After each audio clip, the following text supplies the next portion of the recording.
Is it working?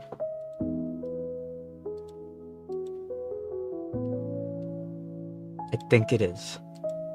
Okay. Checking all the settings. It seems like everything's fine. I'm not gonna jinx it. Okay. Ugh, things just can't go normally. You know, normally you do this whole YouTube setup thing once and then you're good to go. You don't gotta fucking redo it every single time you stream. But I guess we make do, huh? Okay. Now I gotta sit in a comfortable position. Look straight. Recalibrate. There. Should be good. Hi, hello. Also, look at that little hair on the back of my neck. It's twitching. Why is it twitching? Do I have a funky collider going on? I might need to take those back hairs off the collider groups, huh? Let me write that down so I don't forget it.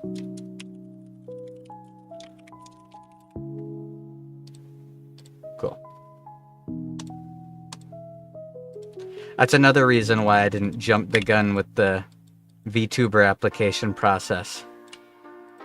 I gotta make sure everything I did works first, because I've already found a few things that I did wrong and a few things I fixed. But I guess only time will tell, huh? Whoops. Gotta be careful clicking that. Do not want that showing up. Hold on. There we go. Better. Cool. I really don't care if I accidentally dox myself. It's not like I'm hiding my identity.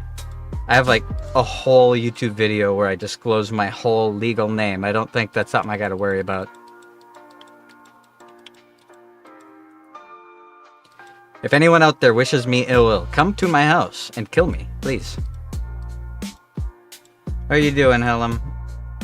Ugh, there we go. I wanted to make sure the chat popped up. Oh, I'm glad everything seems to be working. Okay, tell me if there's anything weird, like the audio levels or anything at all, to any degree. Anything looks off or sounds off, please speak up, because I am a one-man crew here. Tired from work? I feel you, except not work. I'm tired from other stuff. I was supposed to start my vacation 2 days ago, man. I came back to streaming and I was like, you know what? After my cognitive tests and stuff, I'm gonna just jump into it. So like, I could stream one day, then stream the next day. And then either I take a day off and then stream the next one, or stream that next one and then take a day off.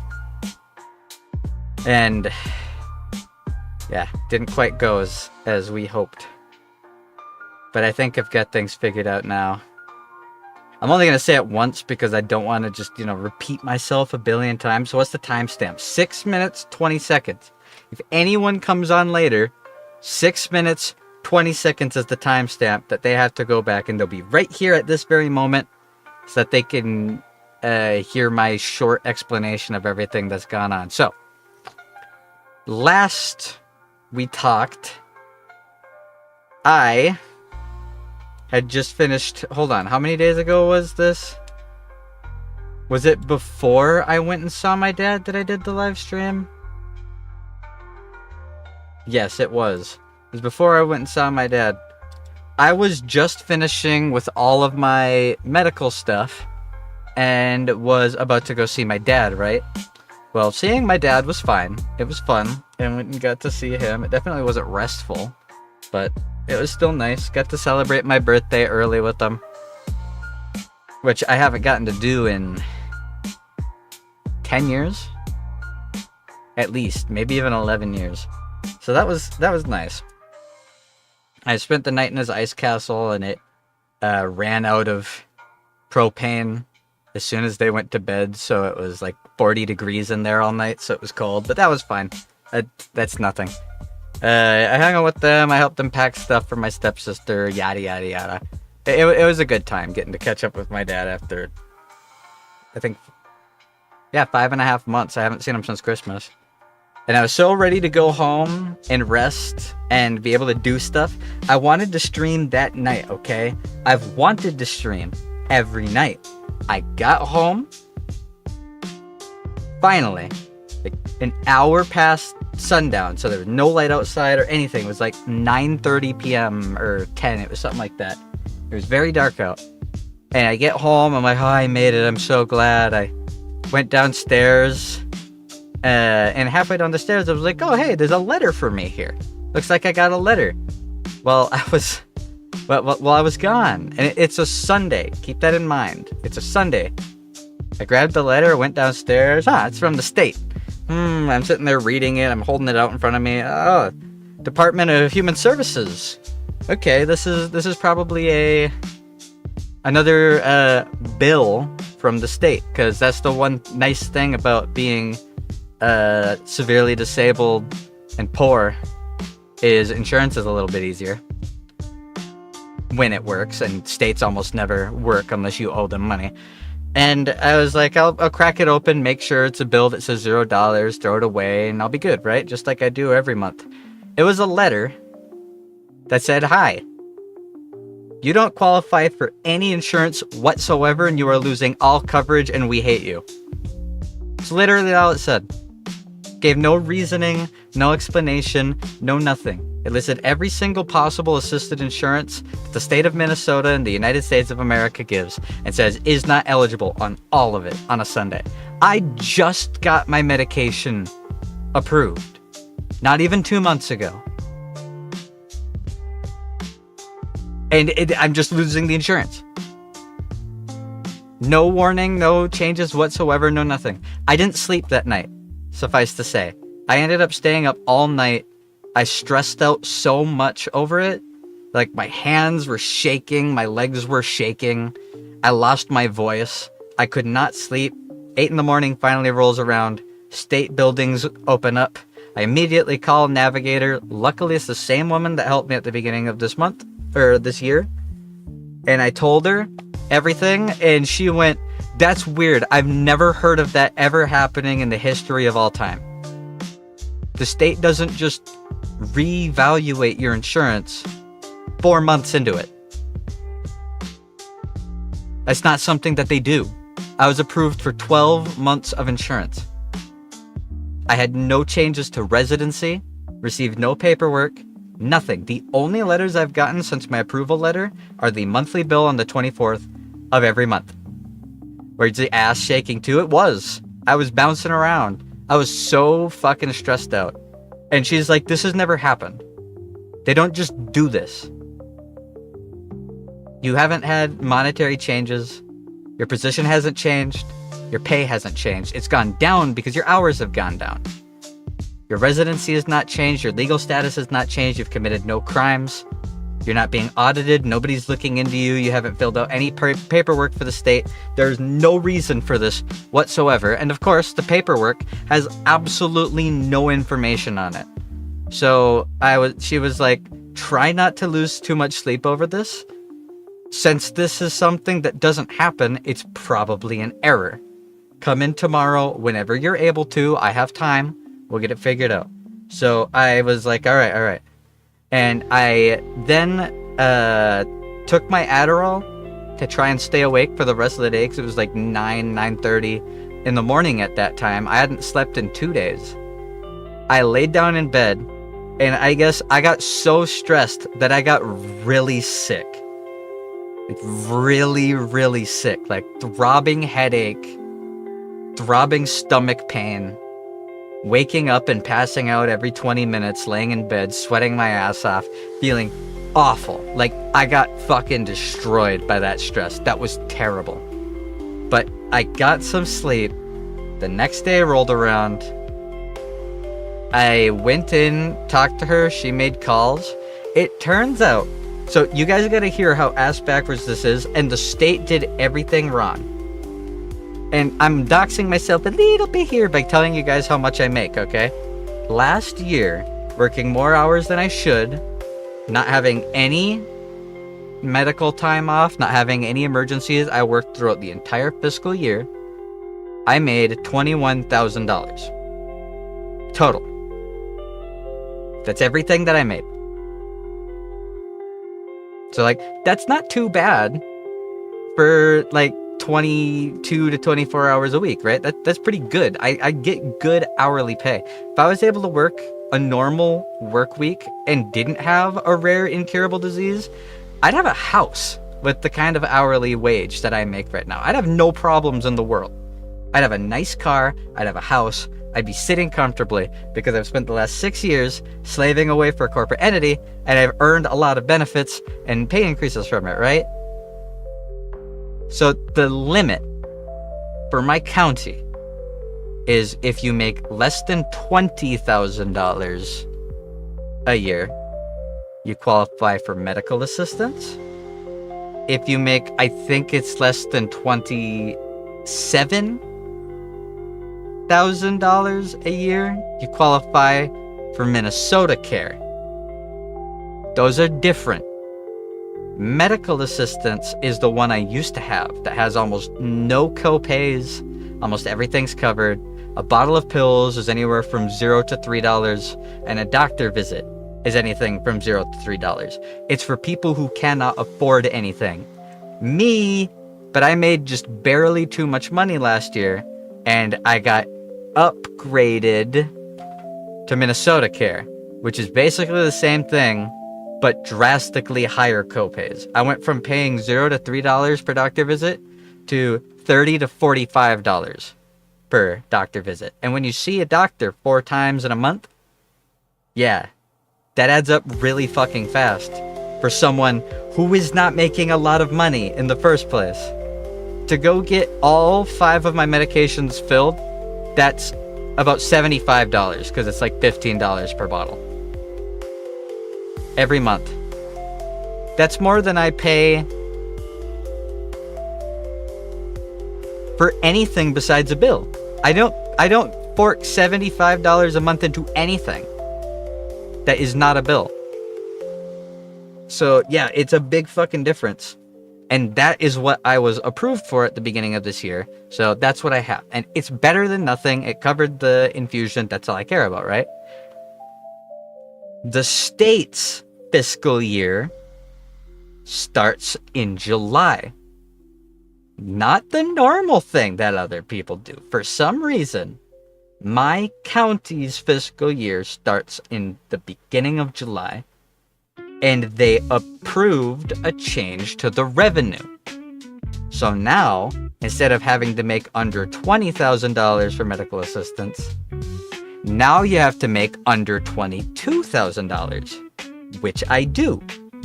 So, they were supposed to write a letter that says, at the beginning of July, you will no longer qualify for Minnesota Care, you will qualify for medical assistance.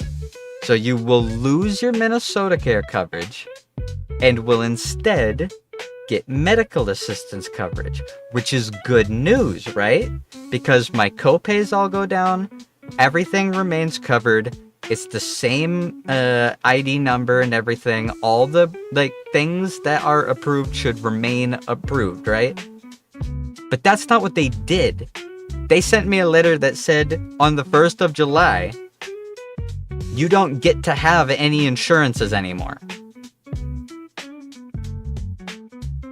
That's it. They just fucked it up. And they most likely fucked it up to every single person who makes the same amount of money I do yearly that lives in my county. Because she was saying that she got 5 more calls after me. I was just the first one. So the state literally just decided to suck at doing their jobs and give every single person struggling in my wage range a heart attack and severe stress over the weekend because the letter arrived at 6 p.m. on Friday, an hour after all the stores were closed until Monday. So yeah. Oh, why am I dabbing? Thumbs up, come on. Other hand, other hand. There we go. Jesus, the hand tracking's being shit right now. But yeah, that was fun. So I went in, I talked to her. She was awesome because, like, over the phone, she's being recorded, right? So she has to be professional. But then the moment that we were in an office and she's not being recorded, she's like, yeah, those fucking idiots are ruining everything over there. They're literally, there's no reason for this. This is fucking stupid. This is awful. I'm really sorry that you had to go through this garbage. I wish they'd get their heads out of their asses and learn how to do the job they're being paid for. And I'm like, amen, ma'am. Say it louder so that the people in the back can hear you. So yeah, that's what I was dealing with for the last couple of days. Was that I was supposed to start my 1 week of vacation because I took 2 weeks off. And the first whole week was dedicated to running to other cities and doing things medical and family related. No resting. And I spent the first 2 days, quote unquote, of my quote unquote vacation extremely stressed out, severely sick, feeling extremely nauseous, and having to run constantly between the kitchen, the bed, and the bathroom, literally dying because I was overstressed. That is a prime example of why stress will kill me, and I need to be getting this shit figured out and taken care of. It will kill me. My body does not react to it normally. I have a severely suppressed immune system. I have cytotoxins constantly pumping through my blood, and I have a debilitating neurological autoimmune disease that will eat my brain away if I don't rest and relax. So of course the state has to go. The state's lucky I don't have money, because if I had money, I'd have a lawyer and I'd sue the shit out of them. But of course, they don't have to worry about it, because everyone in that pay range doesn't have a lawyer and can't afford a lawyer. So they're home free. They can just fucking screw us over as much as they want and ruin our lives. What am I going to sue them? Not with $21,000 a year, I'm not. So after all of that, I came home and I was really fucking tired. I was really exhausted. I wanted to stream so bad. It was like 7.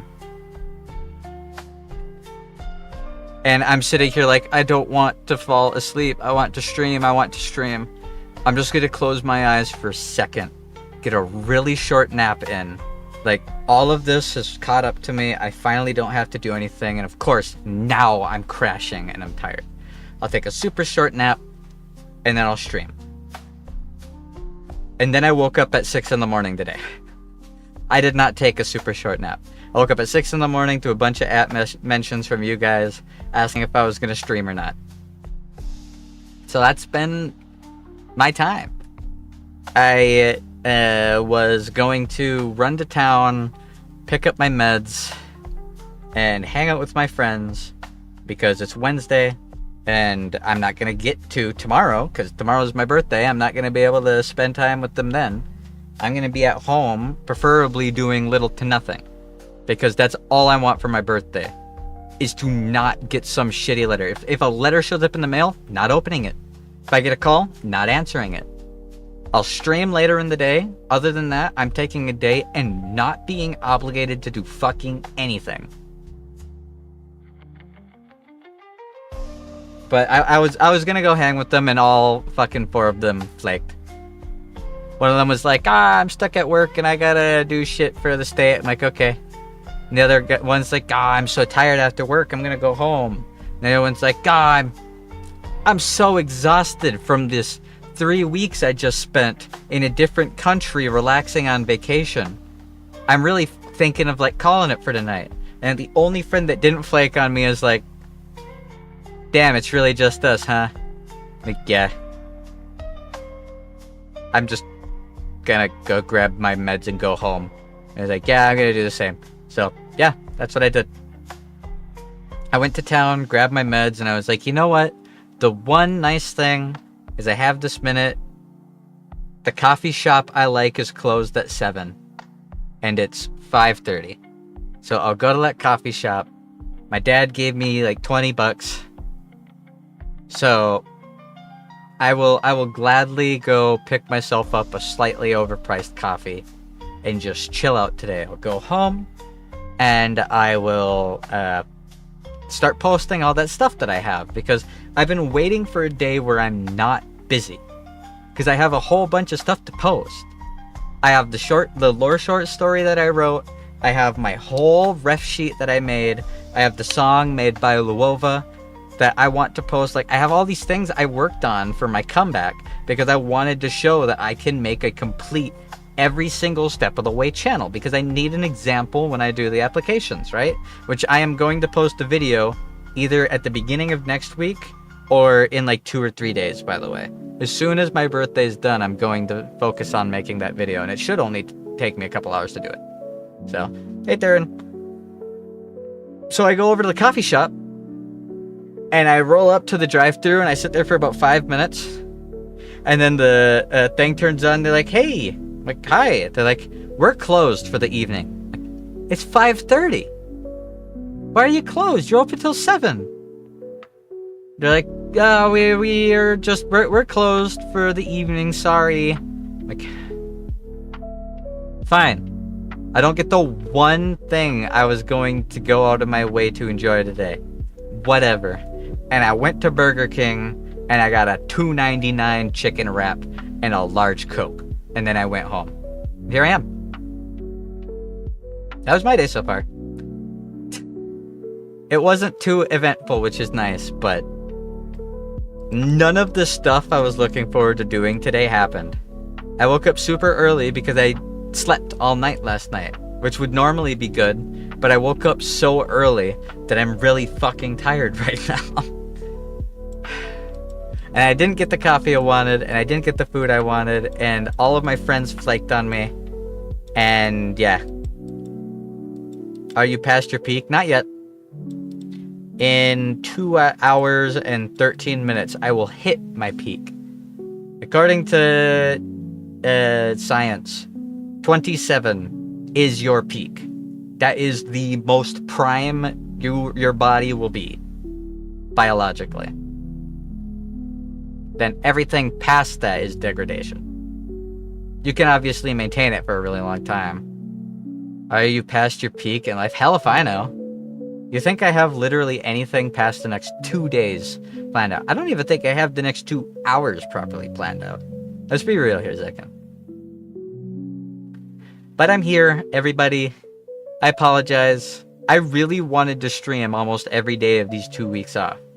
The only 2 days I planned on not streaming were the actual trip to Fargo for my cognitive testing and the day I spent at my dad's.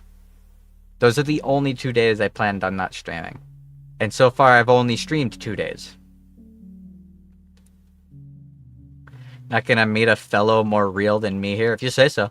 The last 3 days clearing out a library small bit, so I can paint it. And let me tell you, 120-year-old college yearbooks tend to fall apart. Yeah, they do. That they do. I worked at a library when I was in high school. I say worked. It was for college credits. So yeah, I got to experience that. I did a lot of cleaning, reorganizing, and other stuff. It was nice. So when I say we are fucked, we sure are indeed. But it hasn't been all bad. Like those couple days I stressed out from the state really fucking things up were really bad. I actually thought I got an illness. I was contemplating going to the emergency room because I thought I was going to die for a little bit there. But I got over it because it was just stress. My body is extremely fragile with all the medication that is currently in me and the diseases and everything. I say diseases. It's so weird to call it a disease, but it technically is. Technically, multiple sclerosis is a disease. Do you know why? Because there is not enough medical evidence to say that it isn't one. And when the medical field can't tell if something is a disorder, a complex, or a disease, they default to disease. Because until they can prove that it's not, like, transmitted or acquired, they have to assume it is. That might be old medical mumbo jumbo, because there have been a lot of, like, big breakthroughs for multiple sclerosis over the past couple of years, but it hasn't really been for the disease, it's been for treatment. Get the Minecraft server running by just ignoring the ports and tunneling the connection through a website. Yeah. That's basically what I was telling you I did. Back in the day, when port forwarding was a little bit harder and I was too young to have access to my ISP information, I hosted all of my servers for everything I ever played on a service called LogMeIn Hamachi. And I missed that website. I don't know if it still works. I don't know if the app still works. I haven't touched it in like 8 years, and I don't plan on it. I haven't used it since 2019. Because now I understand ISPs and VPNs and ISPs and servers, and I just do it myself. Hamachi sounds familiar. It was very widely used. It was this little window application that would be on your screen.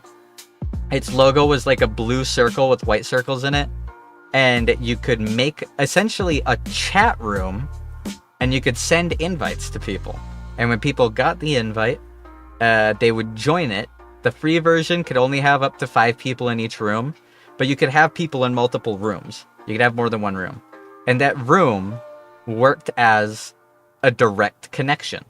And you could use the IP of that chat room to host servers, like Minecraft or Terraria, or anything. We used it for every single multiplayer game that didn't have built-in servers.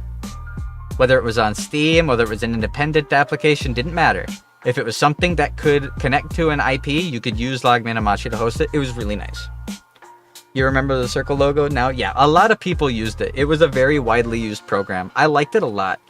It was really safe. It was super easy. It didn't eat RAM, which mattered a lot back then.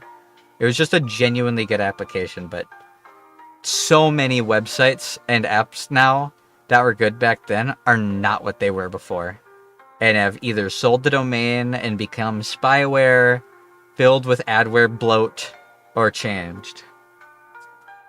It was a chat room.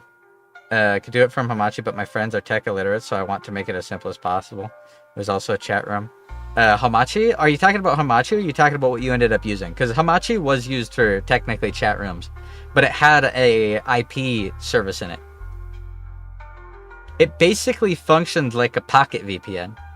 Like a fake LAN. It pretended to be a LAN connection. So it worked great for so many things. It was a really, really nice, seamless, easy to use application. And I guess I never invited a bunch of random strangers, so maybe it wasn't as safe as I remember it, but I never ever had any problems with it. But yeah, that's what I've been up to the past couple of days. I finished all the medical shit until the 28th. On the 28th, I gotta drive to Fargo again. But that should be the last of it. I had a heart attack and a anxiety attack, and I panicked so much that I got sick over misinformation from my state, fucking up my medical records, and trying to remove my insurance. And kind of had a weirdly uneventful, but still a good day. Like, don't get me wrong, when my friends were all canceling on me, I was like, fuck, man, I didn't get to hang out with them last week. I won't get to hang out with them next week. And I don't get to hang out with them today. I don't get to see any of my friends for my birthday. That kind of sucks. But it's alright, honestly. And I was like, the silver lining is I get to go get coffee. And then I went to the coffee place and they were closed. And I was like, ah, fuck. The silver lining is I get to go home. You know? While I was in like the deepest depths of stressing out, I could have potentially streamed. It would have been really weird times, and I did not want to put in the effort of setting things up. And I'm glad I didn't, because a couple of things broke again on the stream today. Why, like, look at how glitchy my face, my body tracking app I made is. It's being really weird. It could always get worse. I don't need a reminder, dude. I know. I know it could always get worse. I out loud, as I grabbed that letter halfway down the stairs, looked at it and said to myself, this is probably just the bill. I'll open it up, I'll check it, and I'll go to bed and have a good night. I'll relax, I'll watch some Immortal Marcus. It's gonna be a good night. Shh.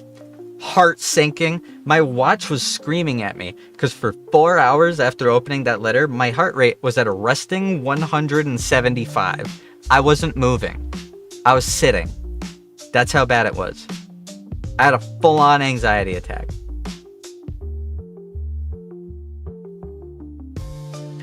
But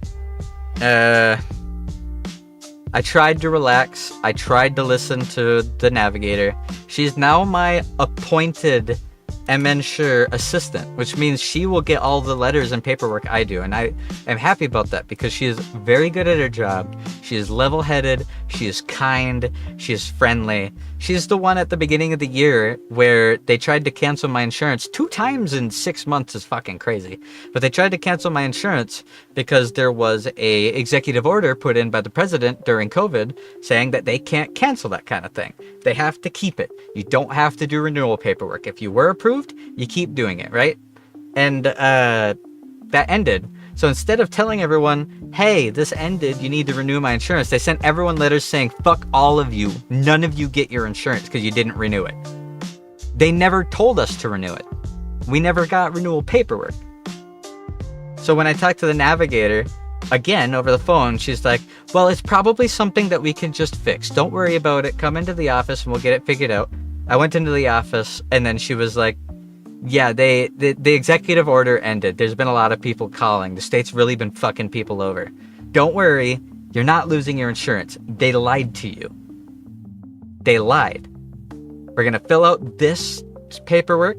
If you can, get me some, like, your past 4 pay stubs and your tax documentation from the last year so I can put it in your application now that, like, the fiscal year is over. Then she put it all in. And she told me directly, when I've been saying, like, she's like, oh, everyone's fucking stuff up. That is verbatim, word for word. She's like a 40-year-old mom.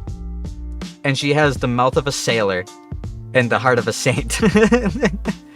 And she told me, all right, I just put this stuff in. I'm going to give you this number. She wrote it down. She handed it to me. She said, in exactly a week, call this number. This is the number for the state. The person answering the phone will ask you. She gave me like the 3 extension numbers to press to get to the right person. She said, when they answer, tell them you put in your application for renewal and that you want to know how it's going. They will lie to you. And she straight up said that, and she was completely right. She's like, they will lie to you. They will tell you that they need more paperwork from you. That's not true. They are full of shit. They do it every time because they're terrible people and should be fired or attacked in the street. This, and she wrote down another number. She's like, this is your submission number. This number will directly open the paperwork that they will lie to you saying you didn't send in. Give them that number. They will look it up and they will immediately backtrack and go, oh, yeah, it's here. I didn't see it. They will immediately jump on it because now they are on a timer and it will be done in less than a week. They will also try to hang up on you as fast as possible because they are in the wrong, know it, and know that if you have a lawyer with you, they are about to get sued. You are poor. You don't have a lawyer with you. Sadly, they should be sued. Those people should be fired. It would really make everything better for everyone. It'd be better if they were short-staffed than staffed by morons. And she was completely right. She called all of it verbatim. It happened exactly like she said. I pressed the 3 numbers with a couple seconds gap in between. A guy answered. I said I needed them to look up my stuff. I gave them my name, and they said word for word. It looks like before we can go forward with your renewal, we're gonna need some more information. We're going to need pay stubs and tax documents to make sure that you've been making the amount of money that you're saying. And I said, no, you don't. You have it. Don't lie to me. Here's the number. And they typed it in, and then as fast as possible, they're like, I see it here. It's sorry, I just didn't see it. It was behind like the other stuff. There's a lot of like numbers and paperwork here. It's hard to see the stuff right away, but we'll get on top of that and we'll get back to you as soon as we can. Is there anything else I can help you with? And as soon as I said, no, I didn't even get to finish my sentence. They're like, all right, you have a good day. Thank you for your call, and hung up on me. They called it exactly. It's absolutely ridiculous. But that's been my time. Now that she's in charge of it, it'll get taken care of. It is a good thing for me because in a month and a half, my medical bills will go down. But it's been exhausting. But now that I'm home and resting and relaxed and don't have anything to do, I'm gonna play some Minecraft. I'm going to wrap my head around some blueprints and try and figure out how to make my automatic smelter actually automatic, and then clean up some stuff around it. And I was going to do this whether I streamed or not, and I need to get more into the habit of just streaming it more often. Sometimes when I'm like that stressed, it's different, but my grandmother was a navigator for her hospital. Her sons wish she would actually use the guy, yeah. It's been ridiculous. She's a non-profit navigator to the state. Like, don't get me wrong, I complain about Minnesota as a state because there's a lot about it that fucking sucks. Our governor keeps trying to actively screw us over, and our social systems tax the shit out of us, and will do everything they can to not help us. But I am fairly well taken care of. I'm stressed out of my mind and dying, but when I need help, I get it. And that's honestly the most important thing. Holy shit, you actually streamed. I said I would. I know if I say ahead, like a day ahead or any farther ahead, it's a coin toss. Because that gives a window for the world to bend me over and make me its bitch. Okay? If I say it like an hour ahead of time, it usually happens. I'd have to have like a life-threatening event to get me out of it at that point. Yeah, you do smug emoji all you want. I'm out of Coke. I'm gonna have to go grab more to drink in a moment. Talking this much dries my mouth out. How you doing, Wolfwood? Oh. Also, did you guys see? I've been doing... Oh, the hand tracking's so good. Oh, my elbow's clipping weird. Hold on. Can I turn to see that better? No, the other way, the other way. I don't think that's my elbow clipping weird. I think that's the tracker. Why does my forearm look separated from... That's weird. I'm gonna have to mess with that. I gotta, like, it's been kind of hard to troubleshoot what's not working because I'm using a scuffed Baby's First learning model program to do my full body tracking. But sometimes it's that, and sometimes it's me scuffing something. Because even though I've been making 3D models for years, you never stop learning when making 3D models. I'd say I'd bend you over, but I feel you'd be into it. No, I would not. I am straight. I don't know how to tell you that in any other way.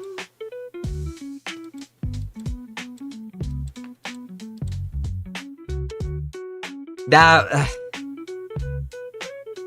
oh, you were talking to Keg? Okay, maybe I'm projecting. I was gonna say, I am straight, but I make a lot of questionable jokes with my friends, and I'm very good at it.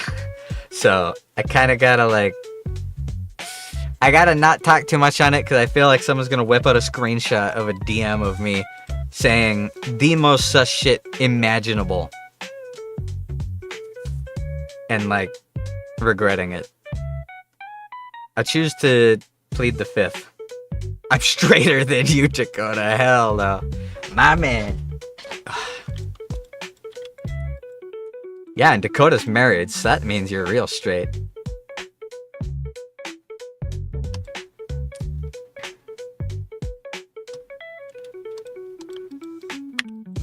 Alright. My body tracking's kind of glitching out a little bit weird. My shoulders are sloping, but that's fine. I'm not fucking worried about it. Oh, I think I got everything I needed done. So I think I can actually enjoy my birthday.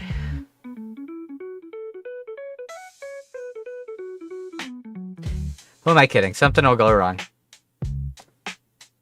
Duck honey. That's actually a good one. What other stuff is there to talk about now that I'm firing the game up? Minecraft. I'm so happy that Gura's back. She hasn't started streaming yet, but I'm so happy she's back. And even though I was wondering why she was taking so long,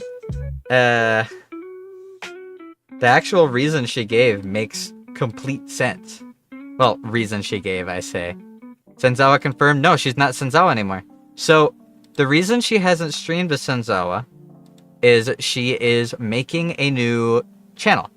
Yes, she's back. Her new name is, I think it's Same Sabu. Basically, she wanted to make a new channel. And a lot of the post-grad VTuber girls, make new channels, right? Most of them don't go back to their old channel, but most of them, like, redefine themselves. She is giving the most... It's something like that. It's really close to that. She is doing the most fuck you move to the investors and the corporate side of Hololive. And I'm hoping for it. One, she is doing the change to make sure that she doesn't have to change anything after being Gura. She's a fish girl again. If her artist is the same artist as it was when she was Gura, or if she looks very similar, I'm going to be so fucking happy, because all the other girls have been like really careful to not break their contracts, right? They've been like, oh, I don't want to say anything about like I'll be doing great things once I'm out of here. Like, they allude to doing stuff they like once they're done streaming. Gura made a whole fucking song with Casey Edwards about how she's going to do everything she already did again. And before doing the notification that she was graduating, she posted a fish emoji on Senzawa. Like, she has not been subtle about it. She's like, I will be streaming as an indie after this. I'm leaving because the corporate people have fucked everything up and it's abysmal dog shit and I hate it. She is so based for that. I respect her so much for that. And I was like, I don't think her name is actually Sabi-sama. Hold on. I can open it. I posted it in the Discord I want to say yesterday, but it might have been 2 days ago. Where is it?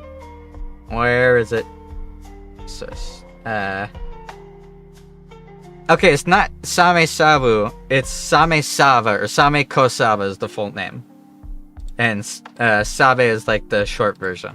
And it's a huge fuck you, because the Japanese Hololive girls called her Same-chan. Because Gargura is not something easy to say with a Japanese dialect. And Same literally means shark. So the name that she was called by all the Japanese girls is literally just her new name. She's maintaining the name. She's maintaining the character. She's maintaining everything besides the name Gargura. She posted her BGM, and it's just like her old one. The exact same kind of vibe, has the same her kind of whisper humming in the background. It's perfect. It's perfect. Unlike all the other girls who have taken the opportunity to redefine themselves and like do something new, which is a completely viable thing to do. A lot of them didn't get too much say in who they are as a character. A lot of like the characters were kind of soft chosen for them, and they were able to put in input for the direction of it, right? Gura is Gura. She's recognizable as Gura. She loves being Gura. She's never complained about Gura, the character. And having to leave that in order to go indie was obviously a hard choice. And she's doing the most respectable thing I have ever seen one of these graduating VTubers do. And is just choosing to say fuck you to the corporate level. She doesn't care if she accidentally lets slip that she's gonna stream on her other channels. She straight up said it. Directly. And is maintaining the persona that she had before instead of changing everything around. I remember Pikami being scared because she said Dayo as Henyon. She's like, oh, because she like doesn't want to be too obvious about it because she's being careful legally. Gura doesn't care.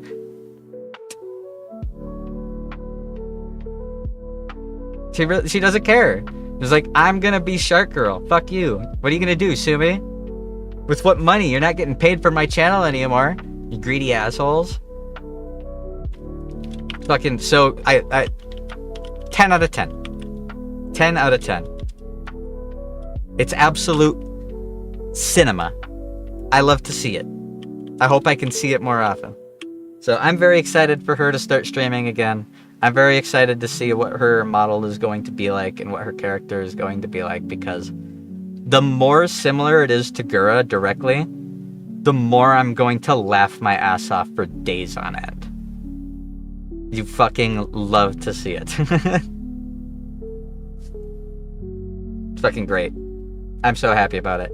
And we all knew instantly that it was her because, one, the fish emoji was like her profile picture, 1-to-1. Two, the new channel was immediately replied to and followed by Nimi Nightmare, by Doobie, by Senzawa, like all of it.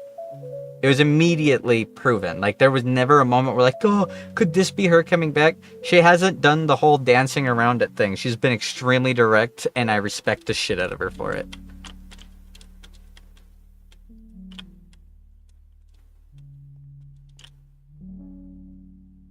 Is there anything else that I want to say before I start getting distracted doing this?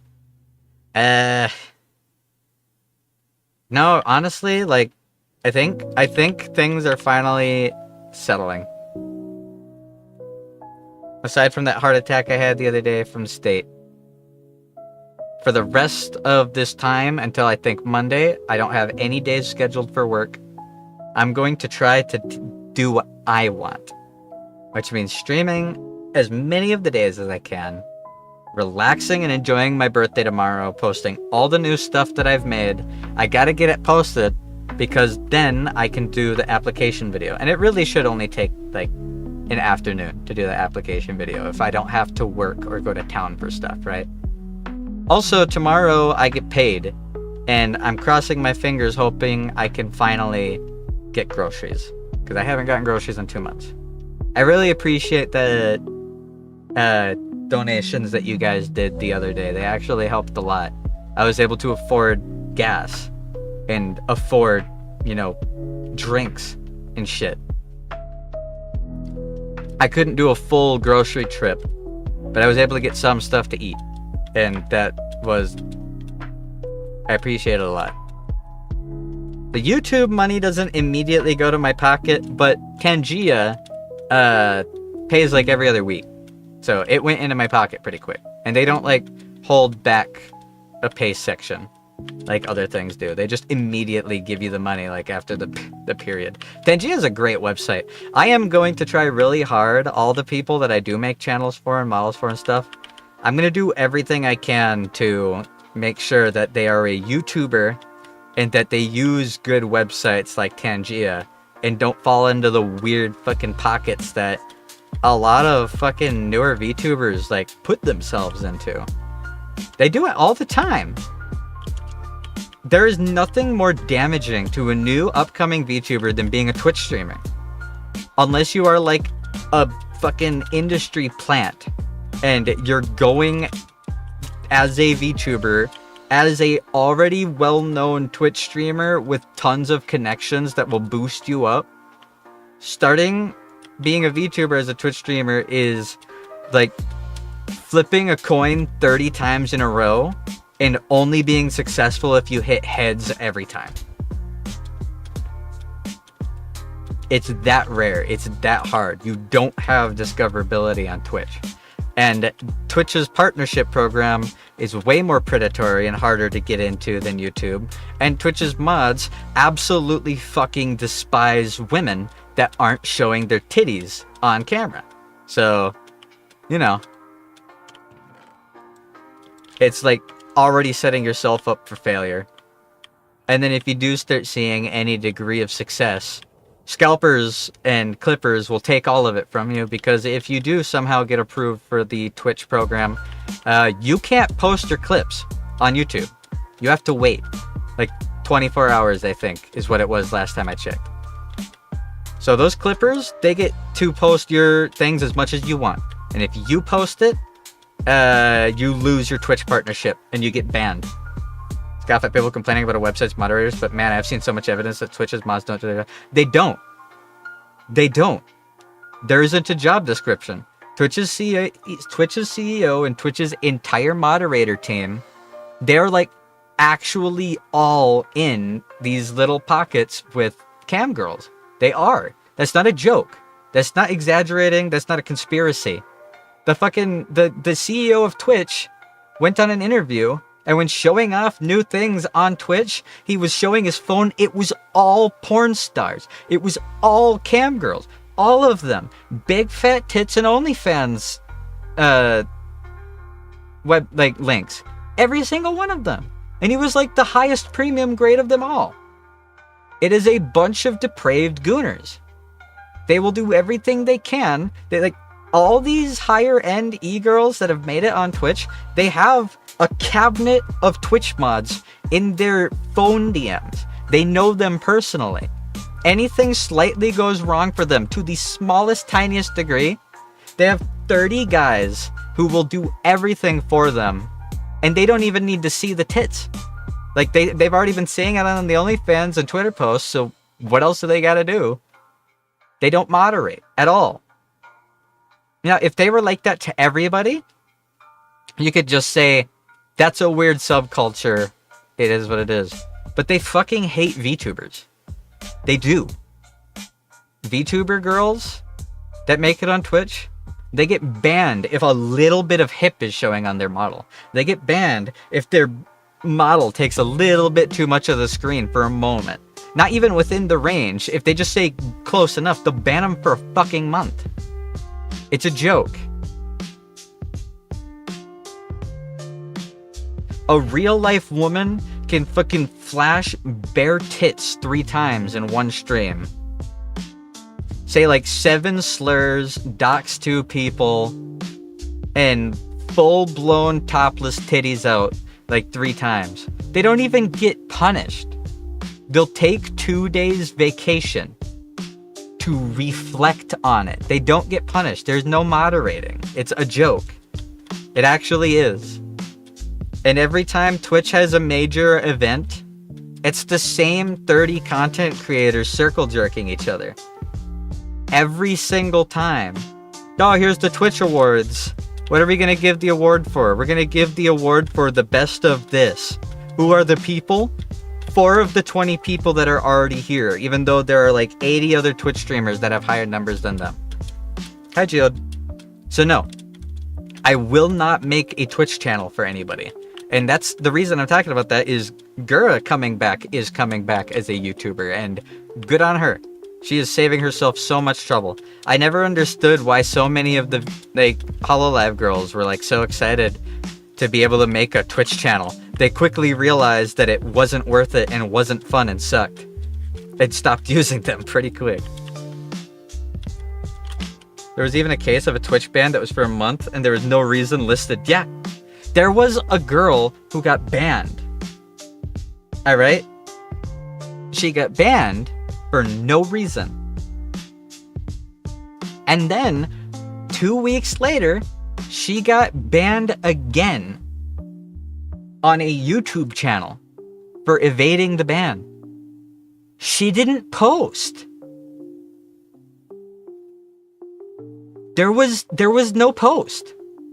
She did not post on that other channel. She just got banned a second time.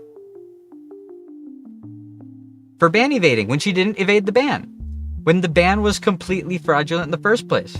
But they're pretending like their hands are tied and they can't do anything about that, despite the fact that other girls fucking flash bare asshole for a whole minute straight and they don't get banned. Yeah, bullshit. You have all the power in the world. You're just playing favorites, you piece of shit. Memory unlocked. Shy Lily worried about showing off her belly button, not her cleavage. Exactly.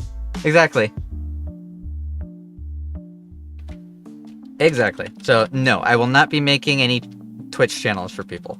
That is not going to happen. Alright, I need to figure out the rest of the items that I need in order to make this machine. Also, I thought I was level 60. Did I lose a level? Maybe I'm just losing my mind. But it's been stressful, Geode. If you want to go back, I think 620 was the timestamp if you're able to. If you want to hear how my last couple of days were, I tried to go through it quick. You don't have to if you don't want to. TLDR, I was supposed to be back to enjoy the last week of my vacation. and my state ruined everything and gave me an anxiety attack that made me sick for like 3 days. It was pretty rough. I don't want to recount it all again. My mouth is already getting dry enough talking this much, and I don't have a drink, and I need to go upstairs and grab another one in like a couple minutes. Ugh. But I'm home, and I'm resting. I didn't get to do any of the things I wanted today. I didn't get to see my friends because they all flaked on me, and I didn't get the coffee that I wanted because they closed early. But I'll stick with the live and go back later. Sounds good, man. It wasn't that much. It would have been nice to go see my friends today because I'm not going to get to see them next week, and I didn't get to see them last week. So this is the only time I'd get to see them within like 2 weeks of my birthday. And before anyone asks, why, you want gifts from them? No, we don't get gifts for each other. But we do always use it as an excuse to do like a group pizza night. Everyone brings in stuff, and I was like, oh, I could go for like some pizzas and some brownies and some other shit. Oh, that would be so good today. And we were gonna do it, but they all ended up doing other stuff, so we just called it. I need scaffolding. I don't think I need the honey blocks.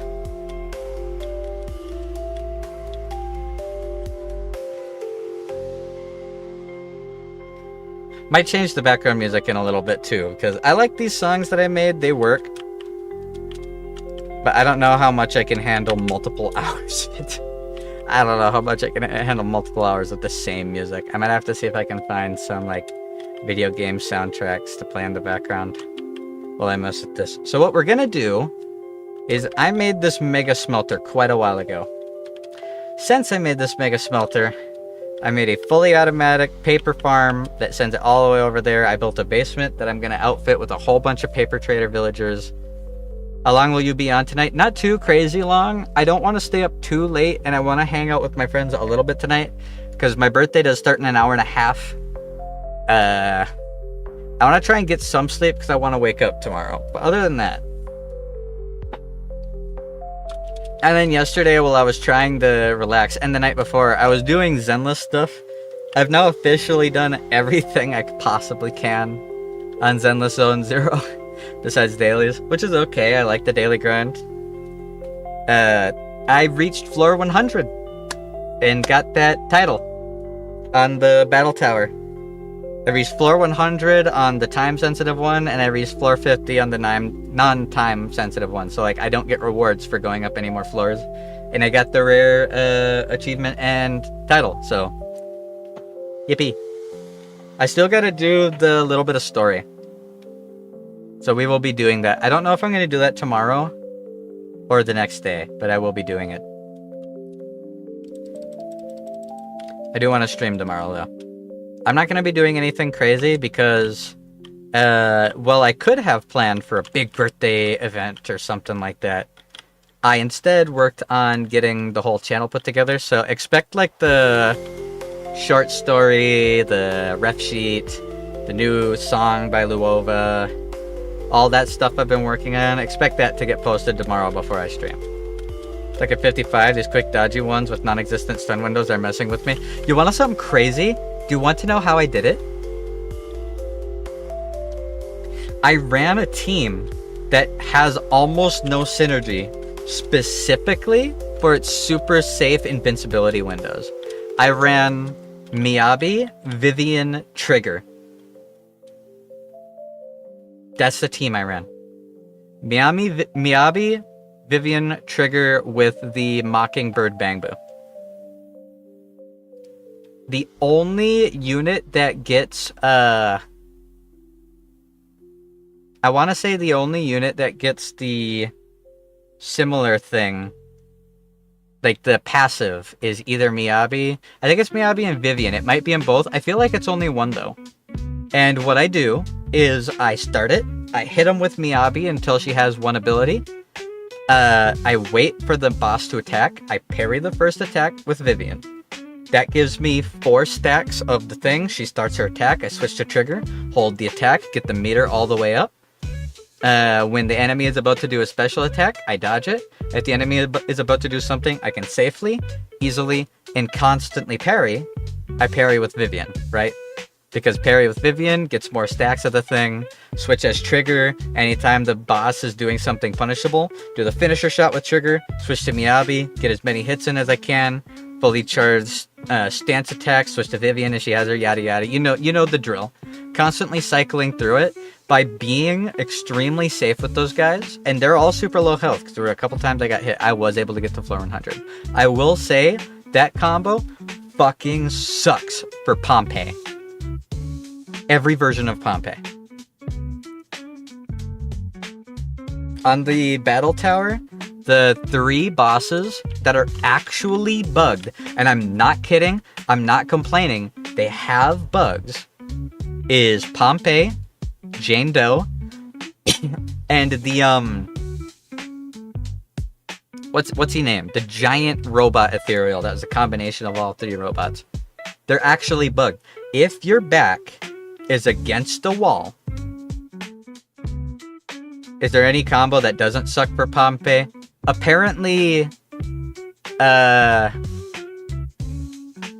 trigger, lighter, Hugo is an extremely good combo for Pompeii. Apparently. As long as you, like, spam quick dodges with trigger. Or with, lighter. And use your EX on trigger on cooldown, like, every time you have the energy up. And then Hugo will just do insane burst damage. And it is pretty safe. Is it not nighttime? Okay, whatever. Also, if you hear meowing, I have cats in the ground in every building so that phantoms can't bother us. But yeah, that's what I did. But with Jane Doe, Pompeii, and the giant robot ethereal, if your back is to a wall, auto dodge abilities don't work. They don't. Your character, for some reason, doesn't do it. If you're hitting the stance with lighter that auto dodges an instance of damage, doesn't happen. If your back is against the wall with Miyabi and you have the mastery thing that lets you auto parry and attack, doesn't happen. Like, invincibility frames do not work properly if your back is against the wall. And I don't know if that's that arena, if it's the boss's hitboxes, if it's lingering frames, or if it's the mechanic of activation. I feel like it's probably having something to do with the boss's active data and hitbox data being disjointed beyond the range. Oh, Slenderstorming, cool. Being disjointed beyond the range of activation of the auto dodge. It's gotta be something like that. It has to be. Because it was pissing me off so much. I lost so many times and beat my head against Pompeii for like 4 hours straight.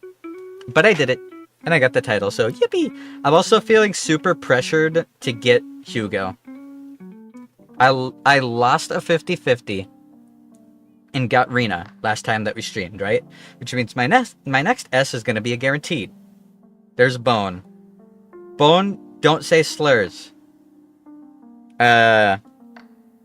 Anyways, I got another copy of Coletta.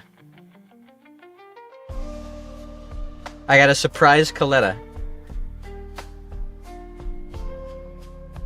from my last failed 50-50. So now I have an M4 Coletta. He's good. Miyabi is clearly better, but he's good. That depends. Hugo's Totalitized thing, as long as you have good stunners, like lighter and then one other high stunner, or high daze stunner, Hugo's damage is insane if you do the tech right. He could do so much more burst damage than Miyabi is capable of. Miyabi can do disorder damage. Hugo, if you do it properly, can chain totalizes. And that's millions of damage just constantly back to back. And if you do it just right and you have like Lycan, if you have Von Lycan and you do stun swap stagger chains, yeah, the damage is absolutely ballistic. It's not comparable. It's ridiculous. The only way that it wouldn't work right is if the enemy has resistance to frost, or if the enemy's defense is abnormally high, because that doesn't do too good against defense. That combo doesn't have a lot of penetration. But if you use the disk drives that give you high pen, then you're fine. So like it's nuts. He's insane. He's a completely different niche. He's instant burst damage. Miyabi is long extension, chain anomaly and disruption. So you really can't say that one's better than the other. Guess I'm doing something wrong building him then. If you have, you need trigger, or not trigger, lighter. You need lighter. So if you don't have lighter, that's one why, and two, the tech is actually really complicated. You can do it without lighter, but the percent ice damage boost that lighter gives from his morale massively raises the damage. Qingyi is also a good stunner for him. Trigger's a good stunner for him. Coletta's an okay stunner for him if you have enough potential. And Lycan's a good stunner for him, besides lighter. There's lots of good stunners for him. Look up some of the videos of like chain to totalize combos, and you will see what I'm talking about. I saw a guy in the newest Deadly Assault kill the boss with like 10 seconds of wiggle room. Been running Trigger Lycan. Yeah, that's a pretty decent combo. You also got to make sure that your disk drives on Trigger and Lycan are proper for it. I don't think the Aftershock one is good for Trigger with that combo. You want to run the normal Shockstar one. And then with Lycan, you actually want to run the Astra one to give increased damage boosts from all the quick swaps that you do with the stagger cancels with Hugo in order to get the maximum you possibly can out of it. It's a strange combo, but it's nuts. It's really, really good. It's actually insanely good. Alright, let's set up chests real quick. Right here is where I'm gonna make the giant kelp farm. Astral, not Proto? Yeah, that's what I've been saying. People have been running Astral. They've been running the Astral thing, and they've been running they haven't even been running his signature Wenjin. They've been running the Steam Pot engine.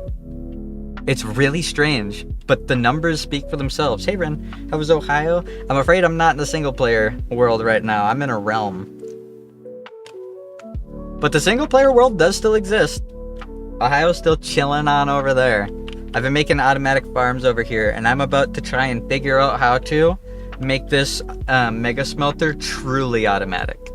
I've been making everything I've been addicted to, and it's been good for my cognitive ability. Making everything automatic here. Steam oven, yeah. Look, I can see if I can find the videos and link them to you after the stream if you want, Geode. Otherwise, you can look for them yourself. The combos are nuts. They're actually really, really good. I've got this binary extender hooked up to a redstone hopper circuit there that sends this out every 42 minutes. The flying machine, or the carts get sent out every, I think, second tick that sends out the carts. It collects this whole row, auto-crafts it into paper, into this giant super system down here, which has an automatic loader down there that sends it all the way over to the villager complex I have. This is the TNT duper cobblestone generator that makes like 7,500 cobblestone per hour. It's really cool. I'm glad I learned how this works, because the TNT duper thing can be used for so many things. And as you can see, my friend the Odd One has been using cooked stone for stuff.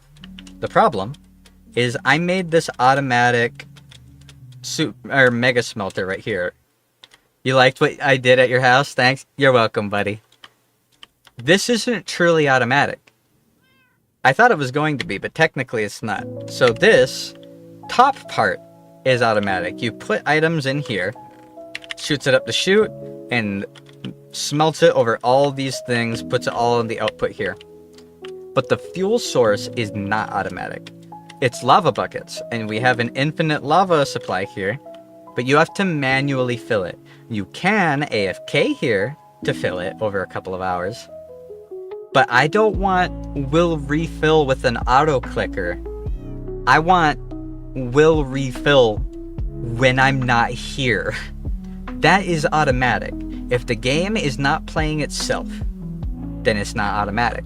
So I'm going to make a condensed tiled mega kelp farm that will feed into a self-fueling kelp block cooker that will feed into this track system up here that will keep this whole thing perma powered.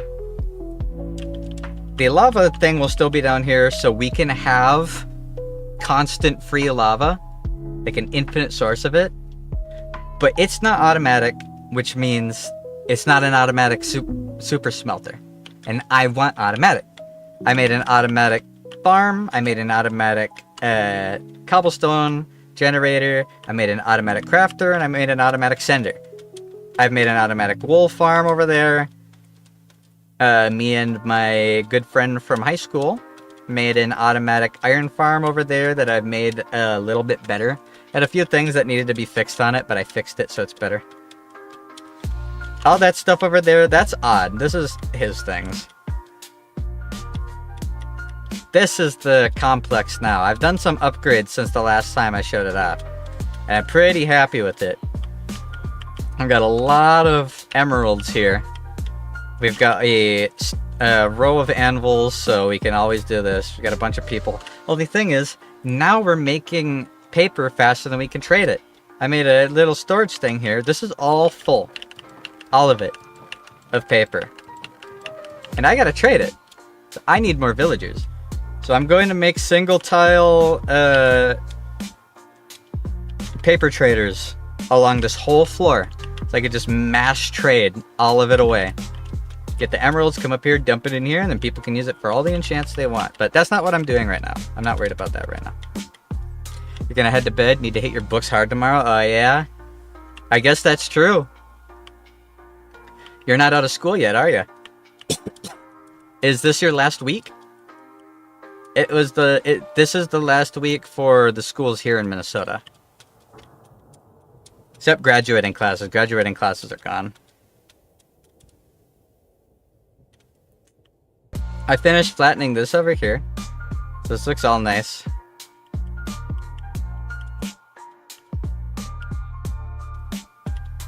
You should read your books instead of hitting them. Dude, have you tried beating your books into submission? Until you have. Yeah, not quite summer school. Ah, that's rough. College moved out Saturday in my state. That's why I was in that library room. Oh, yeah? Yeah,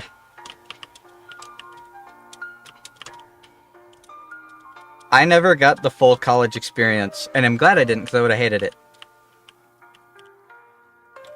I did most of my college credits in high school. And then my family, along with my ex, convinced me to leave my job that was paying really, really well, and was nice and within a comfortable walking distance of my house with family, to instead go to a different town and go to university. Fucking hated it. It was awful. So then I switched to tech school because I never wanted to go to university. But they said, you have to experience it. And then after going to the tech school, COVID started. So that all went to being online classes anyways. So like, what was the fucking point? None of it, it was worth fucking nothing.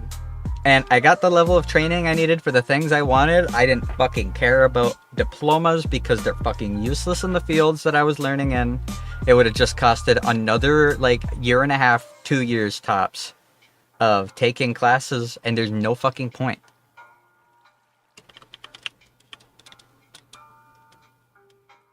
In a job market for an area that hires based off of portfolio and past work, there's no fucking point. College is if you're not going to college for a doctorate, you're being scammed, and you're an idiot for it.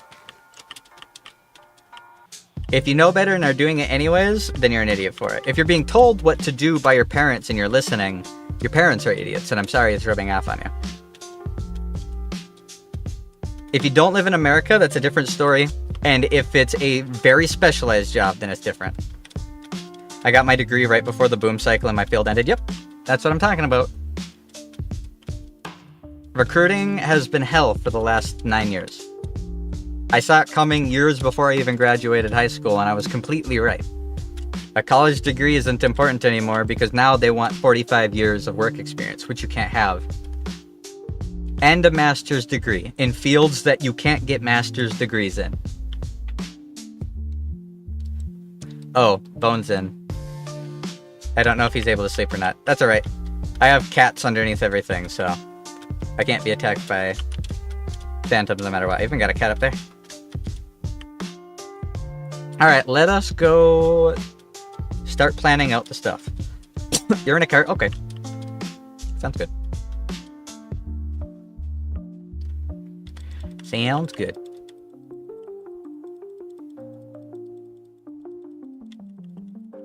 I know a lot of friends, previous friends, and family who went to college because they were told they had to and thought they had to, and now they are massively in debt and can't get a job. I'm the same, but for different reasons. And I don't have college debt, I have medical debt, so it is different. I avoided one debt, I'll need to be hit with the other. Alright, so how did he set this up?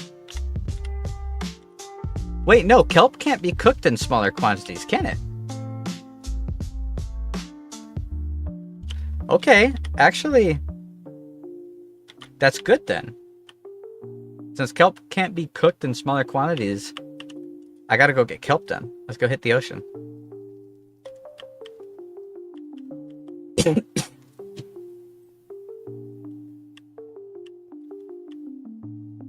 Man, I wish I had that fucking coffee. I'd feel so much better right now. Imagine how horrible having both debts would be. I mean, I half experienced it. I don't really have much for school debt at all, thankfully. Because I did almost all my stuff post-secondary and in high school. The only thing is, I would have graduated high school with an associate's degree, but my school dicked us over real bad. The college physics, the college chemistry, and the college trigonometry classes I didn't get college credits for. Because my school didn't communicate with the college that was doing the post-secondary thing properly. And we weren't put in properly in the system.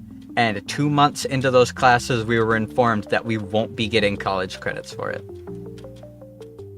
So, I'm not going to go take those classes a second time. That will never happen.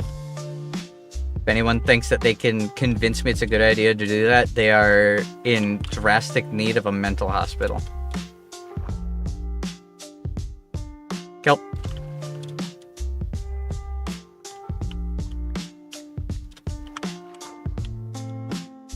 Why'd it float up and then go down? Yeah, let's get more. Hopefully I get attacked by a trident zombie. I need more tridents. I want a Riptide trident, because right now the only one I have is a loyalty trident. I'll wait for all of this to float up to the top.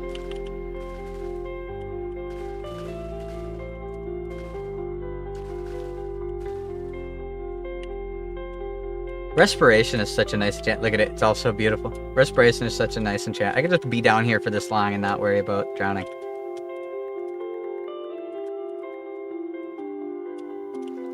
Alright, that's 51. Is there anything here that I don't need? The slimes. Slime blocks are not rare anymore. And the minecarts aren't rare either. I'd rather have more kelp. Related how bad recruitment is right now, combined with how bad corporations are at existing. Sure, go ahead. I mean, I saw one that was kind of funny, where someone posted on r/recruiting help. I don't use Reddit, but Reddit has been giving me notifications a lot because I went and left a comment on a post a while ago, and I guess to Reddit that means I'm now a certified Redditor and I love their website and I open it every day, right? So I get constantly notified of a whole bunch of different stuff. But I got one, and it was like, I'm trying to find a job. What the fuck is this? And I looked at it in the little thing, and I read like half of it. I was like, okay, I gotta see the whole thing. I clicked it, and a dude was applying for a position. And in the application, it said, please tell us 2 truths and a lie about you. And then it gave an example. And the dude was like, what the fuck is this? Why would I tell you 2 truths and a lie about me? I'm trying to get a job. This is a job application.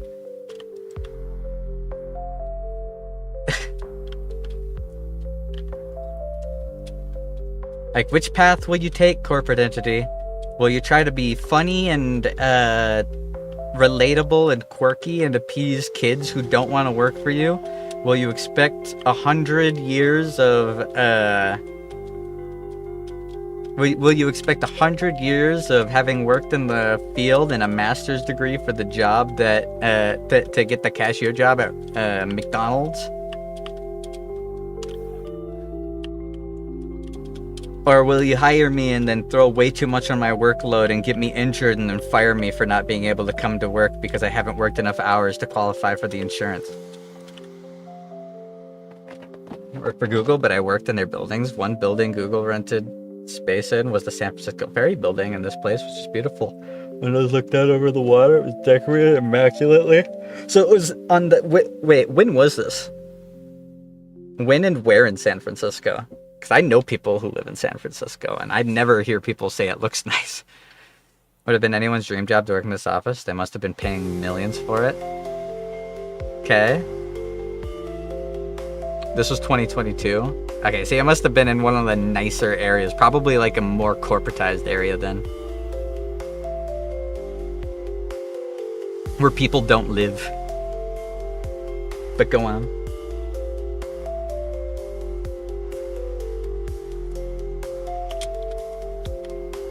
They sent me to do a head count of all the Google workers in that building. Was there like nobody? Because I've heard that a lot. Corporate buildings with fucking nobody in them. 0 people. Google assigned nobody to the... Yep. I saw that coming. Yeah, I called it. Yep. It's so fucking stupid. I need someone to find a building like that and let me know. And I'll just go live there. And no one will ever know because nobody checks it. There are so many corporate-owned buildings in America that have power, that have, like, internet, that have all this shit. Nobody's in them. They're just completely abandoned and forgotten. In cities all over the place. It's nuts. Alright, I gotta open up the schematic I had for... First step is making an automatic kelp farm. High production level automatic kelp farm at that. Can't be some small little thingy. And there was a schematic I saw. Oh. There's Bone. He's got places to go and people to see. Oh my god, should I do a flying machine fucking kelp farm? Nah. Alright, is this the one that I thought I saw?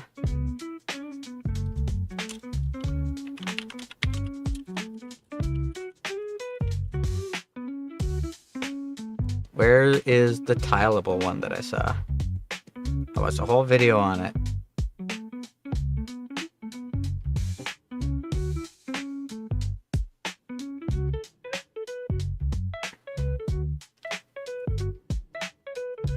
If it's tileable, I can make it actually like pretty condensed.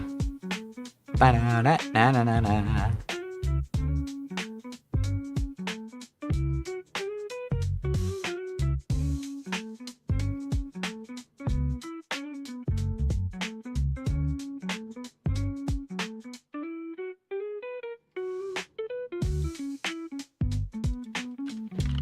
Okay, come on.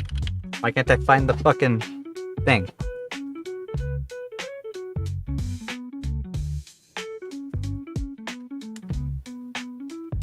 I don't think this is the video. Sorry if you guys hear something. There we go. Is this the video?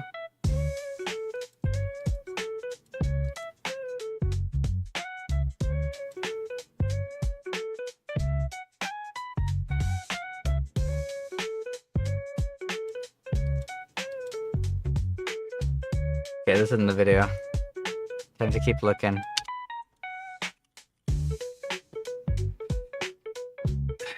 Who's the fucking YouTuber that I was watching? Hold on, I gotta find his other farm. And that will help me find his video. For some reason his video isn't showing up.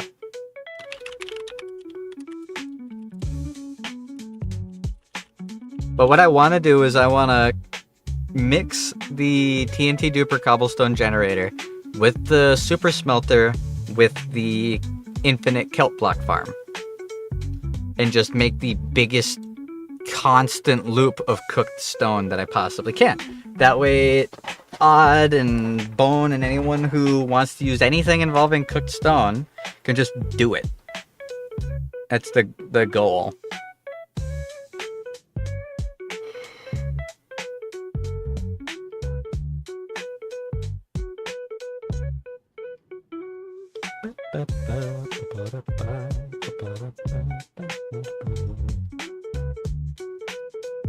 I could make a carpet duper.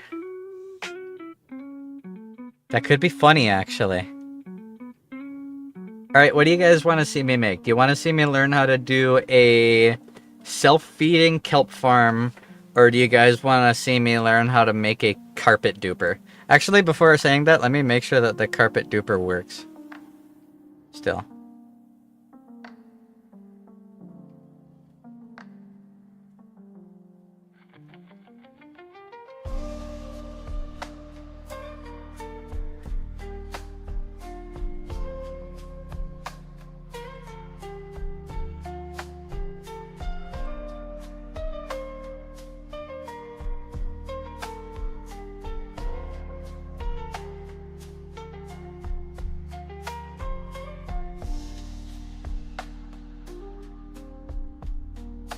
Ooh, I think I'm gonna do the carpet duper because it's also a powered rail duper.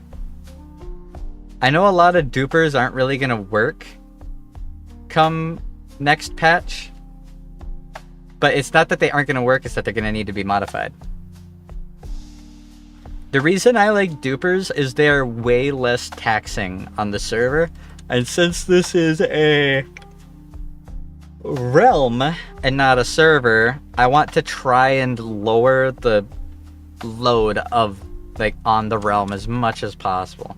Also, sorry, there's a person over here. I have to murder him. Give me your leads. Cool. Get over here. Stupid. No, I got no space.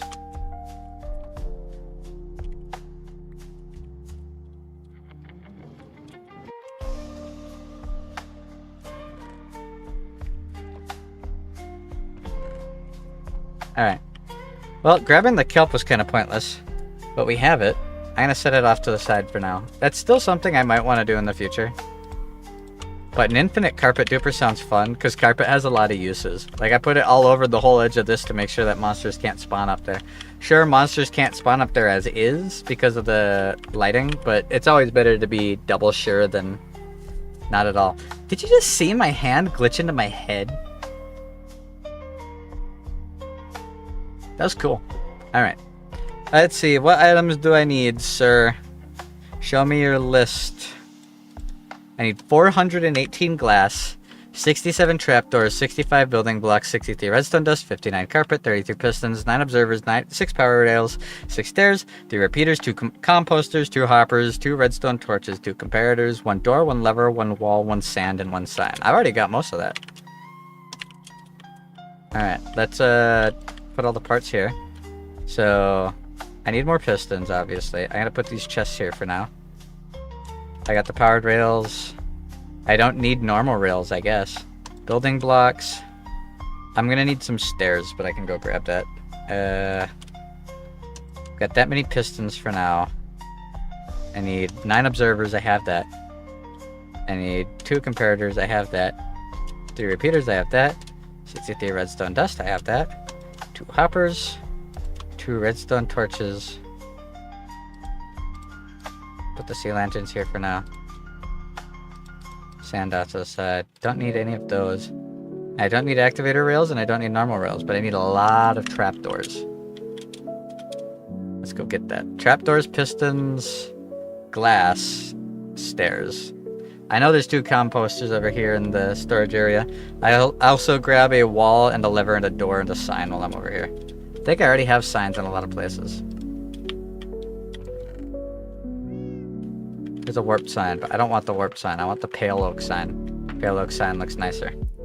That's over in the other area. Oh, composters. There's 2 of them in one of these chests.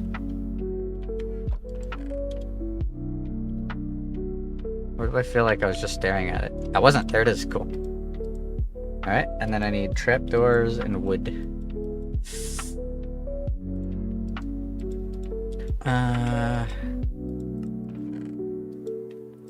There's normal trapdoors, but I think I'm gonna use different trapdoors. I gotta make a wall and stairs. I don't know if it has to be non-smeltable or not. Why do you spell nether like that? That bothers me. Let's grab some brick ones. How many stairs do I need? 6. Let's make 8.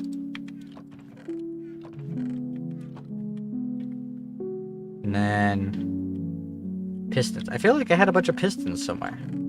Where did I have pistons? Actually, I don't know. Does he have pale logs here? Here he does. Okay, cool. Let's see how many of these things I can make here.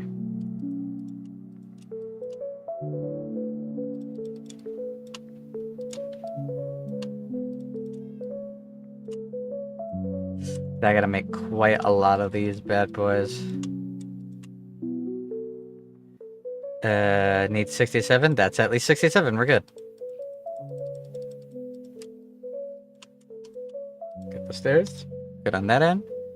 Get the composter. So all I need now is 59 carpet. There's tons of wool already over there. 418 glass. Bucket a door. Shit. I shouldn't have used all that wood. Okay, whatever. Which one's the... Am I just blind? No, it's over here. Didn't look far enough. Mobby. I've ranted about how I am. How about you guys? How are you guys doing? Hopefully you guys are doing pretty aight. You can't make walls out of planks, can you? You can only make walls out of stone materials.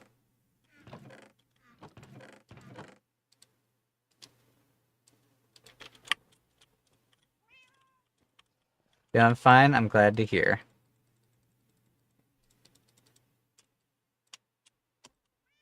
Walls.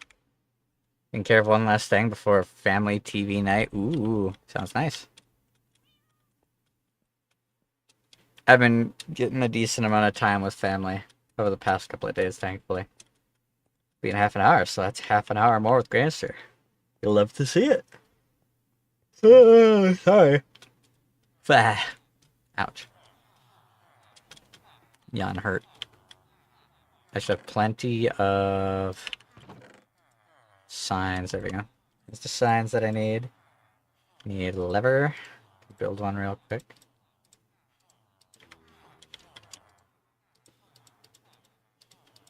Cool. What else? Is there anything else besides the glass? I need more pistons. Were there pistons in one of these chests? No, there wasn't. Shit, do I just make more? I feel like I have so many more than just like the 19 I had in the other room, but I don't know what chest they're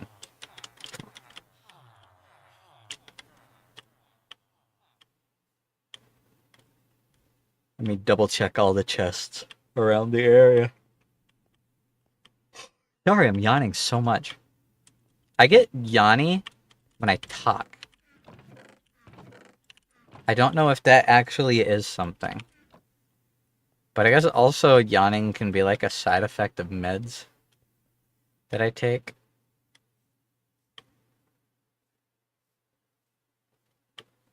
What the hell was Lenny building over here? I kind of don't want to look. I know he was over here. He ran from over here, and there's just some...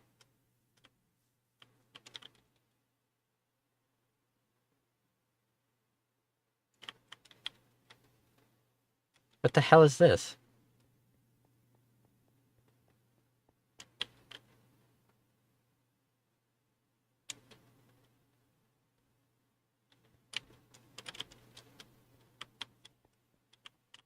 Here he comes.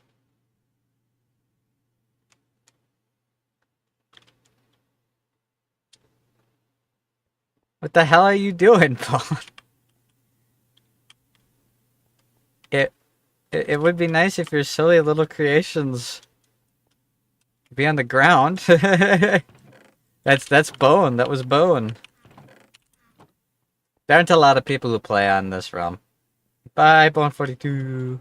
Bone plays on it. My buddy Odd, who has come in for quite a few streams, plays on it. And then a couple of my friends from high school. Two of my friends from high school. One of their girlfriends. Odd's brother is added, but he doesn't ever come on.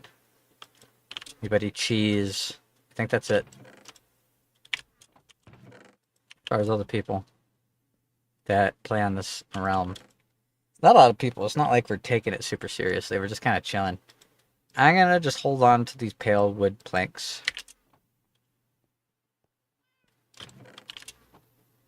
Dump the items here, and then I guess we'll go get 418 glass.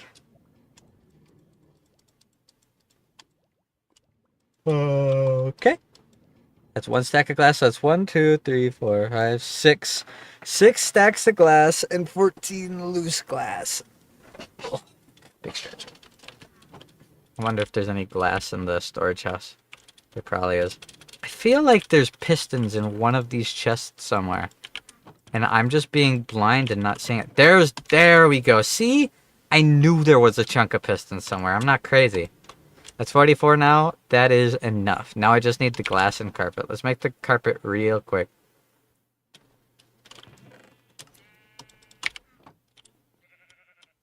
The minecart stop. Good.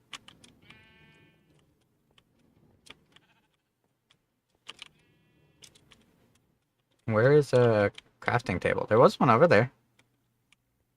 Where'd I put it? The one down here? No. I gotta put it better crafting tables over here. Now there's one over here. It's just under the ground. Oh, it's just 2. How many do you need? 59? There you go. Well over 59. That was quick. That's just the glass. Okay, let's reset the music. That was eerie silence. Very uncomfortable.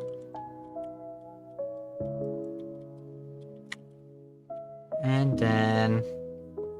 now that I got the carpet, all that's left is glass. Okay, I keep getting distracted and like trying to remember where I was. Put these items that I don't actually need here, just in case. Because while I don't need them for the farm, I might need them for the autoloader. Which I think I have an understanding of now. I think I earned that with the autoloader system for the paper. Which ended up being way more complicated than it needed to be, being honest. It's not enough. I need more.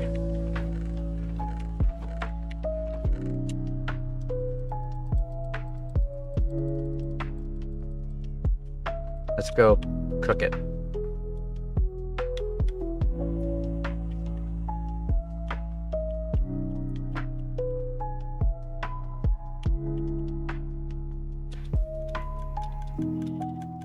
can use my super smelter one more time before I upgrade it.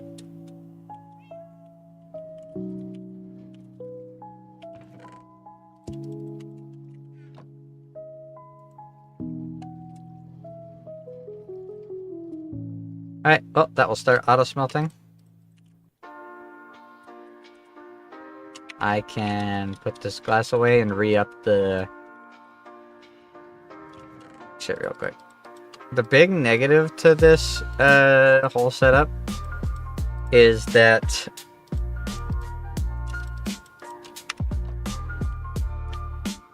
a lot of energy is wasted because it doesn't perpetually smelt. If it perpetually smelted, there'd be a lot of energy continuously being used. But all these lava buckets cook a lot, and all of these have a ton of lava buckets in them. I think every single one of these guys has a 6 lava bucket reserve. And this has lava in it.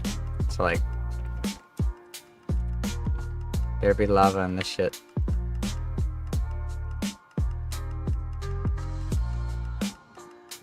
Is it gonna go? Is it gonna go? Is it gonna go? No, it isn't. Okay, whatever. I'll just turn it on like that.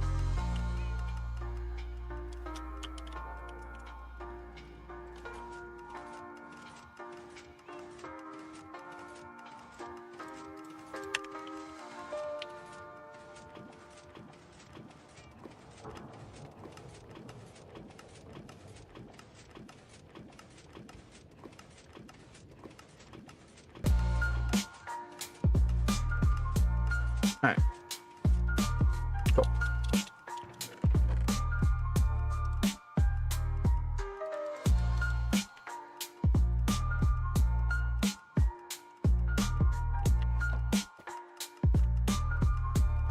How quickly is it making glass? Yeah, it's pretty quick. Cool. Was there a blank sign?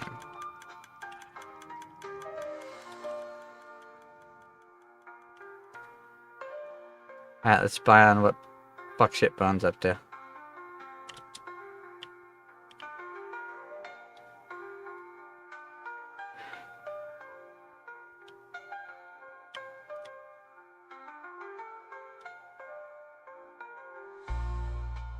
What is he writing?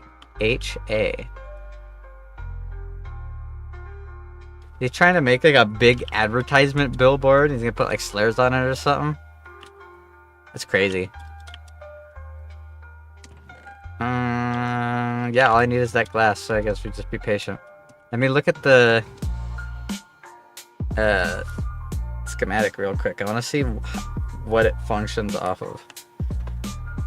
Because I know how the TNT duper works, but TNT is a activating entity block. I don't think carpet is. There's also the chance it just won't work at all in the first place, which is a very real possibility.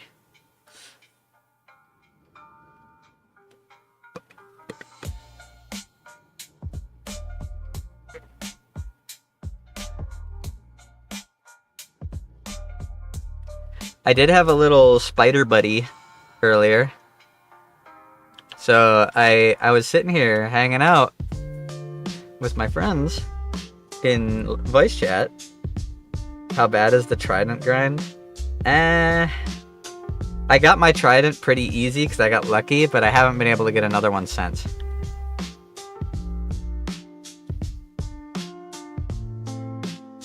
Okay. So I understand how that repeater works.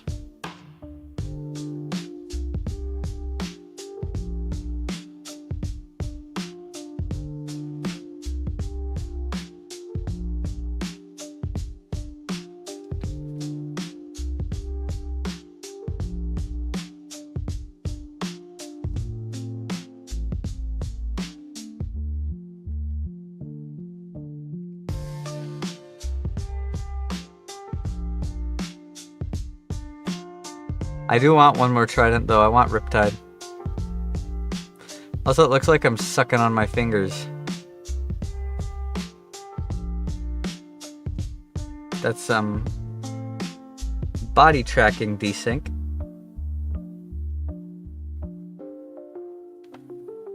But I was sitting here in my chair and I felt like there was a hair on my arm or something. And I went to swipe it away and I looked. There's just a big, like, probably that big, maybe a little like that big spider on my arm. A big old wolf spider. And I guess I startled it because I jumped a bit. I'm not scared of wolf spiders. I love wolf spiders. They're my best friend in the whole world because they eat mosquitoes. They are not venomous to humans. So even if one was to bite you, it wouldn't be that bad if it can even break through your skin enough to cause damage. 2, they hunt bugs like mosquitoes like it's nothing. They clean the floor with them. So huge thumbs up on that. 3, they don't spin webs. So there's no spider mess. There's no webs in the corner, no nothing like that. They just run around and hunt. They're active hunters. So they're usually mobile and don't set up in a corner and stay there. And they're scared of humans. So they never get close to you. If they hear or see you, they will stay away. They don't want to deal with you. They are way scared of you. So how it got on my arm by my shoulder is beyond me. Either it slowly, carefully climbed up a moving, talking, breathing human being, which means I just so happened to get the worst danger assessment spider in the world. Or your boy. Sorry. Or your boy just had it fell from the ceiling and land on my arm like that. I scared it. I was hoping it wouldn't jump off my arm because I wanted to let it outside. They're very important, especially this early in the year. I come from the land of 10,000 lakes. That title is not an exaggeration. We have so many lakes, and once it gets hot during summer, everywhere gets mosquitoes. And every wolf spider, every mosquito you slap or kill or zap or anything is millions less mosquitoes 2 or 3 months later. And they're that good. I don't want it to die. I want to let it outside. I don't want to keep it inside because my cat might kill it. And it's normally it's not a problem and it'd stay away from me, but apparently it won't. Apparently it likes to be on me. So I had a little buddy. It jumped off my arm and I tried to pick it back up, but it ran away from me. And it went under the desk leg and disappeared. And I'm like, well, hopefully it doesn't go into a corner and die. I hope that it gets out and like goes outside the way that it came in or something like that and kill some nasty ass mosquitoes.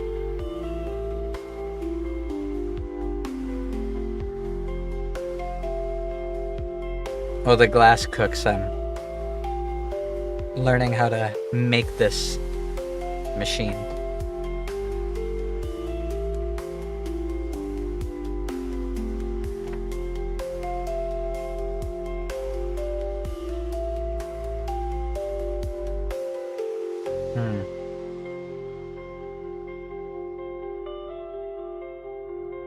Wait, I need to see exactly what the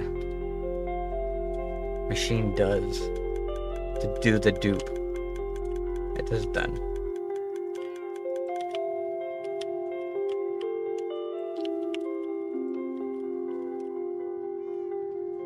Come back and fill up, bud.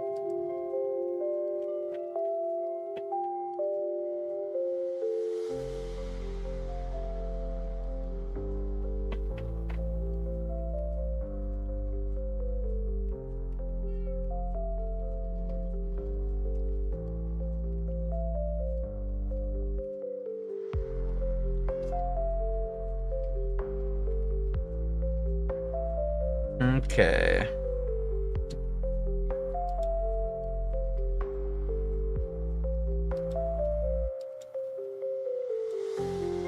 So I can start building. Alright, let's start building it. I don't need the glass right away. Although I probably have it.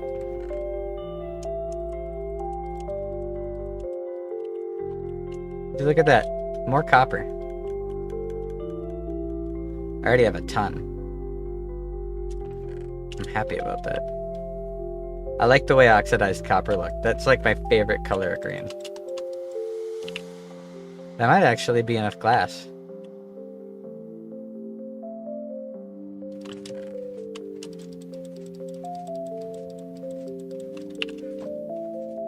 This is looping.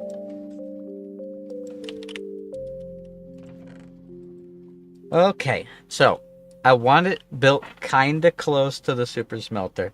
I flattened this spot here for it, and I think it'll fit. So I think this will work. Otherwise, I can build it back here and just railroad it over, but the closer it is, the better. Hold on, let me look at chunk borders. If I can keep it in this corner, that would actually be really good for me. Okay. That's good to know.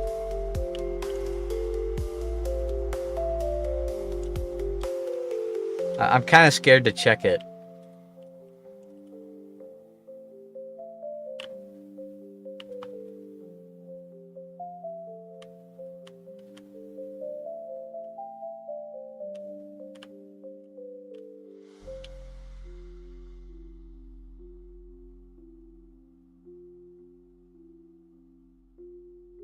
He doesn't know. Hair. Probably gonna say like hairy ass crack or something like that. Hairy bowl. You know what? Here. I'm gonna do you better, Bone. I'm gonna do you one better.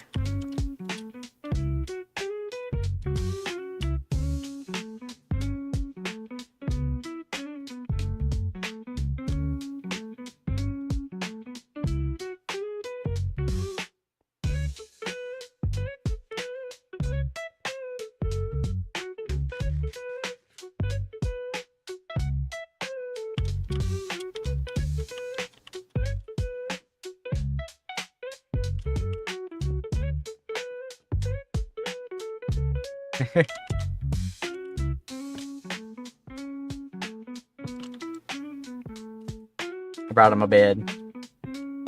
We have like unlimited wool. We very quickly made more than enough wool. If the wool produced itself faster, I'd just use that as a cooking source, but it's not worth it. The only negative of using carpet as an infinite cooking source is carpet doesn't have a very high burn value. But if the duper creates a lot of it, that doesn't matter at all, even a little bit. But it looks like I've got all the parts I need, so I'm so like look how good that looks when my hand tracking works. When it works right, when it doesn't glitch out crazy and fuck up, it works really good. But when the hand twists 13 times, because if I twist my arm just right, look, it thinks my hand is twisted twice over and my wrist is now a little spindly string. But if I kind of straighten it, like, look, I have a wrist again. It's overcorrecting. It's not necessarily that, it's because the forearm isn't twisting when the hand twists. It barely twists. If I intentionally make it a point of reference by putting my hand on it, then the arm twists. But if I don't have that point of reference, it's mostly just a hand. I like it a lot. It definitely needs a lot more cleaning up, and I'm no professional.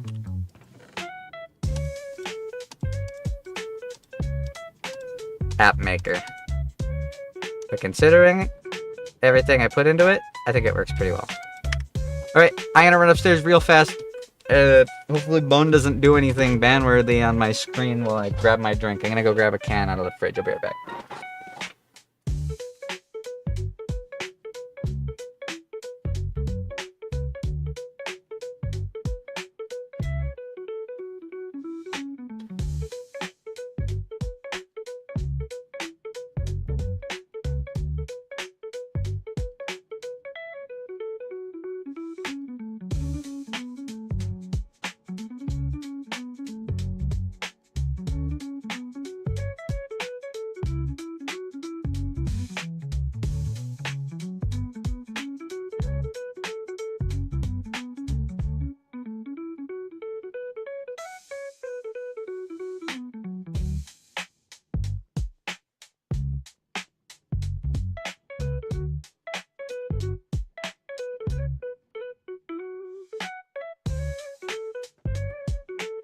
Wrong light switch.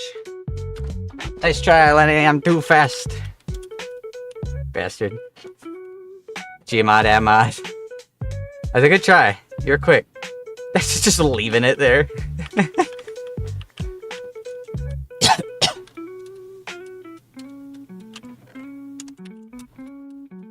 He was gonna do some fuck shit to me. Alright, let me see how big the whole machine is once it's all built. That's pretty tall, actually. But it's about 1, 2, 3, 4, 5, 6, 7, 8, 9, 10, 11, 12, 13, 14, 15, 16, 17, 18. But 20 wide. How wide is this? Starting from right here. 1, 2, 3, 4, 5, 6, 7, 8, 9, 10, 11, 12, 13, 14, 15, 16, 17, 18, 19. That's about 4 blocks wider than the machine. Okay. Now I can do here. I just move this tree over. It leans so damn far to the side anyways.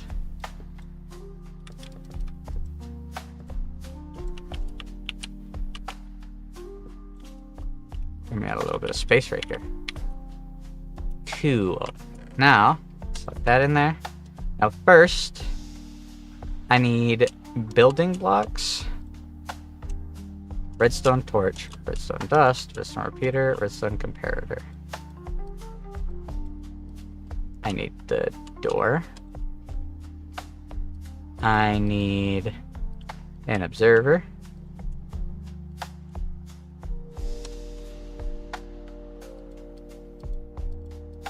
I need pistons, sand, lever.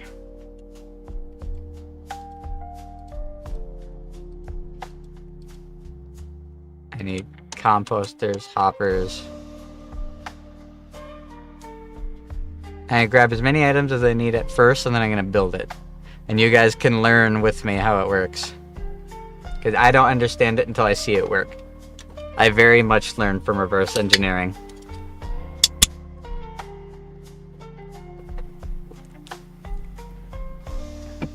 And trapdoors. Okay. Is there anything else he puts on it right now?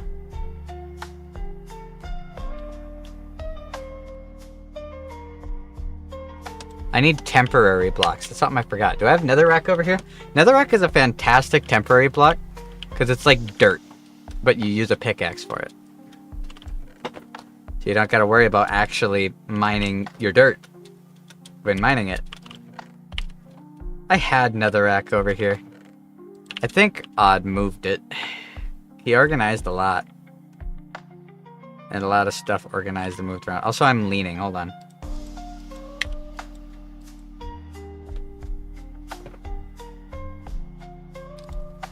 Alright, there we go.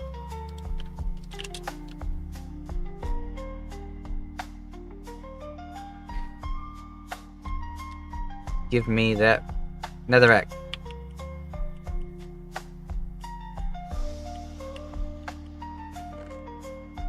Boom, bam. Okay. Let us begin building, shall we? Actually, I should probably look into the schematic a little bit more. I want to make sure that the whole thing lays flush, like lined up with the back of this. Like I want the main bulk of the machine to be this, the big wall to be right there. So if I look at this,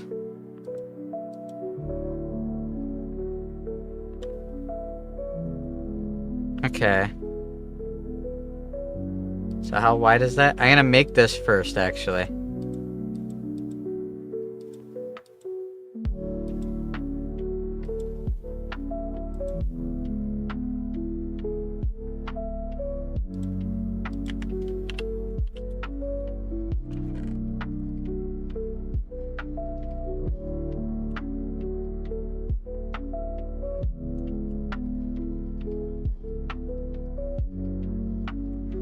Alright, so first and foremost, the duper itself will start right here, I think.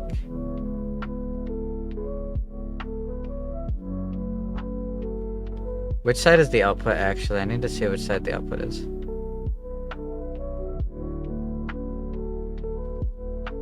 That's a good reference picture right there. Okay, so I want the output to be that side. So I need this to be the back. It's like starting here.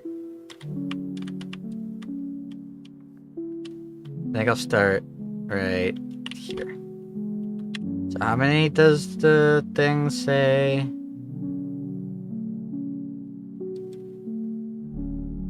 Said 5 glass with a temp with 5 more. So that's 1, 2, 3, 4, 5 temp, 1, 2, 3, 4, 5. That will work. I can clear this out a little bit if I have to. But take a temporary block.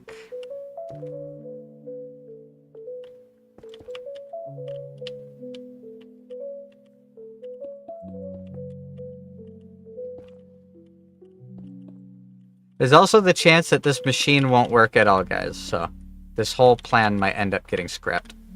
We will see. If it works, awesome. I took the same gamble when I made that Guardian EXP farm.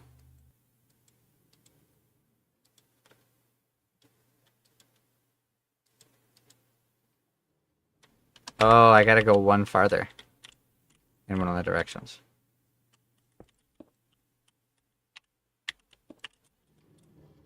The only item I need to have on me is my axe, actually.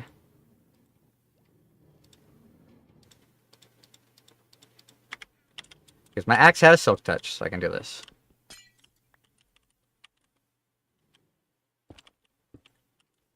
That is right? 5 and then 6. Temporary block to build a second layer, like a border. I like this guy's schematics. They're relatively simple to follow.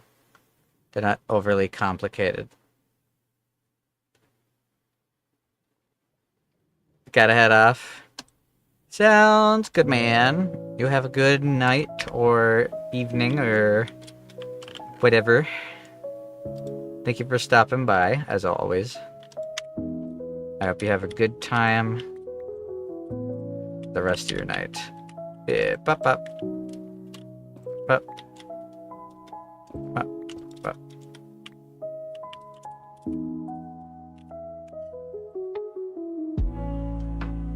And then I gotta add the sign in the middle. I'm just gonna do that now so that I don't gotta think about it later.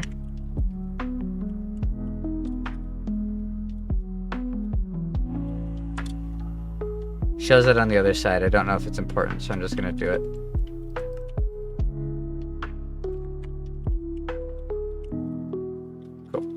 Okay, now I put all the glass back.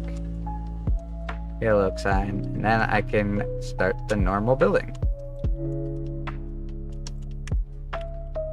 So.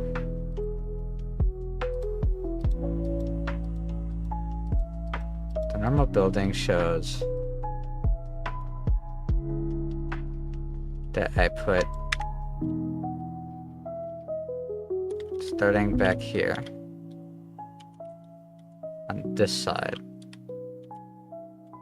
It's like 1, 2.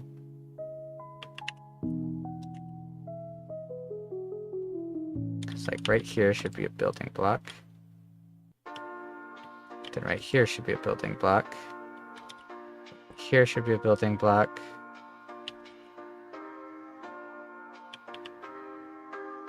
Here. Right here. And then from here, can I cross-reference with the other picture? Probably. It's like this gets set up like that. So with that as a frame of reference, I should be able to figure out the layout of the first part. So it looks like what this is. This whole big middle rack is going to be where the duper is.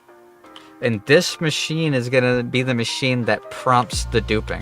Kind of like the machine that's up on top of that over there, that weird little mechanism. The way that this works is it uses the act of that sand falling to do a follow-up shove. Basically, the pulse that drops it down lights. Well, the pulse that goes through the sand once the sand's hit the bottom plays a note. The observer sees it and it pushes it.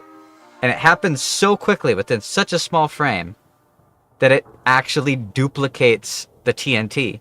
The block simultaneously gets moved and lit. And since it gets turned into an active entity, it's a different thing.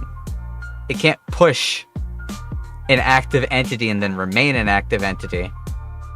But it can't push an inactive entity and go back to being active, or vice versa. It's like really weird, but it causes a second one to spawn, and since one falls and one stays, when it gets pushed back, one falls to the trap door, drops through, boom. You turned one TNT into one unlit TNT and one lit, and the lit one falls down, blows up the cobblestone. This one doesn't use cobblestone, or doesn't use TNT. So I don't actually know how it's going to dupe it.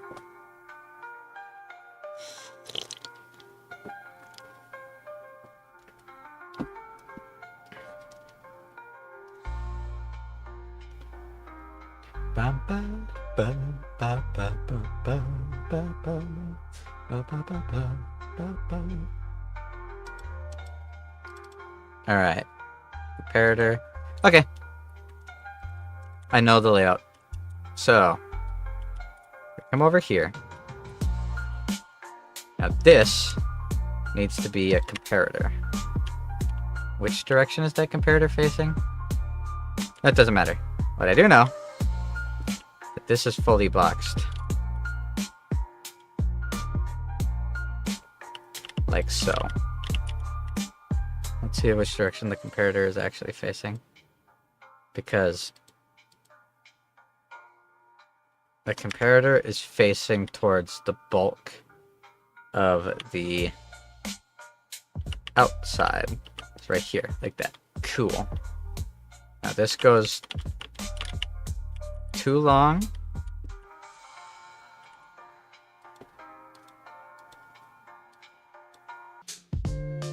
And then this goes 1, 2, 3, 4. Up, up, up, up, up, up, up, up, up, like that. And then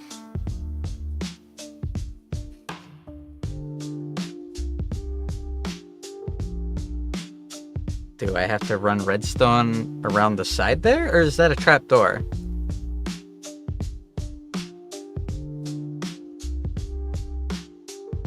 Actually can't tell.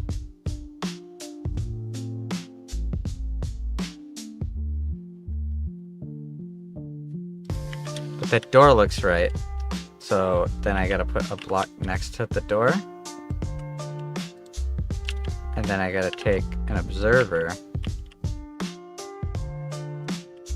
facing that, I think. Yeah. The block behind it. Oops, that's below it. Don't fuck it up already, I just started. Add another block. I already did that. A piston. 4 more building blocks, cool. Piston.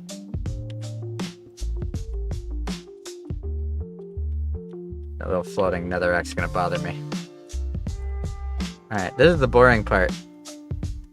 But I find it very interesting and I like stretching my brain trying to figure out how the fuck it works. So set it to 2 ticks. Put my 1 sand right there. Put a block right here. Take my lever.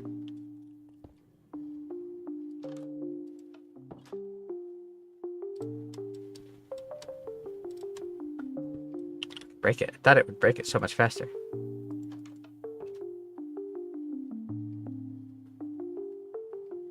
No, I had it right. I don't know if the direction of the lever actually matters. Sometimes with these builds, they kind of do. Not for the reasons you would think. Alright. And then I put redstone, torch, and dust. Like this. Cool.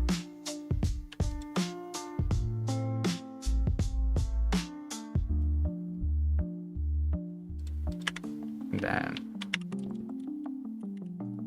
redstone torch goes right here. I gotta like count it to make sure I do it right. Because if I don't do it right, and something's even off just the littlest bit, it's like, see, I just counted that wrong. Doesn't go there. Goes there. That raises it up.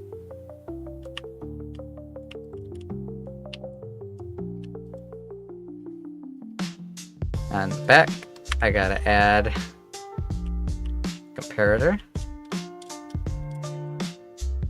And then what do I put behind it? What is that?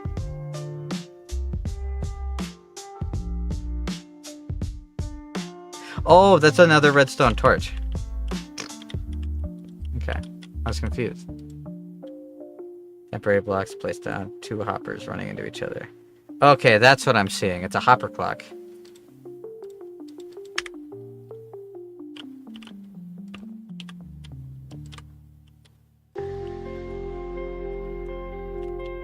A really simple hopper clock, though. No redstone blocks.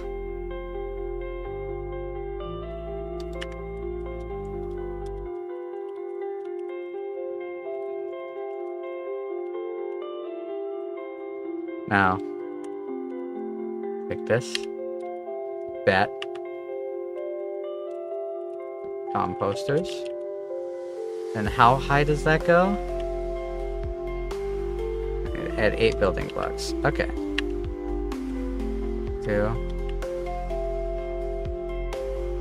3, 4, 5, 6, 7, 8. Run redstone across the whole thing. And then a downwards facing observer.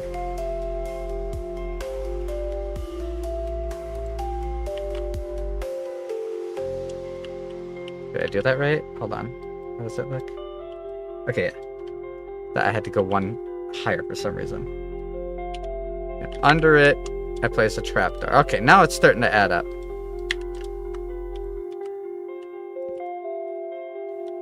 Cool. So it's like a self-inlaid triple circuit. That's interesting. So that torch powers this, which raises that. And it has the sand on it. So long as the sand is raised, no pulse goes through. And this torch is what's powering it. When this hits the right level, it will read it, turn this off, lower that. The pulse will get through the sand anyways. Because it's that single moment. That's where the duping like comes in. The dropping sand is what causes it to dupe. Sends a pulse, moves the door, everything else reads it. Pulse comes down through here. I think this will shoot it back up, which will disconnect that. And then this will read the movement of the trapdoor, send a pulse through, which will flip the clock, which will unpower that comparator, which will repower the torch, which will turn this on, which will flip the clock. Okay, I see. Which will then pulse it through again. Okay, it self-perpetuates. It always feels excessive, but it's a really delicate machine. Okay, what do I have to put on it now? Because I gotta build a structure. Oh, okay. I know what I'm building now. This is the actual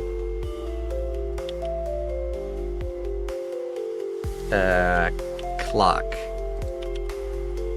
I call this a clock, but this technically isn't a clock. It's a loop.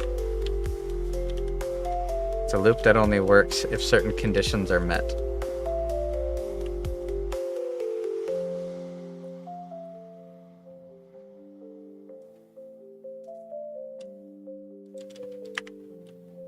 I'm pretty sure this is the right way.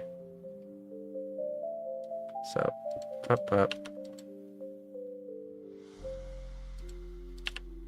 Oh, no. This isn't what I thought it was.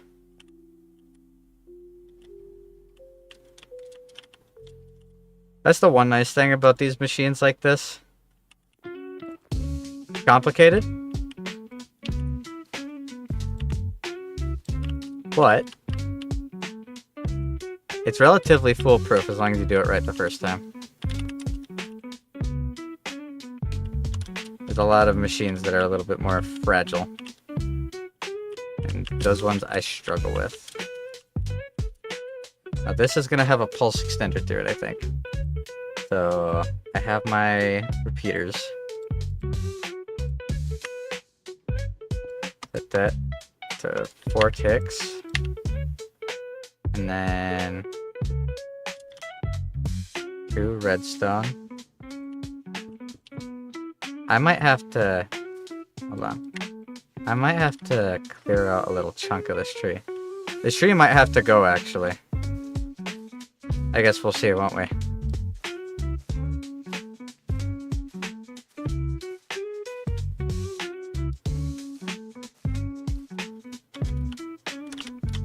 I gotta be careful that none of these items falling down from the trees are actually gonna cause anything. On the other side, temporary block.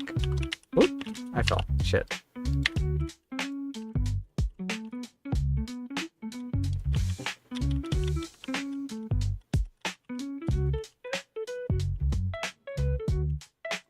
Alright, so... block, extension. Block.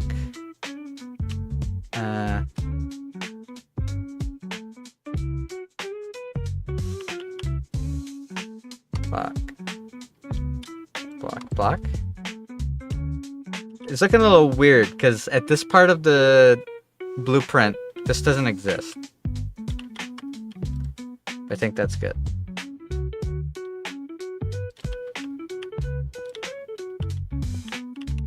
Take the repeater.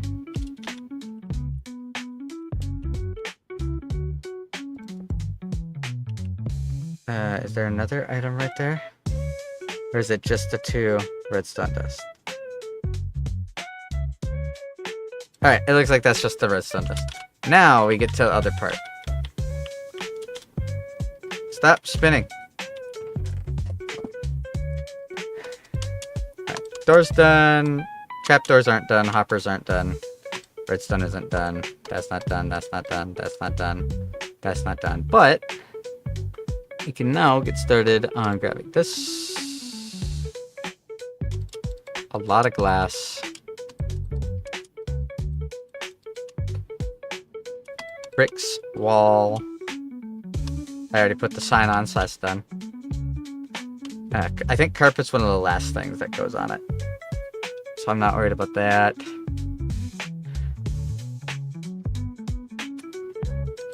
Yeah, I think that's good. Cool. Now, build the bulk of the frame. Gap in 6 more blocks, like that.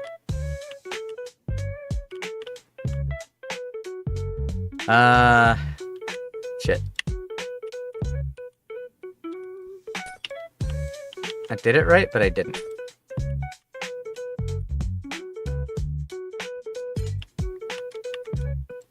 I don't know if it matters that much, but it might. He has the 5 on the left and the 6 on the right, facing in this orientation.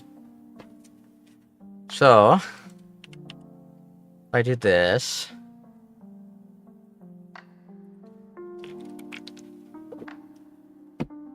and as much as I like to, you know, joke about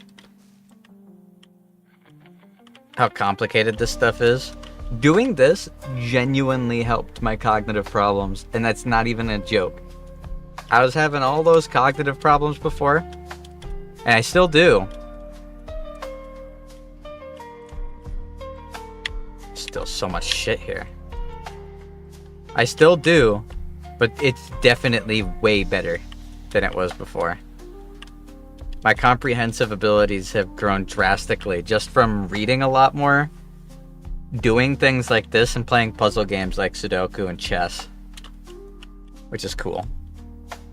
Now, how high do I make this wall?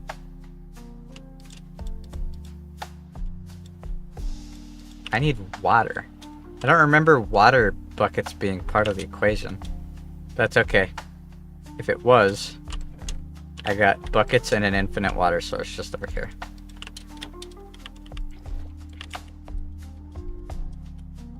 I see. This is the wash. This is where the items get funneled. Cool. Water to both ends. Already did that. Build up one side of the glass by 2 blocks. I can do that.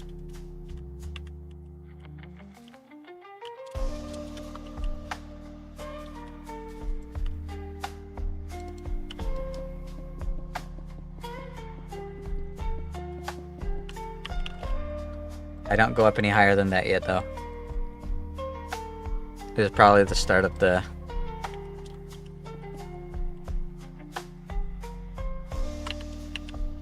upwards facing pistons. Which is the starting block? Right at the corner. So every other block, like that.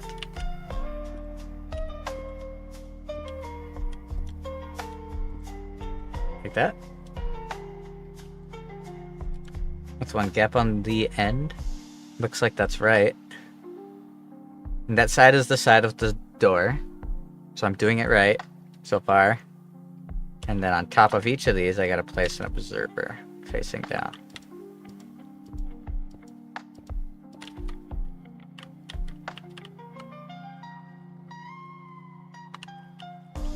Here are building blocks. Over the door. Another block. And I cover it all with redstone dust.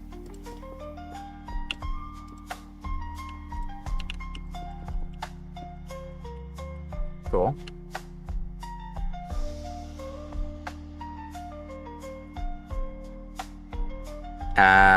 Okay. Now, here's the rest of the pistons, I guess.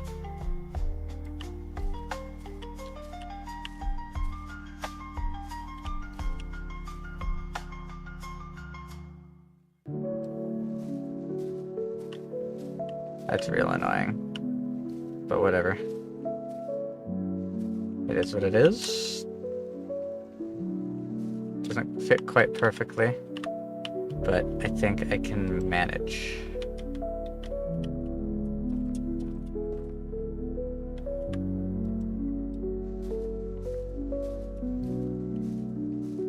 Sucks I gotta gouge into the nice trees. That's okay. 2, 3, 4, 5, 6.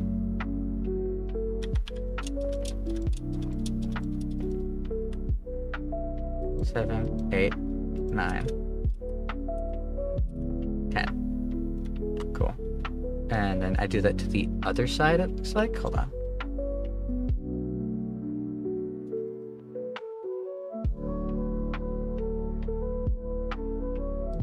Actually, no, not yet. I gotta do the redstone system here. But that should be pretty simple. It's just mirroring this all the way up, right? With glass? Is that right? Yeah, that's what it says. I've never used glass for this. I guess if it counts as a transparent block, it should work, right? Yeah, it chains all the way down. Cool. Now I know that. I actually didn't know that. I haven't done much large-scale piston machinery since they did updates to the way transparent blocks work. So that goes all the way up. One more set, I think.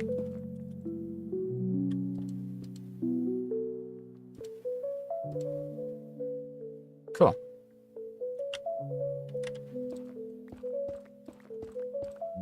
I probably should be being worried about monsters, shouldn't I? Nah, I think leaves are transparent blocks. I don't think monsters can spawn on them. I'm completely safe and nothing bad can possibly happen to me. Now we go to the other side and do the same thing. That's how it should look. Cool. Now.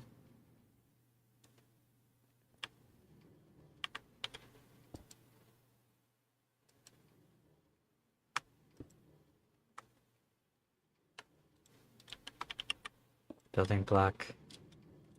Redstone dust.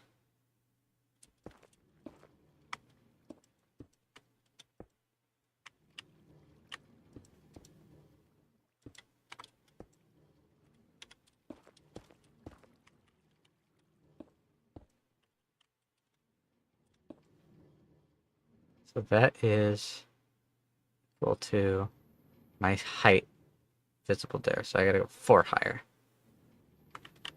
I don't want to get too high ahead because I just want to dig my way down once I'm done with this. So I'm trying to do it based off of eyesight rather than physical measure. Music stop. Restart it. Now, if my head height is that last block right there, then I gotta go 2 higher.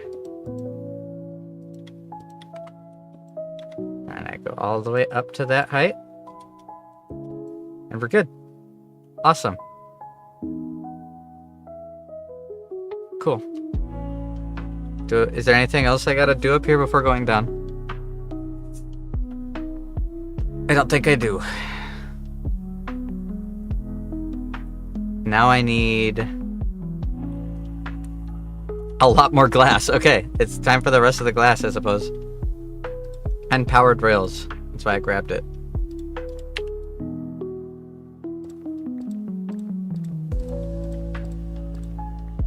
Supposedly, a lot of people are saying this also dupes the powered rails.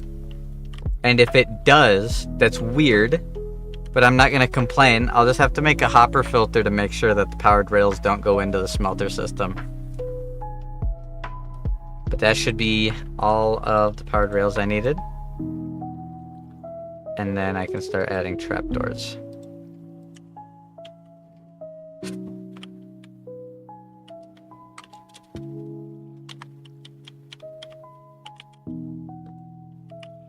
Like so. Like so. Like so. Like so. Like so.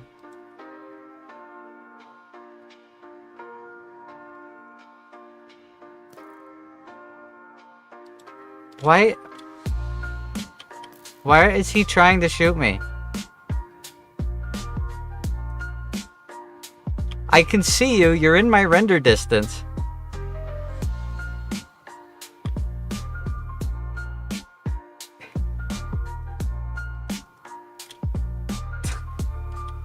Right, I gotta go 11 high, it says. So I gotta go pretty damn far up. Sorry, Inner Demons 1, yeah. Let's see.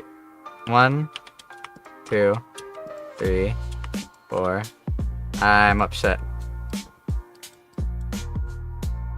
Won't happen again? Yeah, I'll likely store you there, buddy.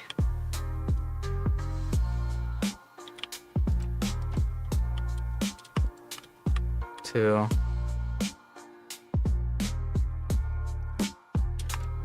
Oops. 3, 4, 5, 6, 7, 8, 9, 10, 11. So I gotta go 11 high. What is... Oh, that's my flying... I have a lightning rod block right there. Okay. I was so confused. I was looking over there thinking there was like a bluish mass on my hill. I couldn't tell if it was some sort of monster or if it was the machinations of my mod. But I have to open every trapdoor going all the way down and do it between each gap. That's satisfying. 2, 3, 4, 5, 6, 7, 8, 9, 10, 11. That's very satisfying. I'm enjoying this.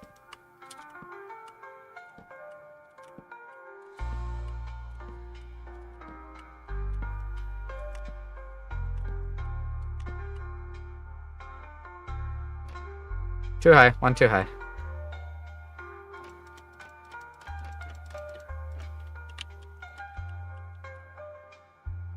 Two. 5, 6, 7, 8, 9, 10. 11. Bone is dead. No! Rest in peace, my brother.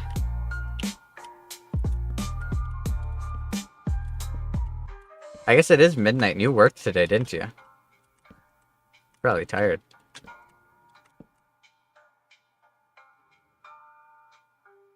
For a second I thought my head was stuck on something. And I go all the way to the end, right? You're not going to bed? Okay. You're probably just finished your sign over there. And are off to do something else. So I gotta make 6 towers total. How many have I done? I wish it would show on the side of the graph, like, a gap that shows how many blocks it is. Because the way that they have it showed is a little weird. You made more than just a sign? I'm sure. I'm sure you did, buddy.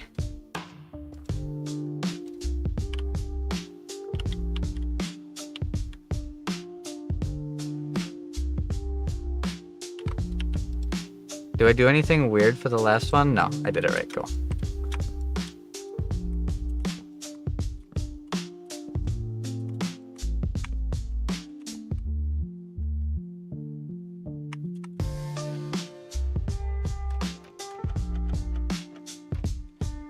Cool. Alright. And it's done. Now we get to start putting all the carpets down. Ooh!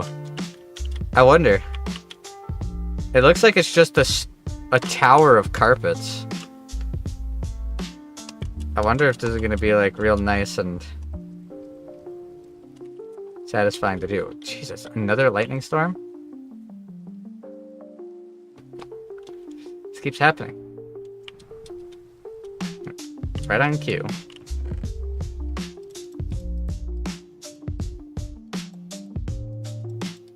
Alright, carpet. I gotta make a row of carpet.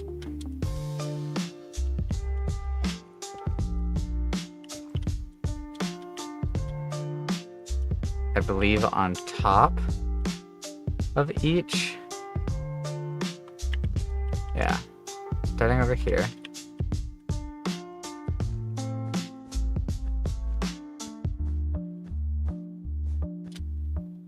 Like that. Did I go one too high? It should be flush with this. Okay, I went one too high. Cool. And then it looks like the last one is one short. So the side I started on actually did kind of matter. Okay.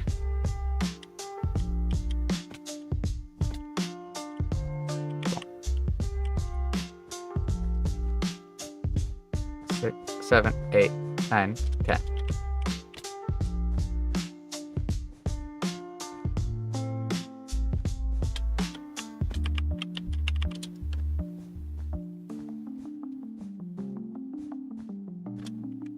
Let me turn up the in-game volume a bit. I just realized I can barely hear it. Normally I don't mind that I can barely hear it.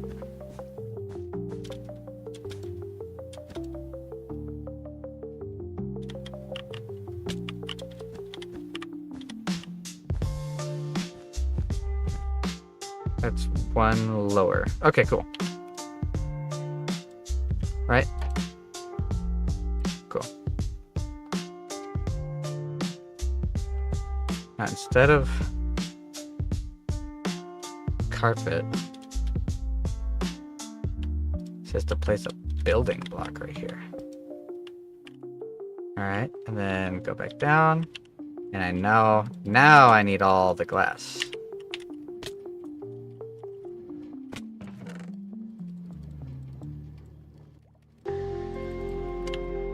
I know I've got more than enough glass, but I still want to be careful.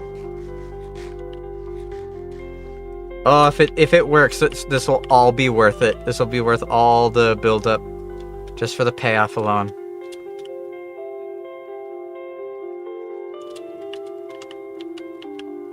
Now, did I fuck that up?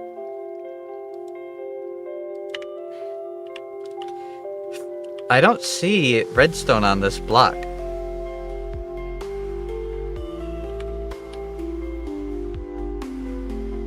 I think I fucked it up.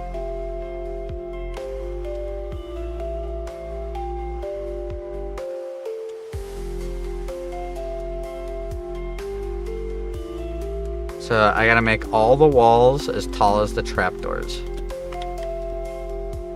Nope, don't do that. Don't do that. Don't mess with that.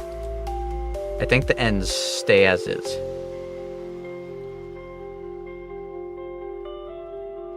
Let me just make sure.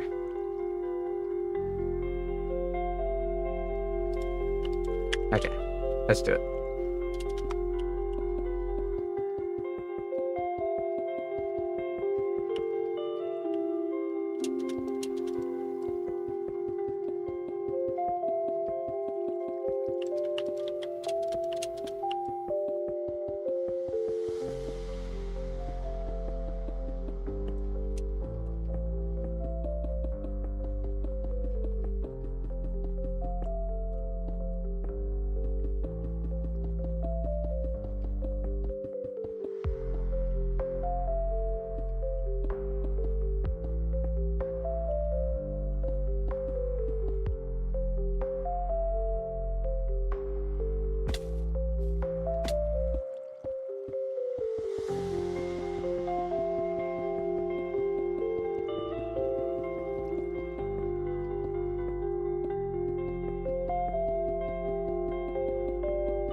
Says to go to the height of the trap doors. So like that. I'm not actually sure how this is going to work. How is this? Unless the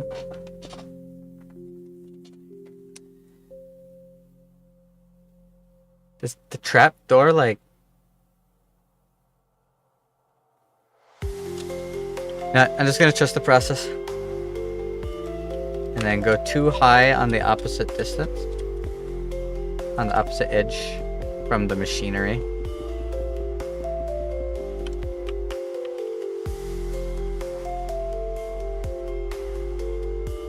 They put a big word in my house again and I don't even see what it is.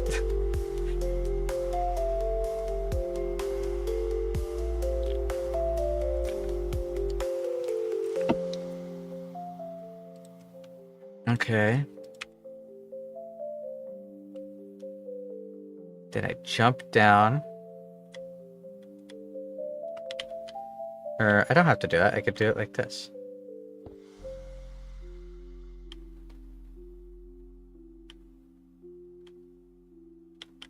Top of the trap doors.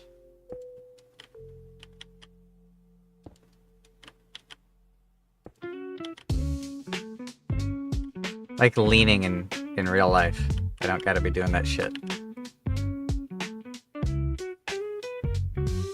Now,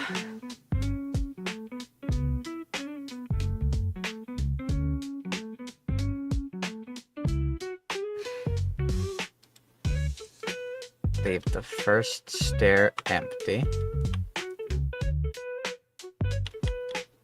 Put blocks on each of those except the last one? Is that right? No, the one above the building block gets a block. Do I have to go down and grab redstone? Oh no, I should have brought it up with me. Yeah, I'm gonna have to. I have... Actually, I might have enough here. I need to put upside down pistons in between each of these.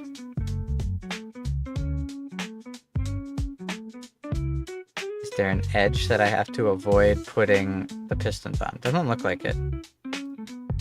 Looks like I do it between all of them. Like this.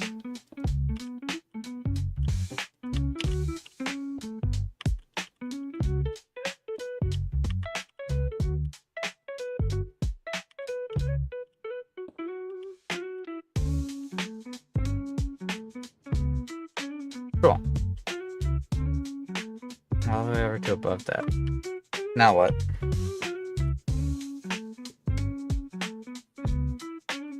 More glass. Cool.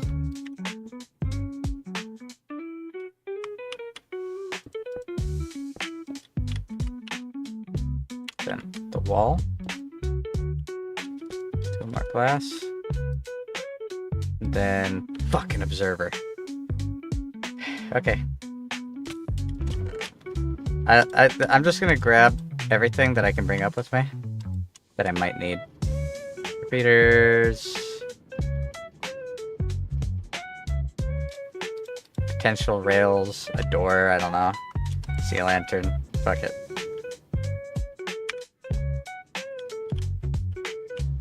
Alright, let's build up.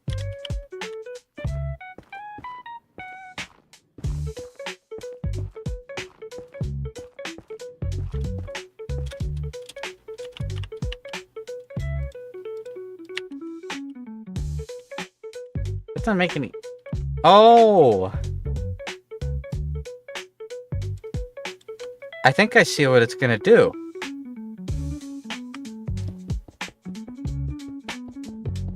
I think it just clicked in my head, actually. I have 11 redstone dust, and this isn't longer.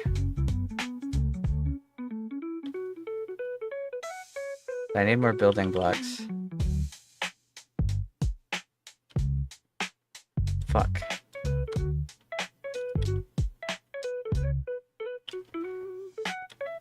The one thing I didn't bring up with me. More smooth stone. I thought I had enough smooth stone. Where'd the rest of my smooth stone go? Huh?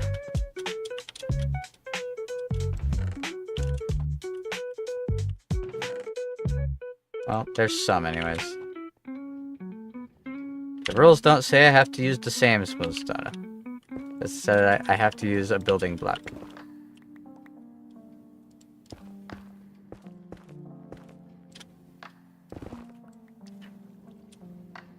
Pop, pop, pop, pop, pop.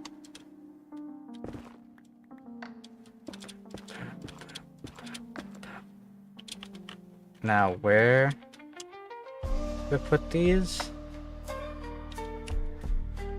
Looks like the first one's excluded. So it should make like a staircase, essentially. Like that. Right? Yeah. I got that right. Like that. And then I'm guessing now I'm gonna run redstone over the rest of it. Like so.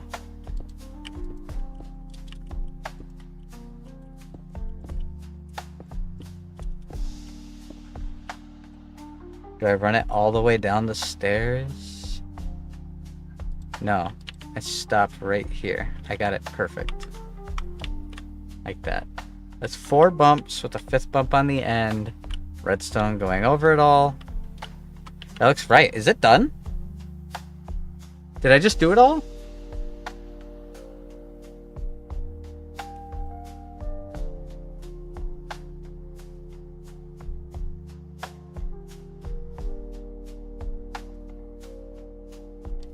What? Those are really weirdly specific items that it didn't tell me I needed at the beginning.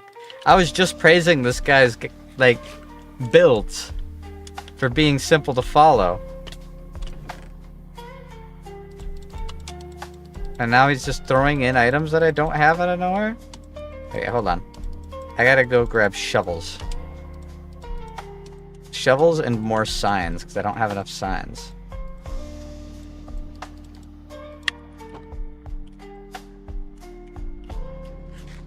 I'm guessing it wants me to use wood signs. Or, not, well, obviously wood signs, but wood shovels. For a reason. Feels like that's like a filter, but it's not, because it's going into the hopper clock. This isn't going into a pickup system. Is there a reason why it's specifically these items? No, there isn't. There is no reason why it's specifically those items. It's just the way it is. 2, 3.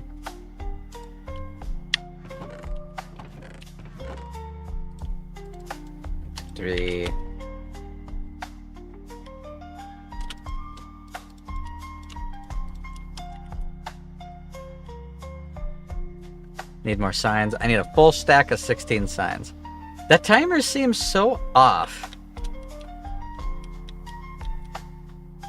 19.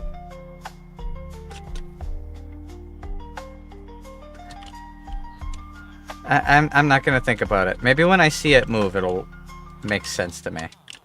Normally, I like understanding it before I flip the lever. That way, if it breaks, I'll know why. But I don't know. I've already put in this much work into it. We've been building it for like over an hour. Been like an hour and 10 minutes or something like that. Also. Huh. Oh, guys. I don't even know if anyone's actually paying attention right now watching or if everyone's just lurking. I'm going to be adding a bot to the Discord that I started using recently. And it's really cool. And as far as I know, it's safe. I hope I'm right about that.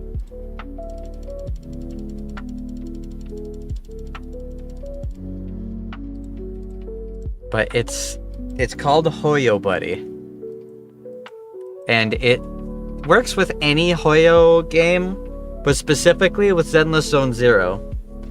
What it does is you can link your account, your Hoyo account, to your Discord account, and it will automatically redeem every code as it comes out.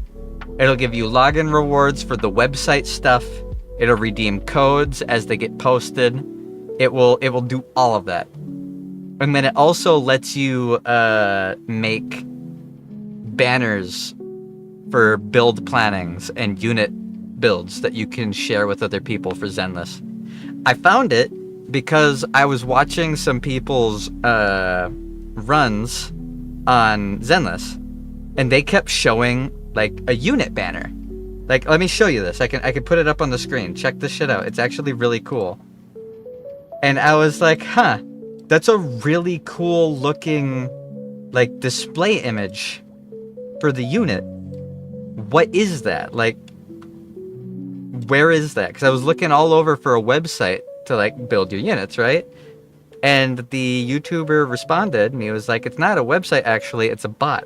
You can join their Discord and add the bot to any server that you want, or you can like use it in its DMs or whatever, and it will let you make banners to show your units, your builds, your team builds, and cards for like deadly assault clears and Shiyu defense tower clears, as well as timing and numbers, like precise numbers and everything. And it will also auto do your login bonuses and your website visits and your... I just said it a little bit ago. Why am I blanking on it? Codes. And I, like, every once in a while, just get a DM on Discord, and it'll be like, hey, They had this code drop. I just put it in for you. You can claim it whenever you log in. It'll be in your messages. And I'm like, okay. Yeah, this is what the card looks like. It's like a full card of the unit, and it shows all the information. Shows what mastery your unit is, the engine you have. It shows the discs, as well as the substats you have on the discs. So you could share this to anyone if anyone wants to know what your build is. Shows individual stats, all of them. The blue ones are the ones that are being upgraded by your last 3 disk drives. Shows your talents, shows your skills, does everything. It's really, really cool, and it's really nice. And when you do challenges like Deadly Assault, you get banners like this, where you can show your full clear, as well as all the stats that you used. What level in mastery your units are, what bang boo you threw with them, how many stars you cleared, your overall number, what percentile you are in for like overall damage number combo. So I did 9 stars. I'm in the top 12.75%.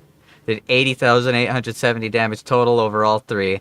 That's how much damage I did to each one, as well as the level, mastery, and the build for each one, what relevant season it is, and it backlogs your results too. So you can go back through and look at it. It's really cool. I just felt like mentioning it because I just got a DM from the bot, and it said, Hoyo buddy, checking in. Just got your daily check-in reward on the app. So you just got 3,000 Denny's. Cool. And you can like tell it to not give you notifications and do it in the background, or you can tell it not to do it if you don't want it to do stuff like that. And it only does it if you link your Hoyo account with your Discord account. So it's really, really easy too. So I've been enjoying all the free shit I've been getting using it because it just lets me know. Now if I go to this, which side do I put it in first? It's the right side.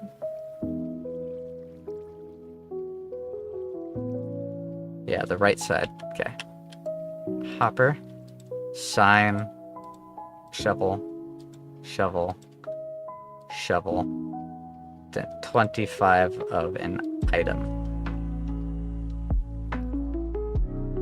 Click the lever and the duper will start. Let's see it.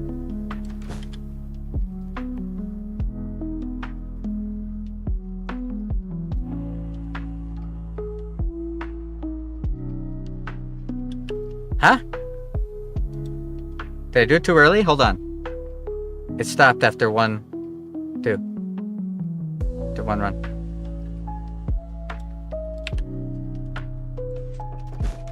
There we go.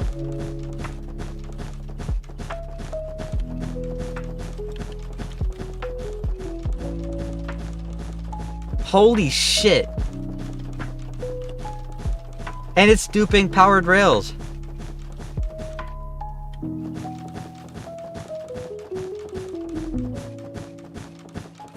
And then you can just turn it off.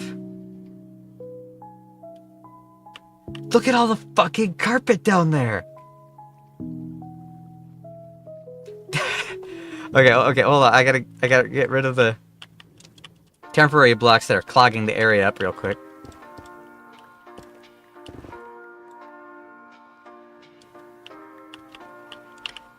Oh man, I love machines that break the game. I live for this shit. Just make sure there's nothing else up here.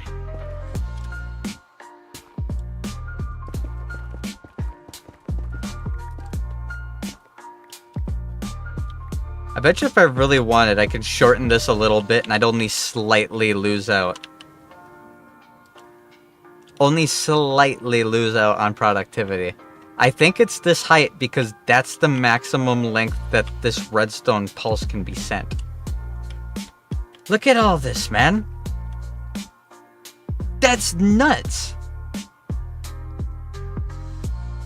I bet you I could replace all of this glass with hoppers. I think that's what I'm gonna end up doing. I think I'm gonna have a hopper line feed into a storage system that's gonna get sent up periodically whenever it needs it. Like when it lands up there, I'm gonna make a loader like over there, and it will load it down into like a box that will have overflow storage. And once that overflow storage is full, it will stay there and it won't move because it can't put any more in. And as it starts consuming the carpet to cook, it will start dumping more into it. I think that's what I'm gonna do.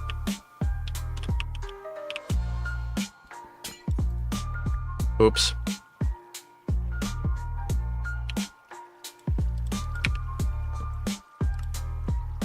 Cool. All right. That's a lot of carpet, considering I only ran it for like 10 seconds. And I've duplicated 11 powered rails on the side. Hell yeah, dude.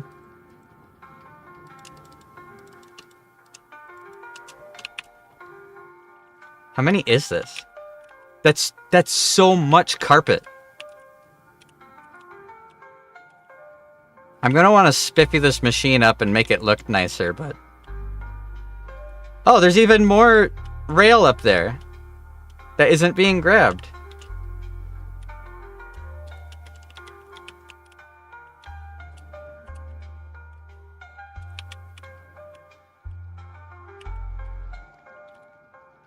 There's carpet and stuff everywhere that hasn't even been grabbed yet.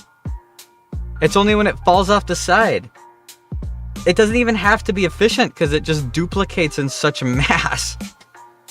Hold on, I want to run it again. It does just restart if I flip the lever, right? Yeah.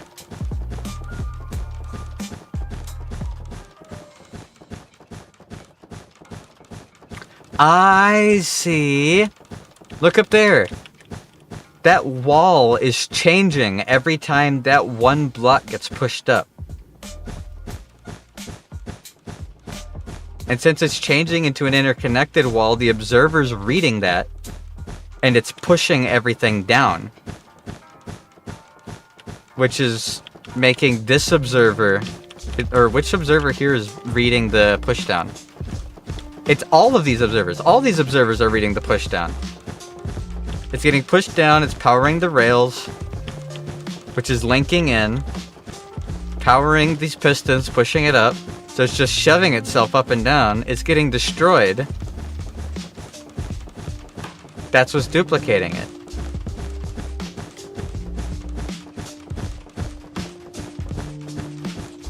And then it occasionally soft resets. When this pushes forward, the redstone goes up it, which flips everything down, which soft resets it. The link goes back around, which disconnects it and slides it back up, which restarts the motion. And I bet you that disconnect thing happens every time this runs out.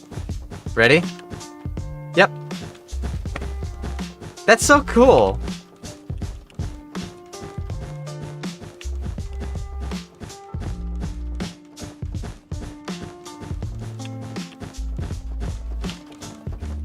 So it's a triple layered, self-starting, timer based, because this gets weaker as this runs out or vice versa. And that lets this come down, which soft resets the whole thing. It goes until it's about to run, then it resets. This pushes up, it goes again. That's so cool. See, now this is turned off, which is letting it be up as this gets filled. Once this gets fully filled, it drops down because this reads it, which turns it off, which drops it down. That keeps going.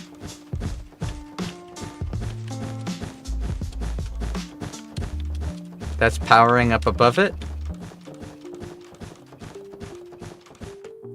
So finally it stops, pushes up, flip, sent it. That's so cool.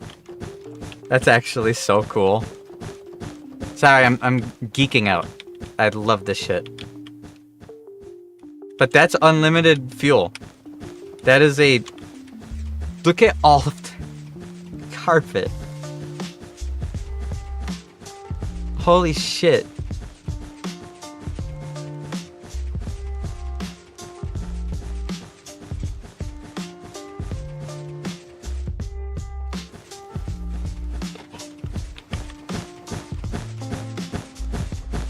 Oh!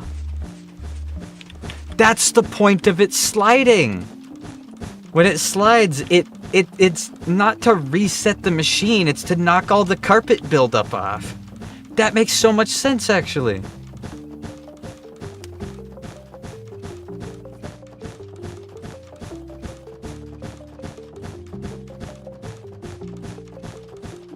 Watch it, like, knock it all off. It gets knocked all off to the side, drops all down, huge batch.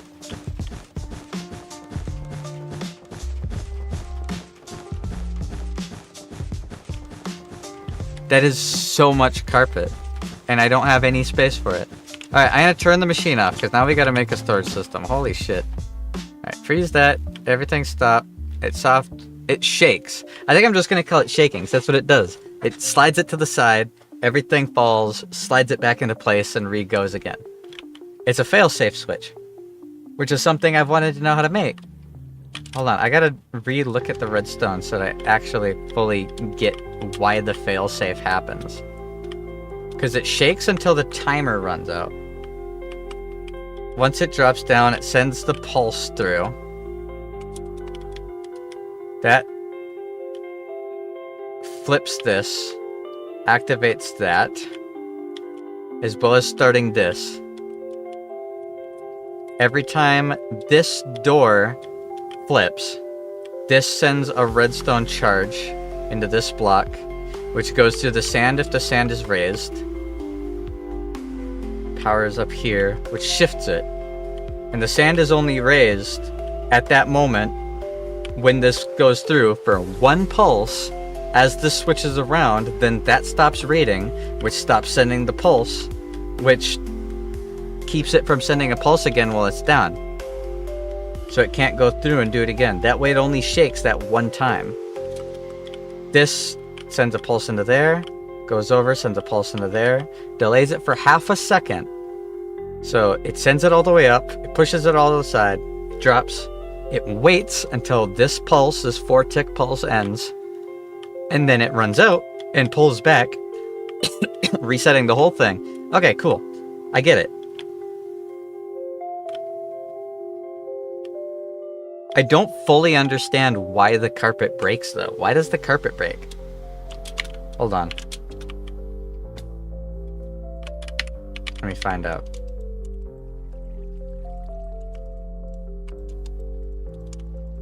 How do you instant eject items?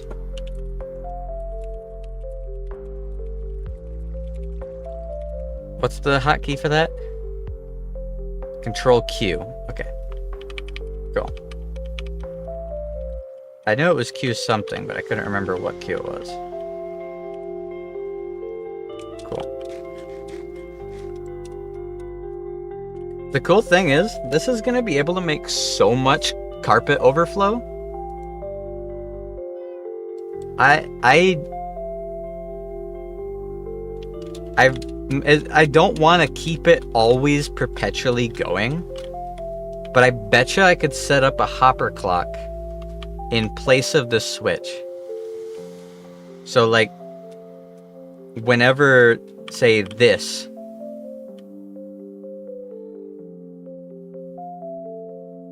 sends out a pulse, I could probably link it, if not make the exact same thing with a binary extender. It's probably shorter. I could probably connect it to the shorter thing. So every, like, because it can't run forever. I can't make enough storage to run it forever. And I want this to be automatic. I don't want that to come over here and be, oh, it's not smelting anymore. Everything goes for a while and then I'm done. I don't want to do that. I could probably just set it up like that. So it shakes, shake, shake, shake, shake, shake, shake, shakes, stops. Wait 10 minutes. Shake, shake, shake, shake, shake, shake, shake, shake, stop. Wait 10 minutes.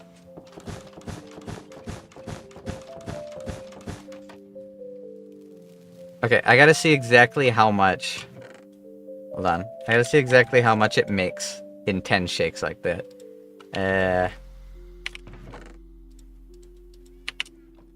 Let's destroy all of this real quick.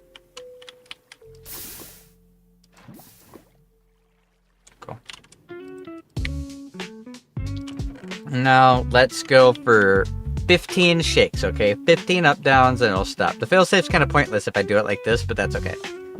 1, 2, 3, 4, 5, 6, 7, 8, 9, 10, 11, 12, 13, 14. 9, 10, 11, 12, 13, 14. Alright, well I just ran the machine twice. Once at 14 and once at 15. That's more than a whole... yeah, that's plenty. I run it like that every like 10 minutes so that it will continuously refill. I don't think we can smelt faster than that. I could probably double the smelter trays in this machine if I wanted to. I could make another ring around it. I don't really know why we would need to smelt anything that fast. But that's not the question we're asking here. We're not asking what we would need to smelt that long. We're asking how we would be able to smelt things that much. It's not a why, it's a if. I couldn't care less about... oops. Control Q. I couldn't care less about... No, too close. I couldn't care less about whether or not I should do it. The real question is, how long would it take for me to do it? Because I'm going to do it. So I need to make... hold on, let me write this down so I don't forget all of it. That's the one thing that's been fucking difficult about doing stuff like this, is remembering it all. So I need to make... like over here. Clock for activating the farm on a delayed constant loop.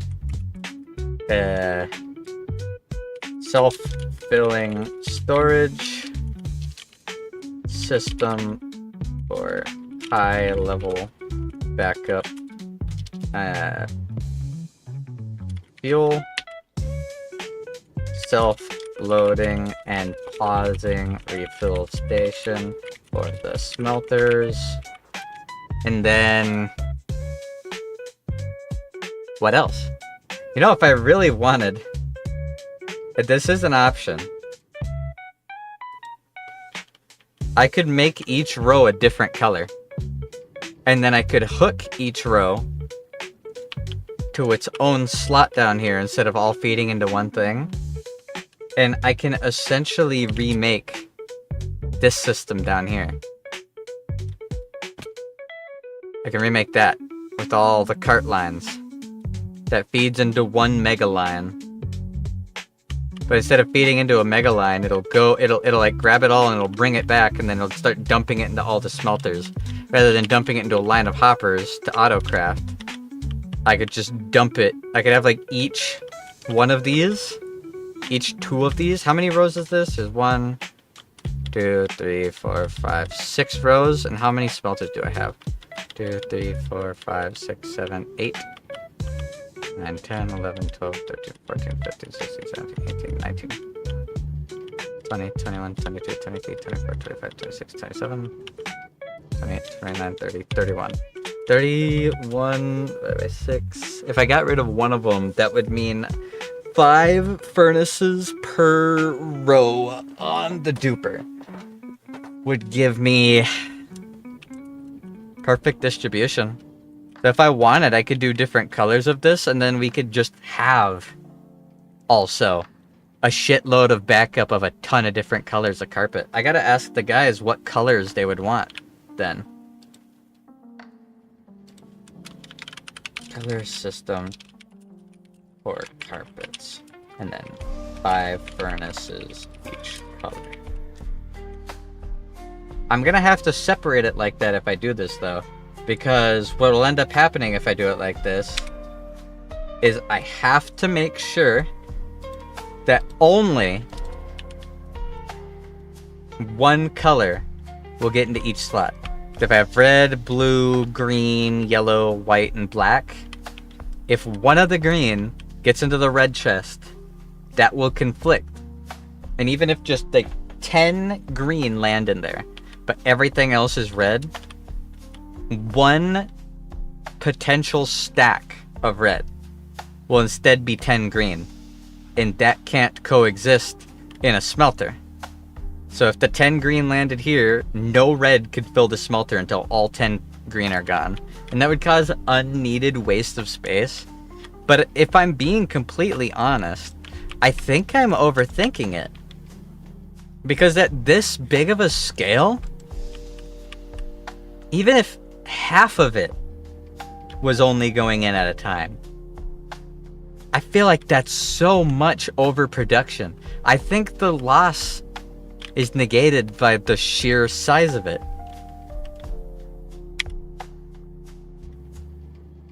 Because if a tenth of it was being clogged up, then ideally, depending on how much of it gets clogged up, worst comes to worst, a tenth of your storage is being misused.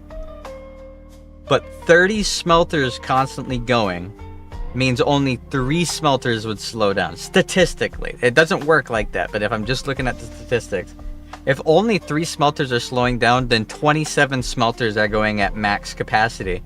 I just add 3 more smelters onto the end of it, and by all technicality, it'll equal out. Huh.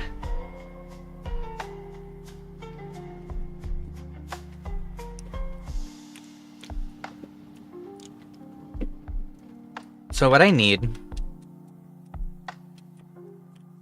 I gotta make another hopper clock like this.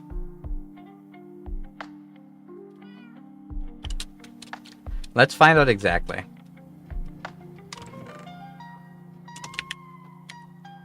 Bow, bow, bow. Bow, bow. Da, da, down, down, down. Chest.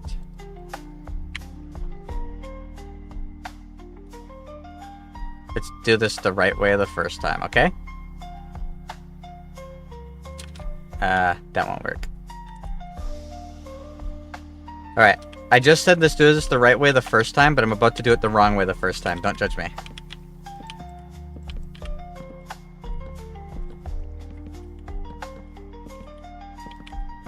Because the overlay of the machine keeps me from having the loader on this side, which is okay because I can just loop this under. So realistically, I should have had the machine on the other side. I thought that the output was going to be here, and it is, but it's technically here on both sides, if that makes sense. I have a lot of half slabs that I can use of something. I should.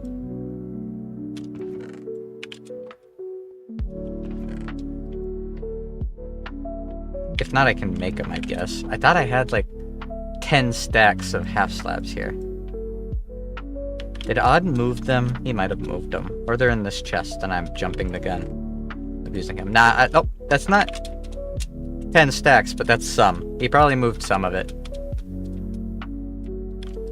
I'm glad he's been enjoying setting up the storage area. It's been nice to have. Alrighty. Man, I am not ready to rewatch Edge Runners. Yeah? Are you rewatching it with somebody, or are you just rewatching it to rewatch it?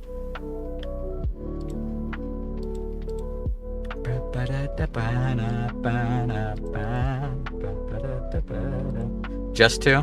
Okay. I mean, hopefully you enjoy watching it, then.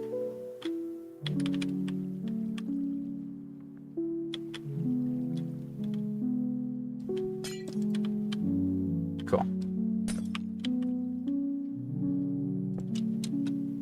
He rewatches The Runner's Edge. Yeah, he does.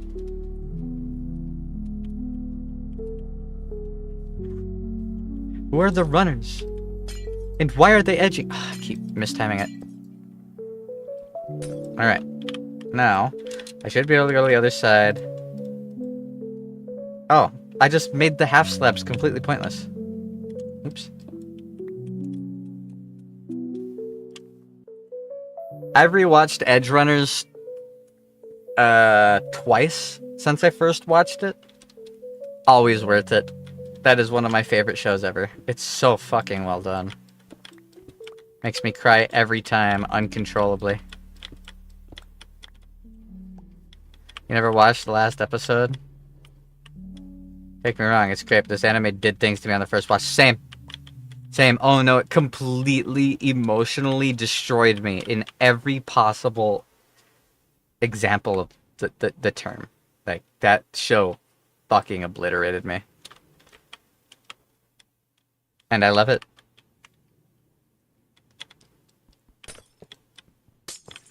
I love that show so much. It made me care about a IP I didn't care about. I genuinely couldn't have cared less about Cyberpunk. I couldn't have. The launch of the game was nothing but a joke to me. And then I watched it, and then I forked over $60 and played the whole game. Over the course of like 8 days. All of it. I lost myself to it. Best experiences I've ever had. Damn, whole $60. Yeah, I bought it full price, dude. I didn't even buy it discount. I bought it full shabam. That's how you know I was absolutely lost in the sauce.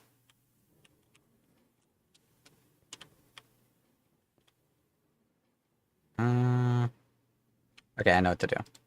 Trying to think of how to do this. Actually, wait, why am I so worried? What, am I stupid? There's nothing here that can be destroyed by the water. Duh.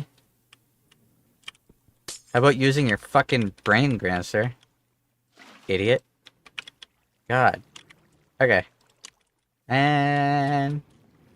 also thinking of replaying the game. I will be doing a playthrough of the game soon on stream. Because of the DLC. I still have not played any of the DLC. I have watched none of the DLC. The only thing I know about the DLC is David Podsiadlo's trailer song. And... ugh. So good. Alright. Now this is the test, okay? I'm going to run it for... how long should I run it for, guys?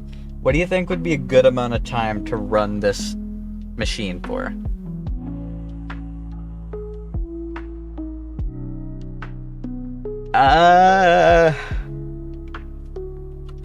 I'll just run it for 30 ticks. Let's do 30 ticks. I guess technically it's 60 ticks, but 30 shakes. Alright, here we go. 1, 2, 3, 4, 5, 6, 7, 8, 9, 10, 11, 12, 13, 14, 15, 16, 17, 18, 19, 20, 21, 22, 23, 24, 25, 26, 27, 28, 29, 30.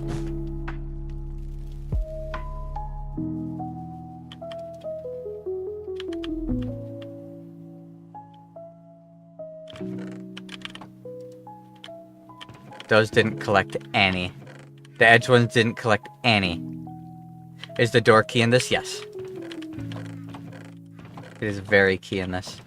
Well, the edge ones didn't collect any, but I could just start the water one more block to the side and it will. So let me do that real quick.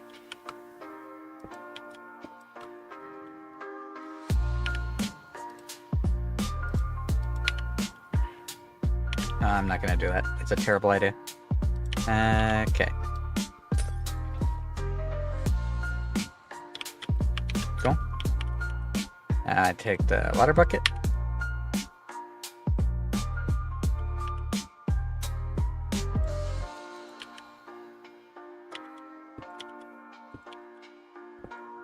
I could do this. This will actually make things run better. It still reaches full distance.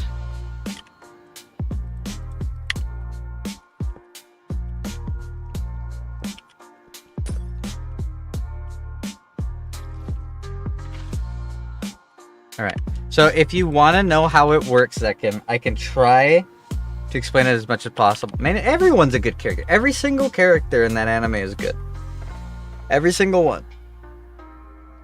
So the way that it works is these observers power these rails that are above them, and that slides it up, displacing this pulse that is coming through here. So it slides up, that goes up, which slides that block up, which touches that wall. The wall connects to it, which updates the block, and that observer reads it. That observer then sends a pulse above, pushing everything back down one. Once it gets pushed back down, everything's shoved down, the rails are back where they should be. It gets powered by the observer, reading that there's a change.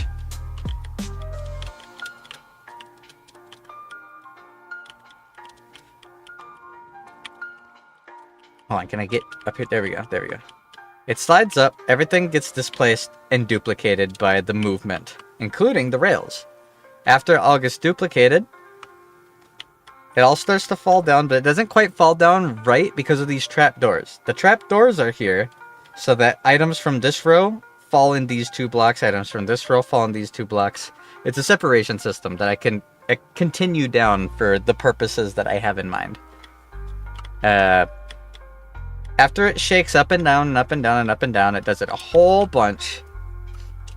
This clock right here eventually puts all these items into this hopper, after which this turns off. When this turns off, it disjoints it, it sends a signal through, which turns this on, which turns this off, which resets it. It's just a hopper that jumps back and forth, but the point is, every 2 sends, this pulse will turn off this, because this will invert this. I think I got it, but just in case, tell me the whole thing again. I wasn't listening. I'm not done yet. This turns off, which pulls this down after this is halfway done. Once this is down, this is turned off, but the sand is down. When it turns back on, that pulse will go through the sand first, which will activate this, which will flip this, because this block gets powered, which will then send a pulse up, which will go up all these sides, push everything to the side, which will reset and shake everything off. So all the buildup will drop down all at once. And then when the pulse stops, it pushes back and resets, and then is immediately ready to go again. Now this door is extremely important, because every time the door opens, this sends out a pulse. This pulse is what constantly shakes. So this door flipping over and over and over and over and over and over again is the only thing making it shake.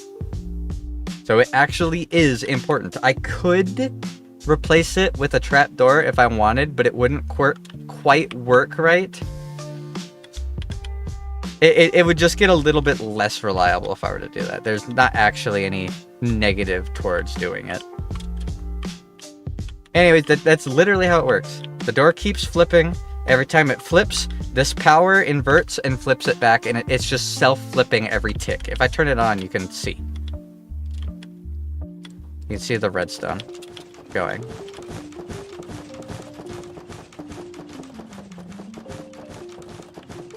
It flipping is powering this, just flipping it, which is powering it, which is flipping it. It's flipping itself over and over and over again. So every 2 times this flips, this does a full motion once. Message to all Half-Life fans. Gordon Freeman needs your help to secure the Borealis from the Combine Army.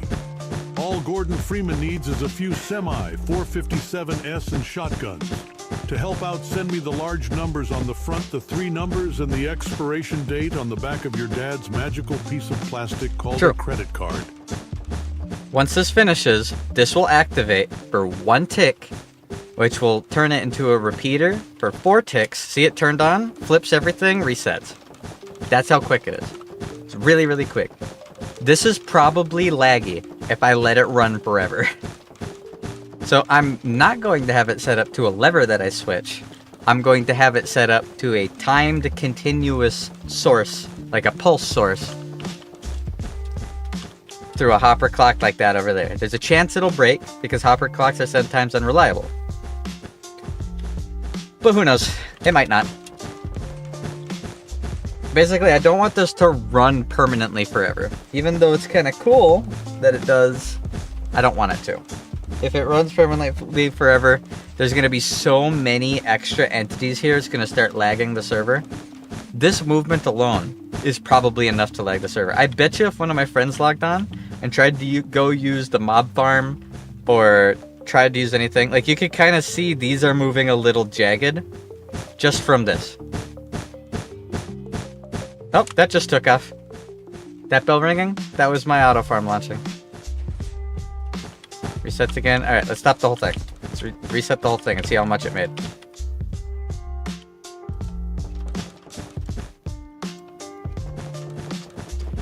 Five, 6, 7, 8, 9, 10. I want it to reset. It didn't reset. There we go. That time it reset. I don't know why it wasn't resetting the other times. Anyways, how much is here? This one still isn't picking any. Oh, I'm stupid. Okay, I was wrong. I like your funny words, Magic Man. It will never come into this because that's being blocked off. Okay. I like your funny words, Magic Man.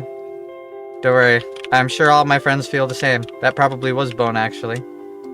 He and the rest of them, they don't care to understand how my farm works. All they care about is that they get unlimited of something and don't have to work for it ever again. That's the benefit. I just take care of the creation part of it. And they're not wrong. They're not wrong for that. They're completely in the right for it. Let me grab some of my shit out of here. What took you so long, Idiot! That's good.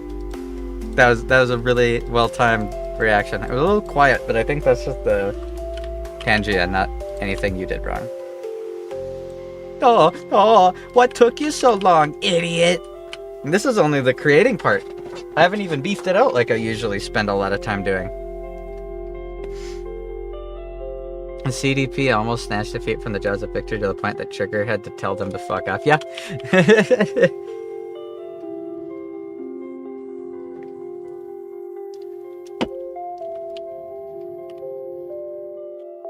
Ugh. My eyes fucking hurt.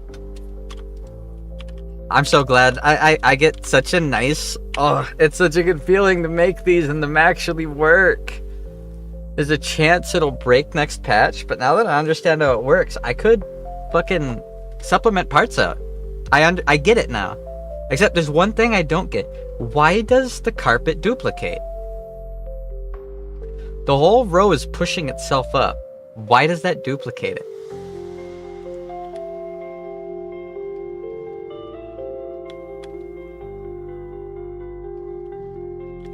Magic. Hold on, I gotta test something.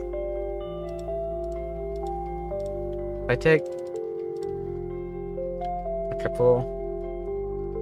I'm just gonna take one carpet. Let's do this. Carpet piston. If I do this, does it duplicate it? That's what duplicates it. It's pushing it back down. That's the duplicate. Because normally, when it pushes up, it slides up. Because it's a decorative block. It can only exist on top of something. It has to do with half ticks, exactly. It can only exist on top of something.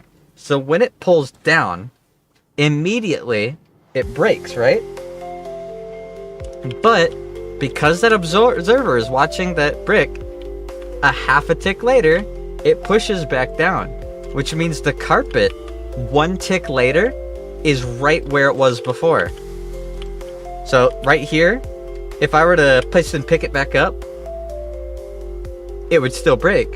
But if something pushed it back down, so at the end of the tick, it's here again, the game would update that it was never damaged. So the dropping animation of them all falling duplicates them all. But it doesn't actually drop, it pushes. It creates a void for a half tick. Okay, that actually makes sense. I forgot that I actually didn't know that carpet breaks. I know carpet breaks if you break the block underneath it. But I didn't know that would update the way that it does. Does that work for any decorative block? It has to, right? But what decorative blocks can you even, like, have a use from duplicating? Hold on.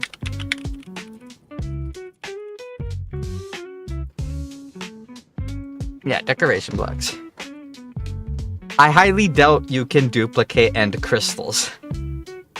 Can you? Can you? I don't think you can. I don't think you can duplicate end crystals. Because you can't push it off the obsidian, it'll just blow up. I don't even know if you can push it. So no, that's not an option. Are entities not blocks? I mean, technically, yes. They are an entity. I guess, yeah, you're right. It's not like TNT where it has a trigger. TNT are a block that becomes an entity when activated. That's how they duplicate. End crystals don't do that. End crystals are entities in the way that a lit TNT is an entity. It just blows up the moment you hit it.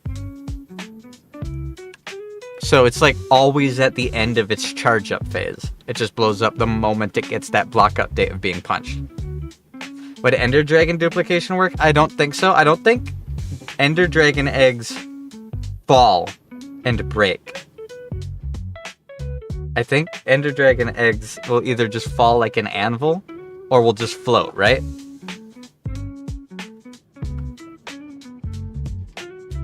Ladders wouldn't work.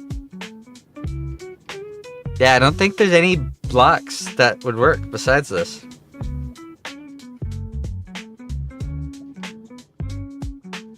I'm not complaining, like, this is perfectly fine. Maybe candles? Hold on. Let's find out. I could do a couple rows of candles if I wanted. The egg has the same characteristics as sand? Okay, yeah. Yep. Yeah, that won't work.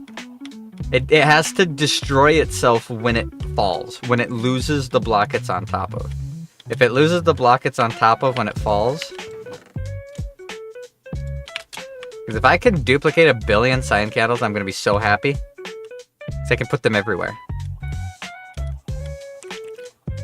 Also, yippee! I am 27 years old. I have now hit my prime.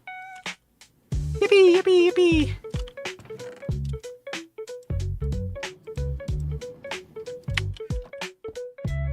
Yeah, let's find out. Nah, that breaks the moment you push it up. I doubt it will still work. There's a chance. In fact, I could just test it, can't I? Hold on, I gotta build a... Where's the ladders that I had over here? It's only downhill from now on. Yeah. Sure. I have scaffolding, this'll work. I gotta get it to the top. Oh, it just came back and landed, okay. Thought it took off again. I was like, it's been like 2 minutes, not 42 minutes. Nope. Does this work again? There you go.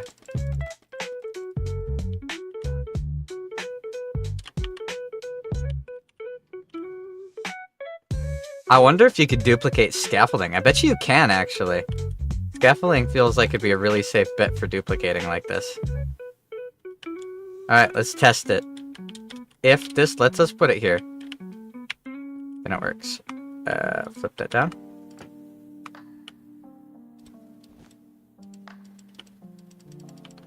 Nah, I can't. Can't do it. Damn.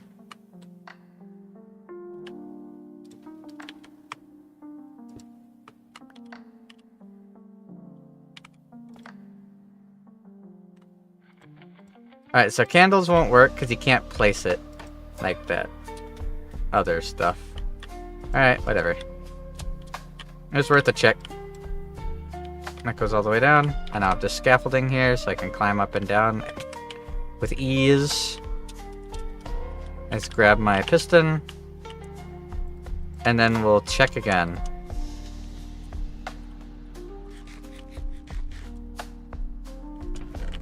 So that first one can't have any. That's never going to have any. So that actually made a decent amount. They just bulk store in the ends because they get caught by the hopper limit. If I separate each row into its own hopper funnel, that will change. So let me try doing that real quick.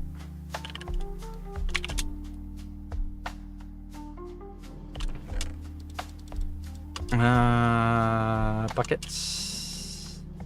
Glass. I like your funny words, Magic Man. Okay, that's what I want. Do that.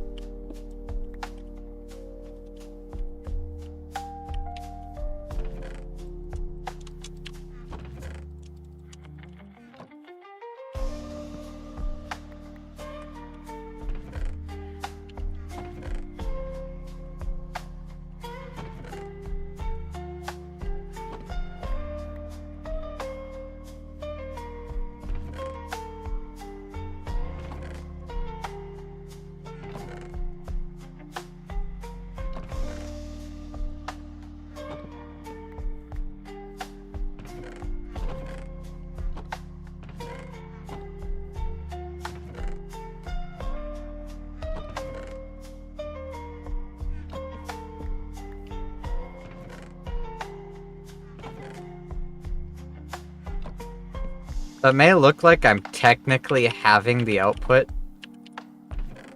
The output is the same. The pickup speed is technically slowed, but the problem with the pickup speed is the pickup speed was being all funneled into the middle, and that doesn't do anything for me. What I need is I need the pickup speed to be centralized, which means I need it to drop only on this one hopper, each row. Like so. And there are ways that I can still, after all of this,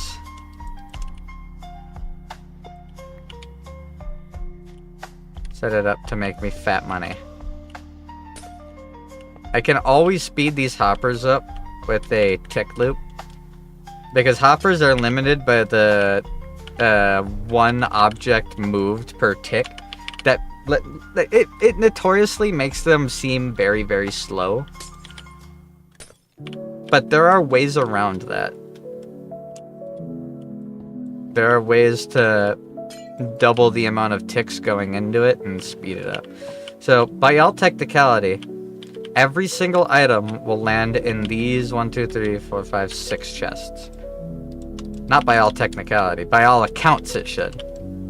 This isn't a it should work. This is a it will work this way.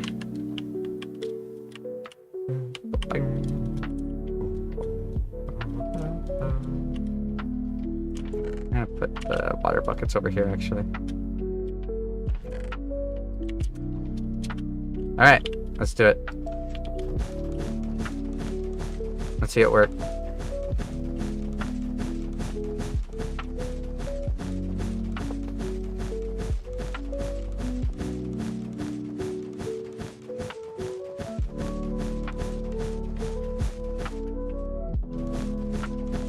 There it all falls. Perfect.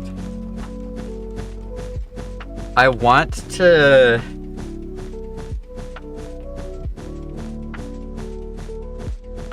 I see.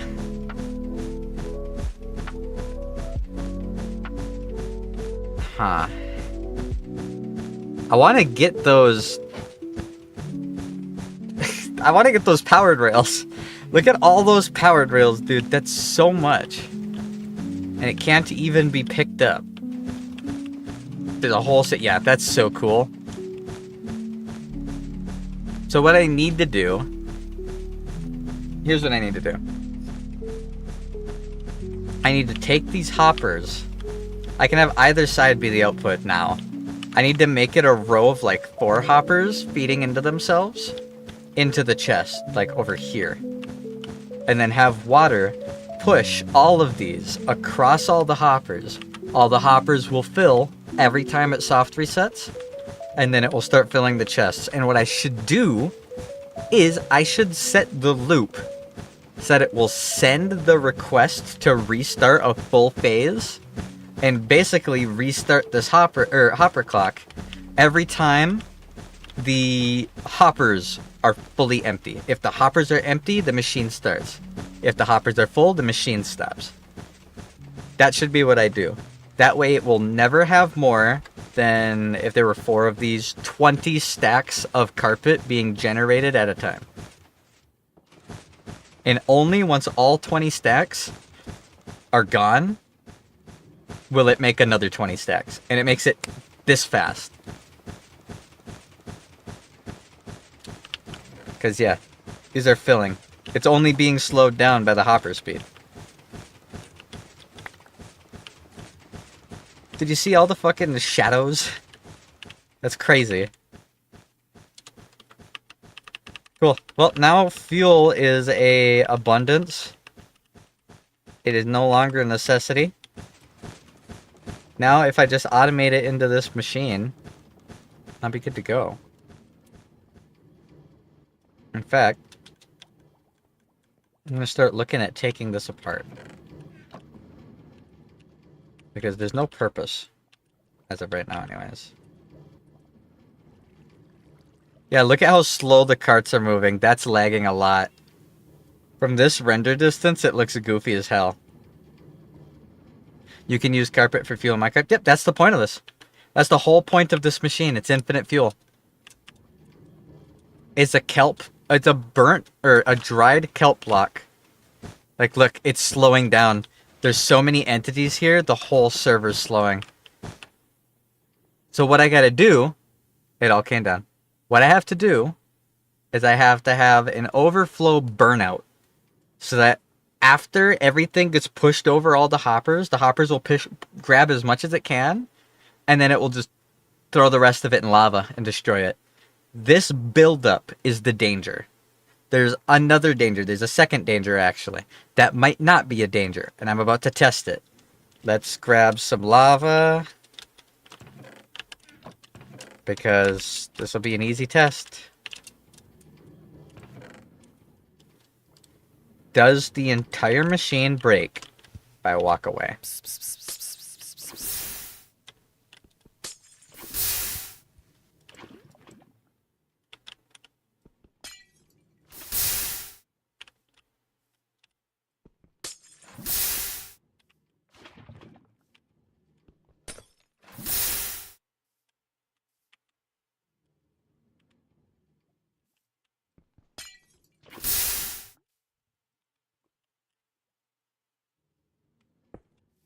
There we go. Okay. Well, that's everything replaced.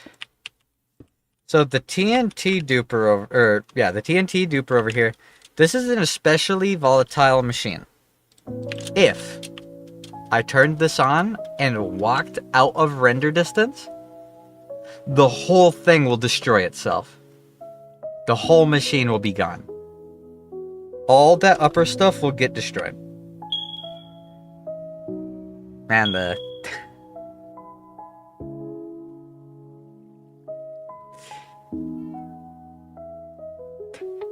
what's the joke?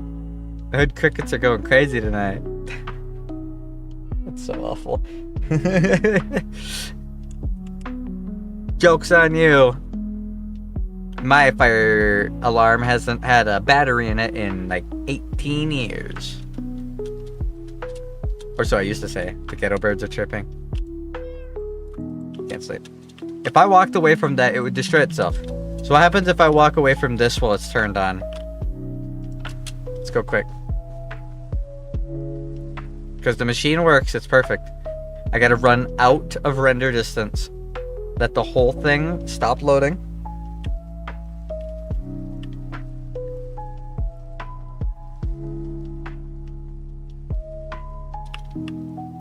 Let's get all the way over here. This is a test. If I come back, the carpets load wrong, and the whole thing destroys itself. Then the first thing I have to do is make a chunk loader. Otherwise the machine can't be automatic, which then destroys the whole purpose of making it in the first place. Which means I will now have an infinite carpet duper, but it doesn't fix my problem of not making the farm completely automatic, which would be awkward because I just spent like 2.5 hours making this work. And it works great. It works awesome. All right, let's go back and see.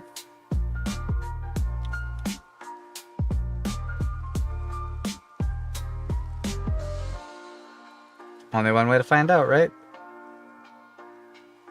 Man, it's too bad I don't have the Riptide. Hairy balls.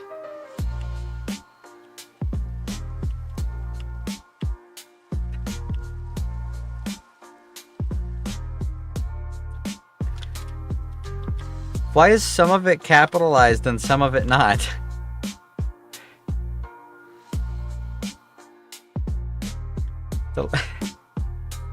The last 4 letters are 1 block shorter than the rest.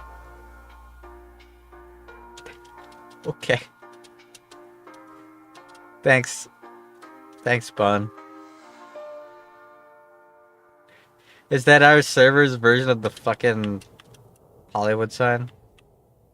Oh, did the machine turn itself off?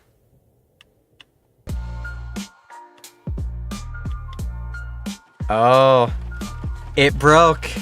Yeah, I was right. I called it. It broke. All the powered rails broke. Huh? Good to know. It's a lot of fucking powered rails, though.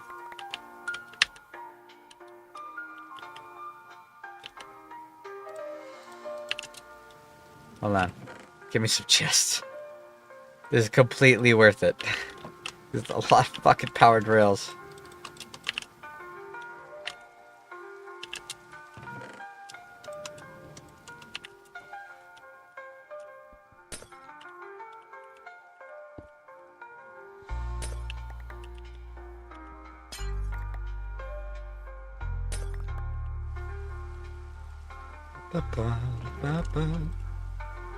A lot of powered rails. I gotta keep a stack. That's a lot of carpet. Gotta keep 2 stacks, because I gotta now rebuild the machine. So if the machine destroys itself... Shit. Where the wood farm at? We haven't made one yet. I haven't really needed wood for anything. Because we made the unlimited iron farm, and the unlimited stone farm, and the unlimited emerald farm. We haven't really needed one yet. Should make one, though. Alright, well, I gotta go up and fix it all. 'Cause it is now broken. What's an easy way to get in? Doing this is an easy way to get in. Never mind. That is not an easy way to get in. I lied.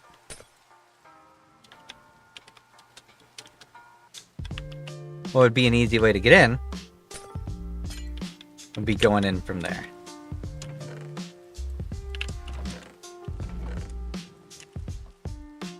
Let's scaffold our way up.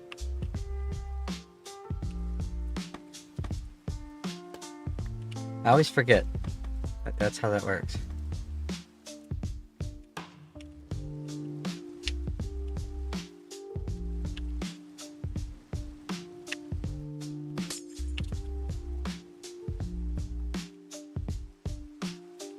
That's interesting. Oh. Everything shifted. That's why. That's what breaks. Okay.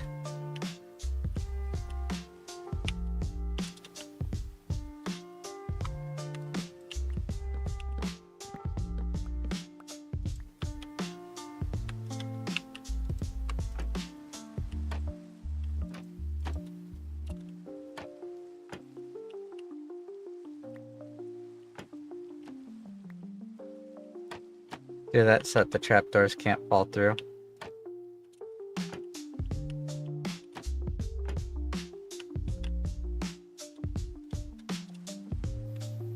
Alright, cool.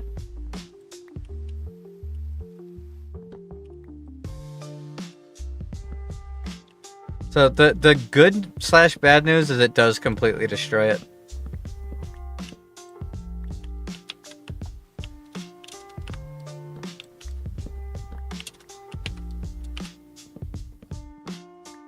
I gotta look something up real quick before I pursue my fix to this. Because I don't want to pursue my fix to this only to have it break anyways. So let me look it up.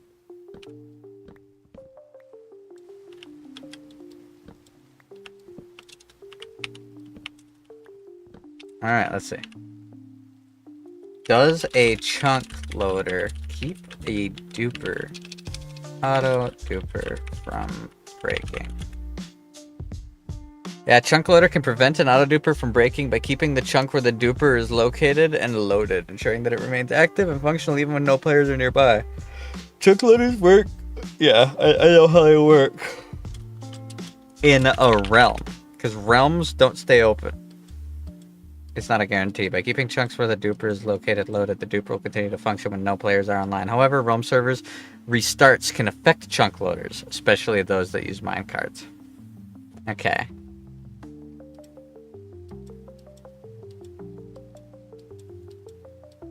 Interesting.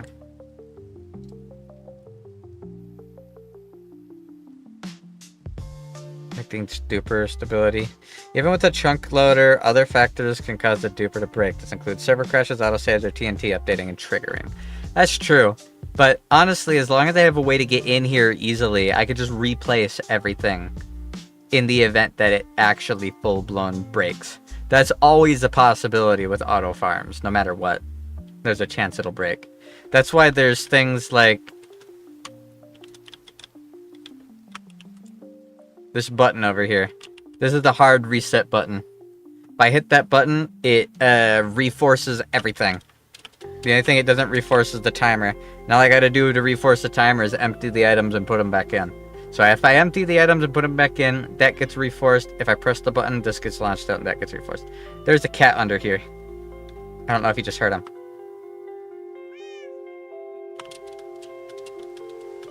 He made himself known.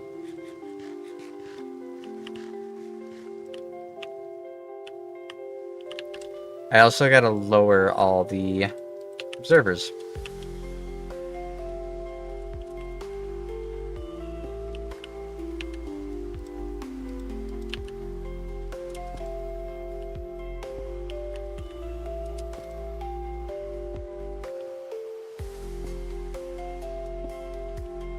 Well, I now know how it breaks. What happens is the machine while it's lazy loaded, the machine tries to reset and it pushes everything to the side.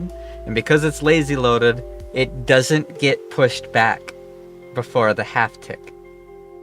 If that happens, it doesn't load and all the carpet just breaks. Without the carpet, the trapdoors can't be pushed back. So yeah, that's how it broke. I can think of a couple possible fail-safes for that, though.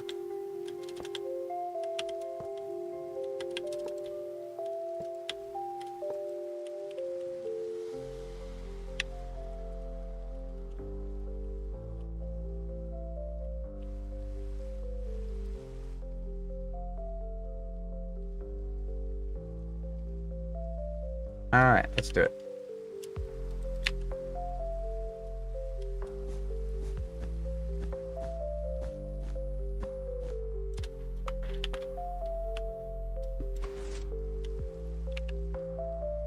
There we go, that pushed everything down for a second.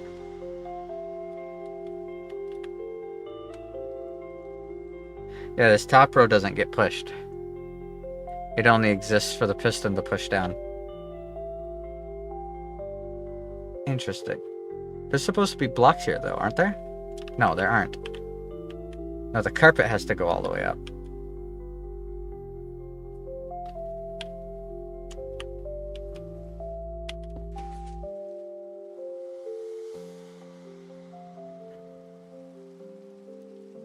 Okay.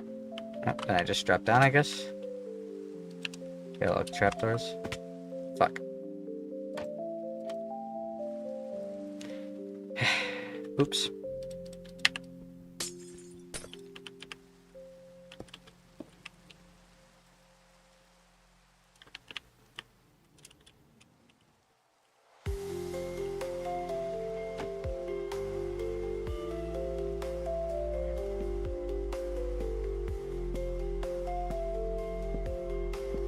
Shin ramen. Yummy. You know what I'm gonna have for breakfast tomorrow? I got my Asian marketplace in town had bulldog spicy carbonara dumplings. I'm very excited to try that. That sounds good. So when everything gets pushed up, I need it to be one short. So this is the maximum height for the carpets, actually. So I can just flip these all up. I went one too far again.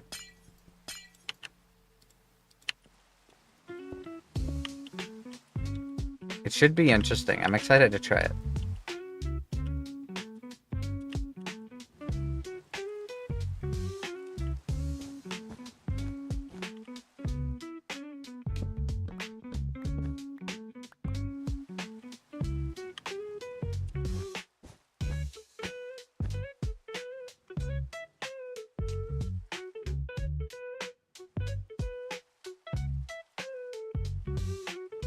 Goes all the way up. That's high enough.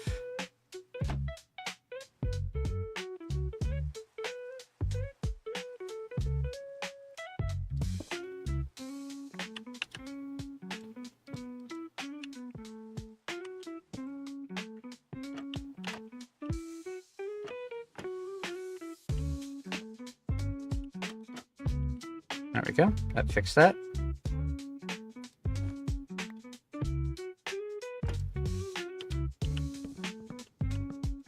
Alright, just gotta go back and face the other direction.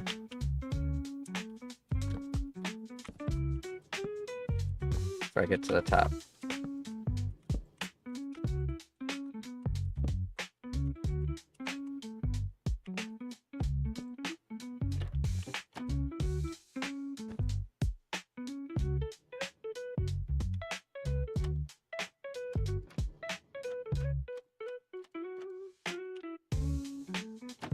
That worked.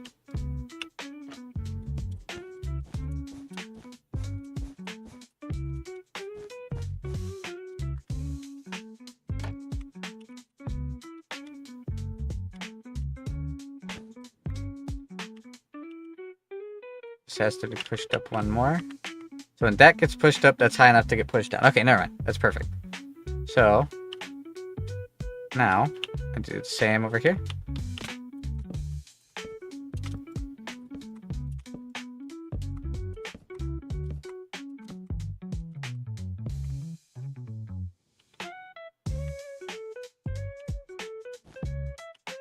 Pushed up to that block. That's high enough. Cool.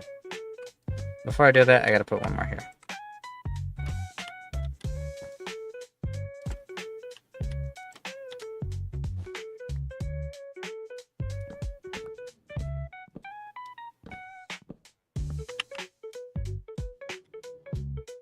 Okay. I just take this and go boop, boop, boop, boop, boop, boop, boop, boop, boop. Alright. I'm doing it. This is a little complicated to refix. I definitely need to set the system up so that it's easier to fix.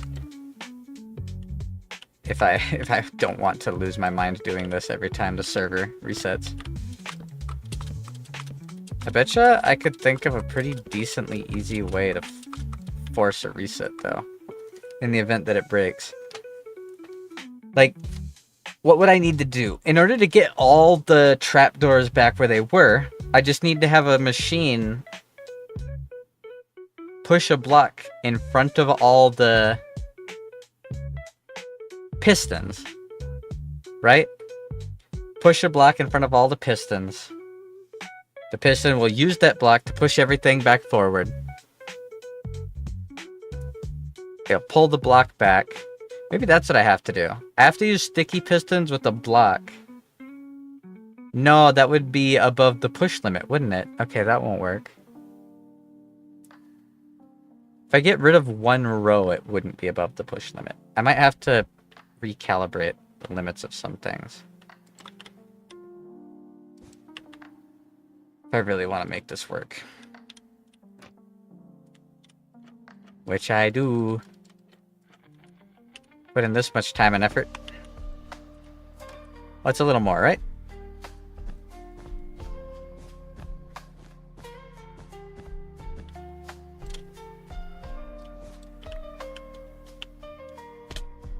Ow.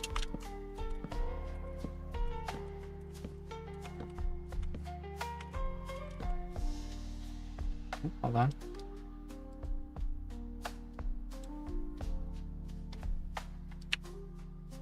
Okay. Step aside, crouch, place, lift, place, lay down, stand up, break, break, break, break, break, break, break, break. Cool. Now all I need to do is flip, flip, flip, flip, flip, flip, flip, flip, flip, flip, flip, flip, carpet.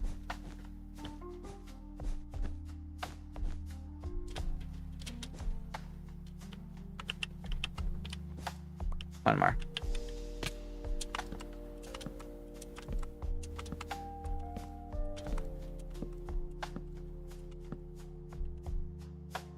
I'm glad to find out that this doesn't work the way I thought it did. And it's weird to say that out loud. There's the last trapdoor. God damn it.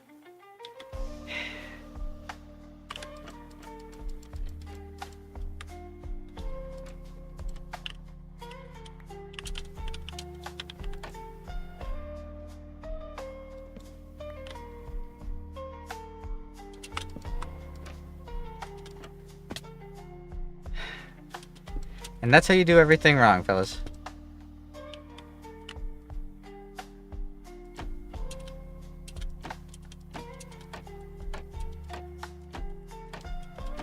One single trapdoor fell out of the loop. That was all it took for it all to fall apart. There we go. Everything should be done now.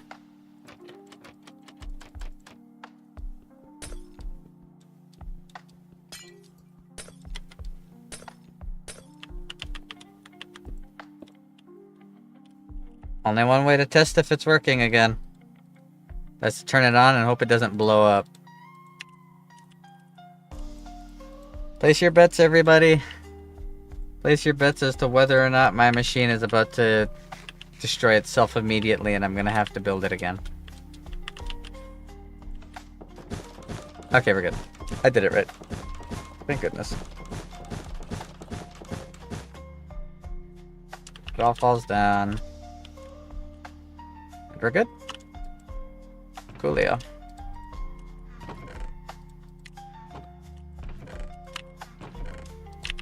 Then I just need a powered rail. And that'll be nice and clean. Look at all those powered rails. Oh, that's so... The powered rails alone make this whole thing worth it. Look at that! Do you have any idea how much gold I just saved? That's almost a whole chest. Not a double chest, but almost a whole chest of powered rail stacks. And that's just a couple runs. Imagine if I had like a 20 double chest layered hopper tube. Just maximum storage space per size. Hell, if the guys actually come on tomorrow and we go actually kill the Ender Dragon, because I'm trying to get them to finally do it so that it can be done, and then when they come on eventually when they feel like playing and they're like, yeah, you guys want to go kill the Ender Dragon? I won't be like, yeah, I already killed him, and everyone will be like, what the heck, none of us were involved in it. So I want them to all come on. We'll just do it, kill an Ender Dragon, kill a Wither, run a bunch of ominous trials so that we can try and get a mace, and then that will unlock everything. The end will be open for me to run around and get more elytras. I'll be able to make a breeze farm, so I can make elytra wind tunnels so we can travel extremely fast and extremely far. I can make beacons so that placing and moving and mining is way faster in our bases.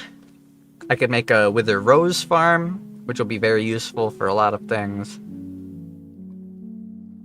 And I can start making shulker boxes. And with shulker boxes, you can make way better condensed storage than a bunch of fucking double chests. You can make like a 7 million stack shulker box loop that's like 4 by 5 by 4. Smaller than my fucking wool farm over here. I'm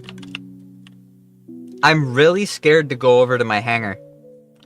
Like, I want to go put some of these powered rails there, but I saw that Bone put stuff in it. And with this sign, it's like, hee hee. There's no slurs. The last time we put words in my house, there were slurs. So I'm like nervous.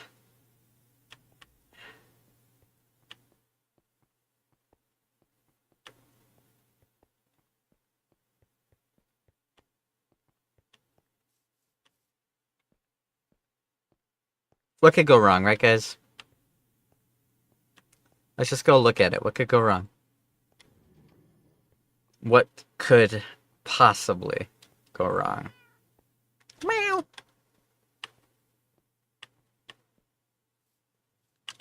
B.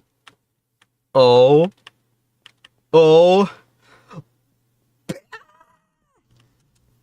Yes!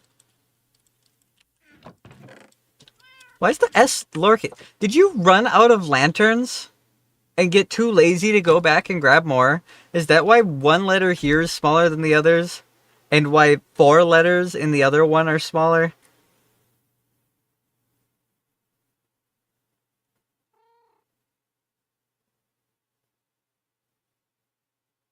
No, I just got lazy that far into it? Okay, man, whatever you say.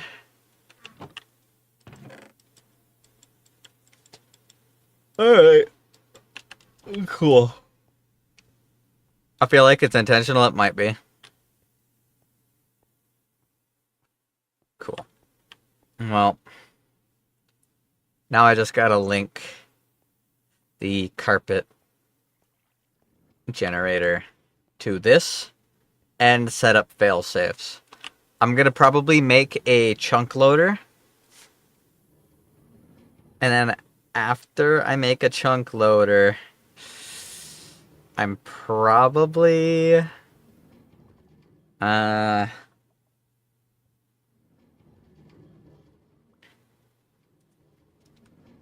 don't know. I don't know what else I can do for failsafe. I'm sure I could think of something if I think fucking hard enough about it. Like, I could think of a couple potential ways to failsafe this. That action of pushing everything afterwards.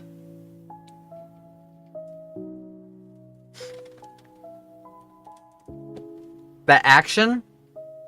Ow. Ouch.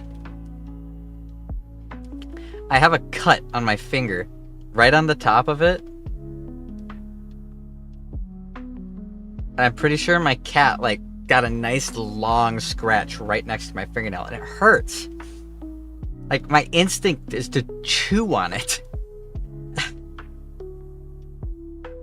I'll probably go put fucking like topical fucking disinfectant cream or whatever that my fucking dermatologist gave me on it. Hopefully it'll feel better. That stings. What breaks it is it getting lazy loaded, right? Because the whole entire thing runs off of the idea that it's going to self-reset itself, right? The carpet breaks because it gets pushed up.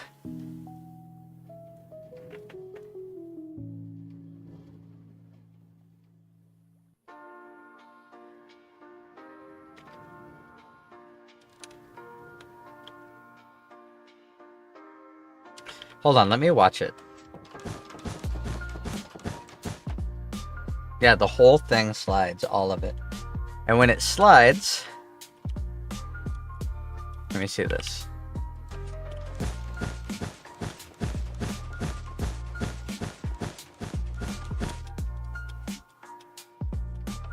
Hold on, I want to see it up close. What happens to the rails when it slides?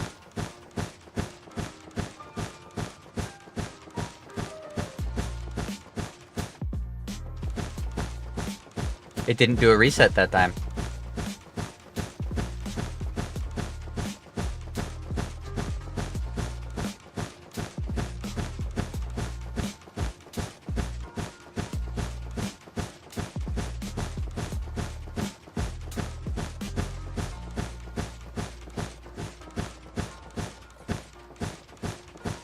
It lagged for a moment. It's lagging.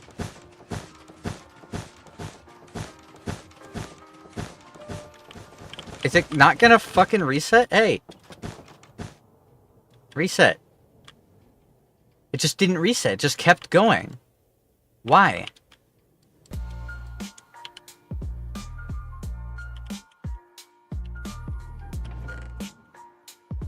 I don't like that. I don't like the unreliability.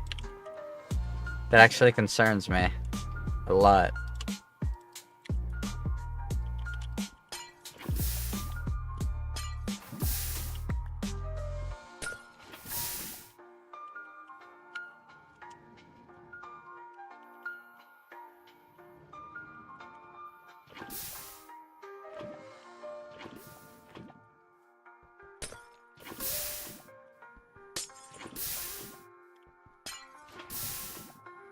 Okay. Why was it being unreliable? Hold on.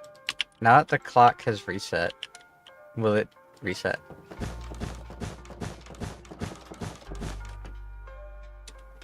It does. It doesn't. I see. That's what breaks.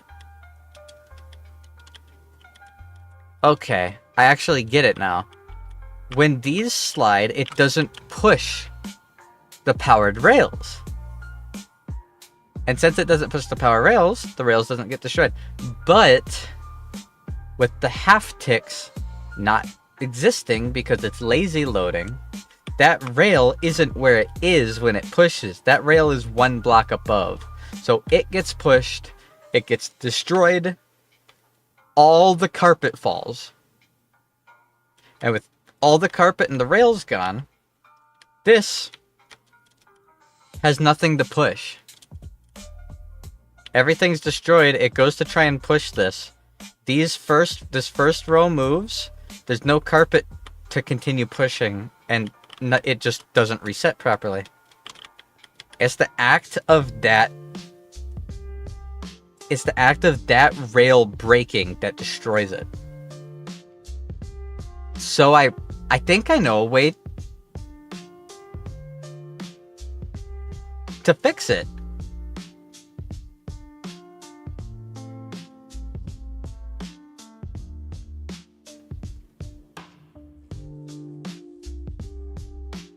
If the rails had a block to be on, it wouldn't get destroyed.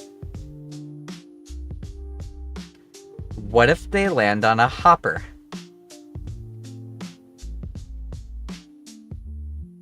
I'm gonna try it.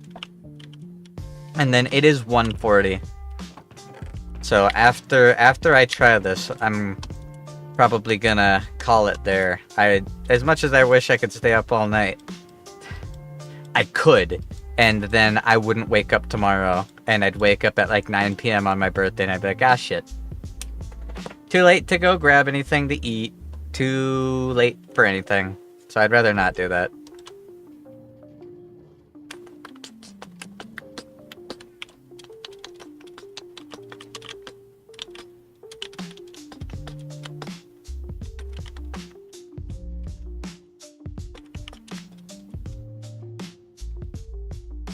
No, that won't work. What I'm trying to do won't work. Never mind. The reason it won't work, so you got to think about it as if it lags and doesn't return in time, okay? And if you think about it like that, if it lags and gets pushed up, doesn't pull down in time, doesn't get pushed down, and this pushes, what it does is it pushes the rail off because it's raised, right? The problem is, the only way to stop that from being a problem is if the hopper is the height that the rail would be, or 1 block lower than the height the rail would be. So I'd have to replace that trapdoor, which is doable. Actually, no, I can just do that. I could just replace the trapdoor.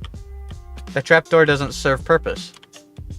That trapdoor is a one-way, just a one-side wall is all it is.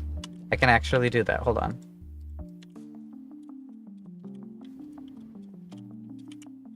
I'm going from this side so that the hopper points out the other side. Just for clemency's sake. So that I don't confuse myself here. So, if that was up 1 block, it would be there. Which means the hopper has to go right here. Like that.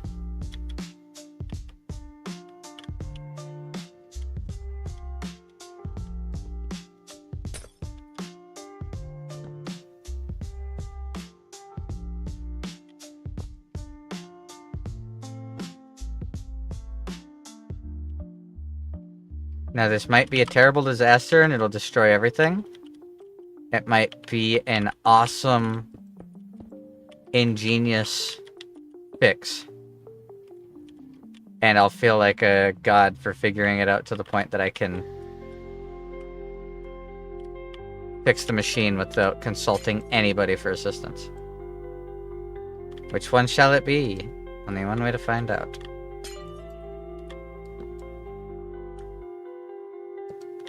Obviously, it runs the risk of being a little less efficient, but I don't really care enough.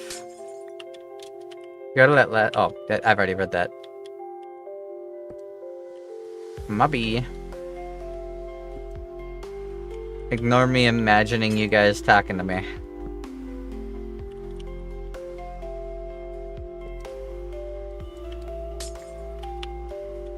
Woe is the solitude of man.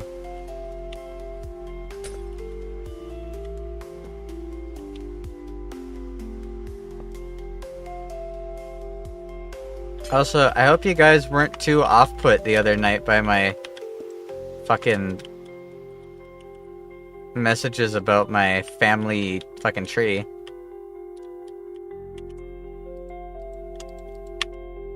When I went over to my dad's, I found out that he had done some ancestry stuff. Because, well, he wanted to know the ancestry, his ancestry, as much as he could. So he and his sisters signed up for this stuff. And he got a whole bunch of information about our family tree.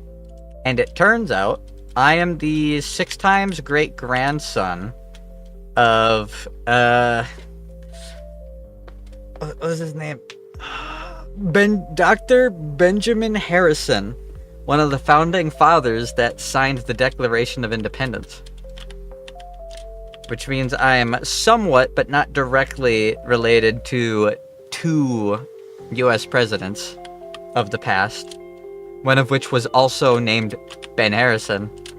But, the Harrison line, since I am like a straight shot descendant, not the Harrisons are my cousins, or the Harrisons married into my family, in some other offshoot, it's a straight shot. Benjamin Harrison actually is a descendant of Welsh royalty. If you believe like super old text, but at the same time, like, it's the most believable text. it is an account of it. What else are, like, there's no word of mouth to go off of. Okay, that works. This is probably going to work, actually. And normally when you look up your family tree and stuff, it splits off into some unfollowable path, and then the trail stops, right?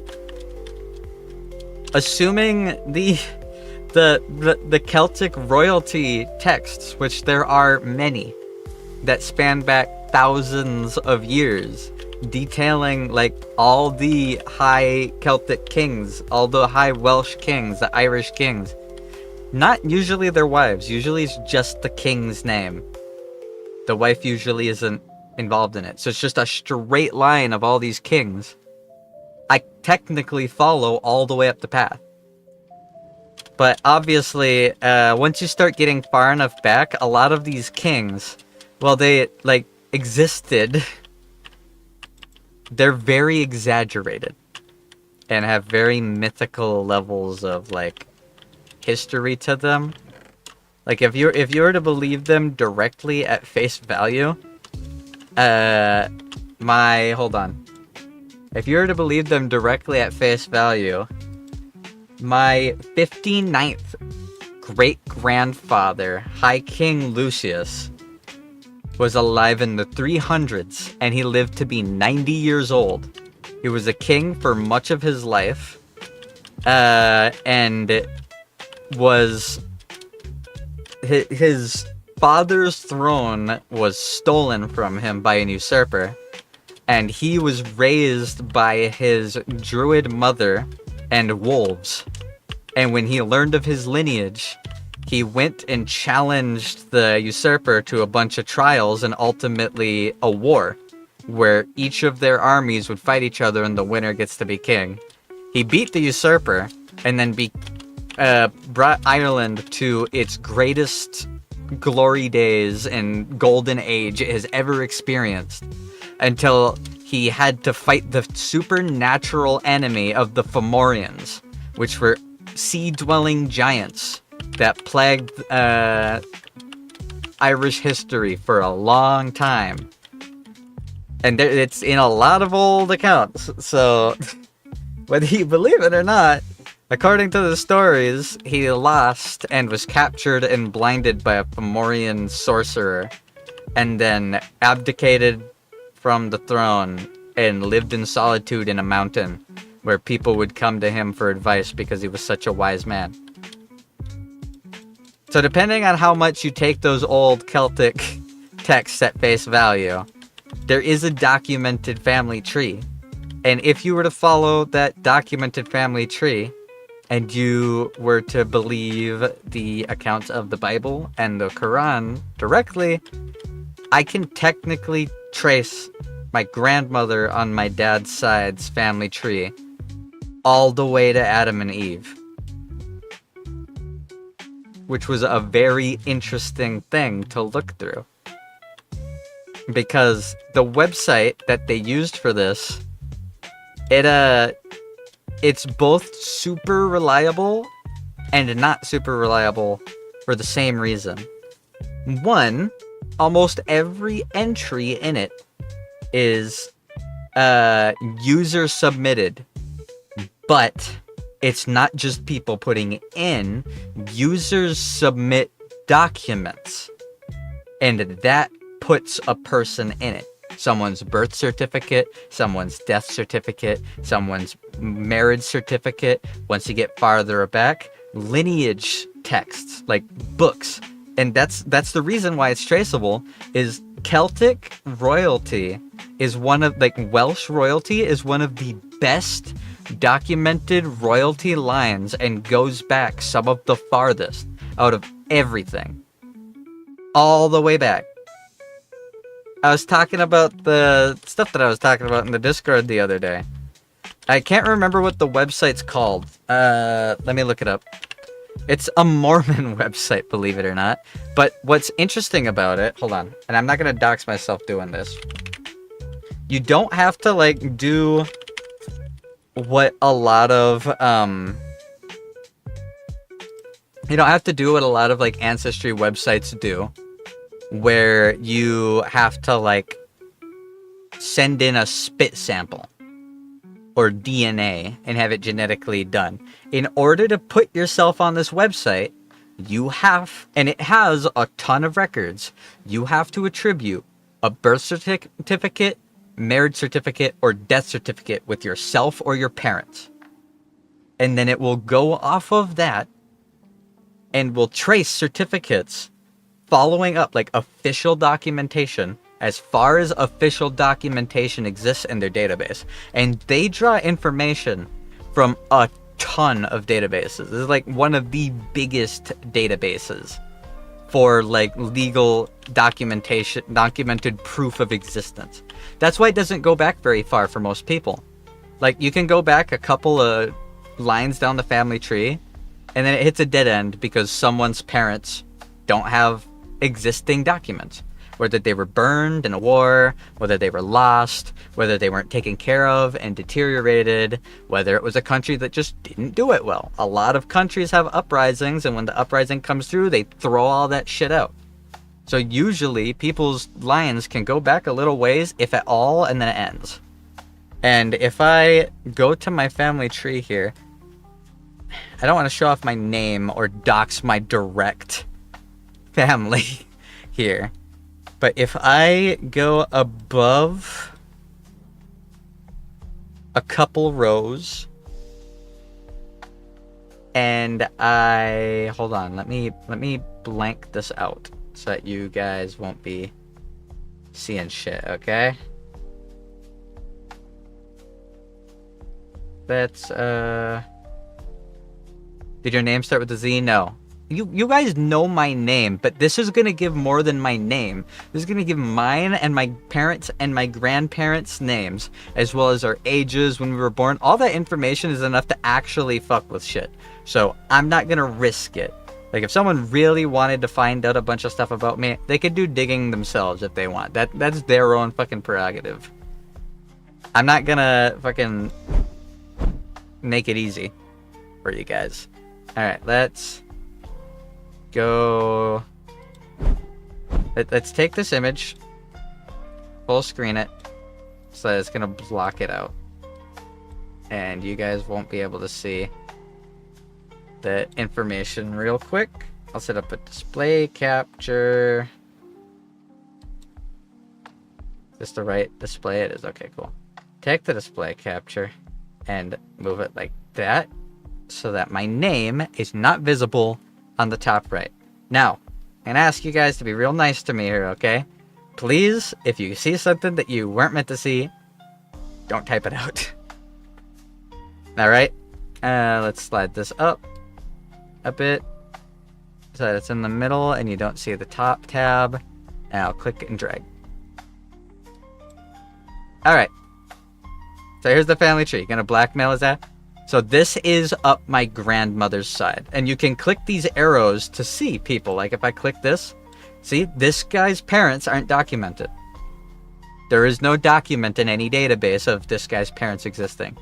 If you have proof they existed, you can put it in here and build it from there. That's how this website works. But you have to put in proof, and you can use sliders and stuff to change information. You can turn off data problems. You could turn off misinputs. You can turn off all sorts of stuff. What I'm trying to hide, by the way, at the top, it has my full name because I clicked my family tree. That's what I'm trying to hide. Because it shows my date up there. And if I scroll down far enough, it'll show all that too. But this is up my grandma's side. Let's just dip this down. There's like a couple tiers up my grandma on my dad's side. She goes into these two. She goes into these two. He goes into these two, into Benjamin Harrison. That is Dr. Benjamin Harrison, the founding father. He signed the Declaration of Independence. And the Harrison family was an extremely important, powerful, early American clan. Like, way up there. They had a lot of influence. There was a lot of politicians of that name. But then if you go from Benjamin Harrison up to his parents, and you go up higher than that, up to William Harrison, you could keep going up. Eleanor Elliott, Andrew Harrison, split off of Eleanor over here. Elizabeth goes up to these two. this right here, she is the beginning of a very long line of documented Welsh people. And she goes up into John, who goes up into Margaret Haynes, who goes up into Thomas Haynes. From here up, it is crazy well documented. And you're going to see a lot of these people, their image is a picture from the same set of documents, because there is a line of documented names of like all Welsh royalty up to like the 1st century and past. Go up from Thomas Haynes to his dad, John Thomas Haynes, to Thomas Ains. And then I believe it's, you just keep going up this path into Highwell, into, is it Aignan that I follow? Or is it Paskin? I think it's Paskin. I might have to trial and error this a little bit because it starts to get a little mixed up. Notice how now all their pictures are these text things? These are the lines. And I think my dog goes up into Cadvagon, goes up into one of these. I'll know. Oh. It keeps changing shit because new information gets put in. I don't want to refresh the page. Dismiss. Just use the website to search someone in your tree and then get to you if they go down. No. You have to be in the tree to get most of this information.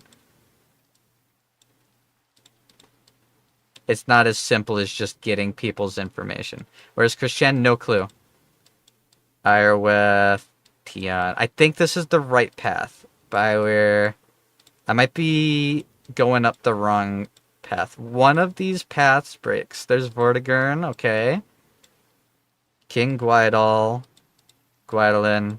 You notice not a lot of names that sound very Elden Ring and Dark Souls and Demon Souls. A lot of the names from those games are taken from this stuff. Alright, is it Tegwerit? No, Tegwerit is the dead end. Uterin. I think I might have gone down the wrong path. Because these trees all kind of branch every once in a while, and if you go up the wrong one, it can lead to a dead end. We'll know if we went up the right one because we will eventually see... What's the name of the person I put as the marker? Cormac. My 52nd grandfather. Great-grandfather. Cormac.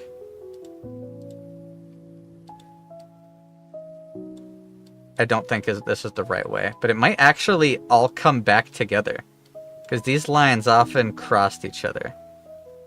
This is 200 BC. Okay, no. This is the wrong path. I'm going to go way down. Split the path again. See, this is what I'm talking about, though. It's like a straight shot, and the women don't even have names. It's wife of this person. This person, wife of this person. This person, wife of this person. The king has a birth date. The queen doesn't. That's usually how this documentation goes, because it's a lot of very straight lines. Now, where is the split? I was going to take a picture of it, and the line was so fucking long. Here's the problem. If I looked up some of these people and clicked how are you related, it would show the chain. But once it gets too far, the website can't handle that anymore. Oh, this isn't the path, but this is close. This is Magnus. This dude, he was a very important figure in the Great Conspiracy in Rome. I believe he worked directly under General... Hold on, I can just click it and see. Don't give any information on me, please. Okay, I'm good. Yeah, he was in Spain. He was a Western Roman emperor. Saint Ellen, I am a descendant of. Magnus Maximus. Hold on. Magnus Maximus was a Roman emperor in the western portion of the empire from 383 to 388. He usurped the throne from Emperor Gratian in 383 through negotiation with Emperor Theodosius. That's the guy. He was a very distinguished general and a big part of the Great Conspiracy. So I just spent like a day going through all this information because it's really cool. Most of the lines don't go even nearly this far. They end. Was it? It wasn't Vortigern. Vortigern is the dead end. Which one of these isn't the dead end? Is it Chimera? No, it's on the left side. I remember it's on the left side of Magnus. It's not that direct split, is it? Iago? Gwydelin? Rowena? No. Redfed? No. This goes back up into the straight line again. It gets a little complicated. It's hard to tell exactly which one I'm looking for because it fucking overlaps so much. These names start to sound very samey. It's not Rainy. Rainy's a dead end. Cadwer, I don't think it's Thin. Is it? Battery? Maybe it is. Cadell sounds right. Rockfail sounds right.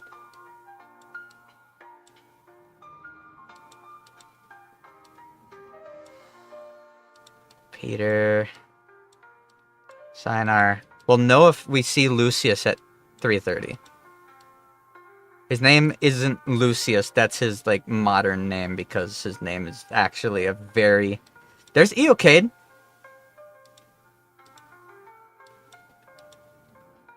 This might branch together. Either way. Lots of, like... There's Magnus again. See, it branched back together again with Magnus. But this line doesn't follow right under Lucius. And it's the Lucius line that leads all the way up. Because that's the one that's super well documented.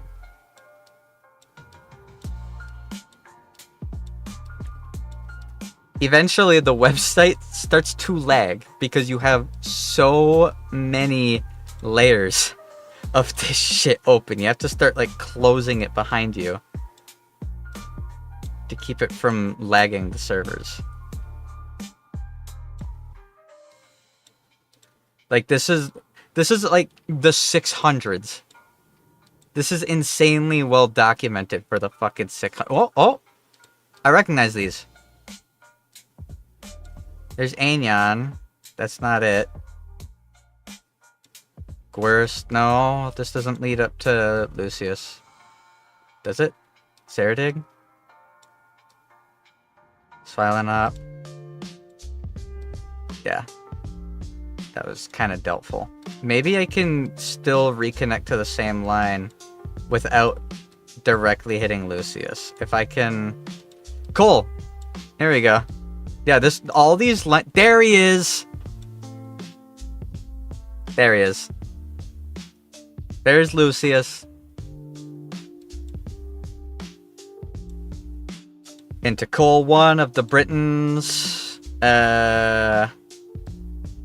No, this is the right branch. But this is one of the incorrectly input ones, because it has his birthday wrong. Here's Cadwallader.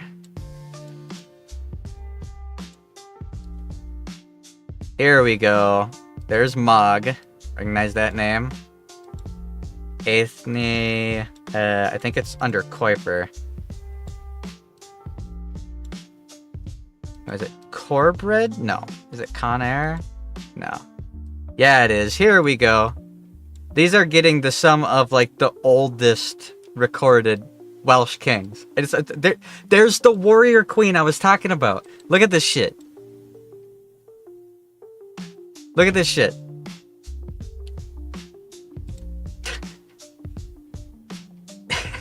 This is fucking ridiculous. So, her name, if you were to pronounce it the way we speak today, is, I believe, Maeve. M-A-E-V-E. Which is the angelicized version of her name. Queen of Connacht in the Ulster cycle of Irish mythology. Her husband and the core of the stories of the cycle is Ailill, who is the one that I am supposedly a descendant of. She had several husbands before him, but that's the one that it links together here. This guy. She was said to be a fair-haired wolf queen whose form was so beautiful that it robbed men of 2/3 of their valor upon seeing her. This is what I was talking about. It's like documented. It is steeped in mysticism, but it is documented. And then supposedly, in her later years, she'd bathed in a pool on an island on Lowry near Knockcrory. And then someone who was miffed about the death of his mother took a rope, measured the distance between the pool and the shore, practiced with his sling until he could hit an apple on top of a stake her height from that distance, and then the next time he saw her bathing, put his practice to use and killed her with a piece of cheese.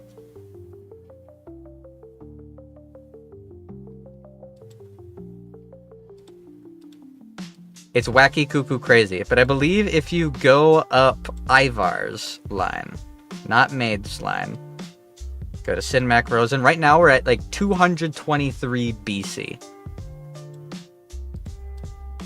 Trian, Arnal,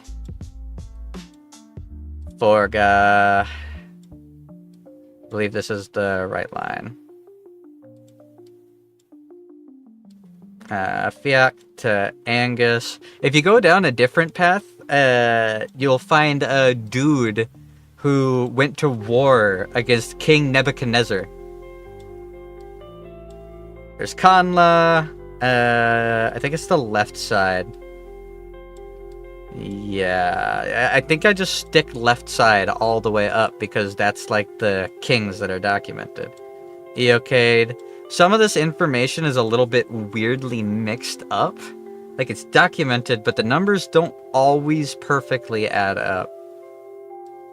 And I was reading on it, and apparently some historians think it's because different areas had different sets of measurement this far back. There's Matanaya. This dude. I'm pretty sure this guy fought King Nebuchadnezzar. Yeah. Zedekiah was the 20th and last king of Judah before the destruction of the kingdom by King Nebuchadnezzar II of Babylon. So this is really cool. Like, it's fun to read through this shit. Most people don't get in this much. That like goes back 10 generations and then it ends at like the beginning of like a country. But because through Dr. Benjamin Harrison, it linked straight into this line. This line goes, I shit you not. It keeps following this line all the way to like 1800 BC, I believe. And from there it takes a split. I'll recognize the guy as soon as I see it. This website is called Family Search, and as far as I know, they don't take any information, only what you post. I didn't have to post any proof that I am who I am. I had to select documents that they had on record of me. I could put more documents in if I want, but I was able to find my own birth certificate that's on here. From there, I was able to find my mom and dad's marriage certificate. From there, I was able to find my grandpa and grandma on my mom's side's birth certificate. And then I was able to find my grandpa and my grandma on my dad's side marriage certificate. And from there, it was able to chain off. But it also, because it had no recent information for me or my family, it thought we were all dead. Because it just assumed no new information has come out. They could be dead. Until they say otherwise, they're dead. And honestly, that's like, as far as I'm concerned, a way more trustworthy thing. And then you come up here, and you're going to start to notice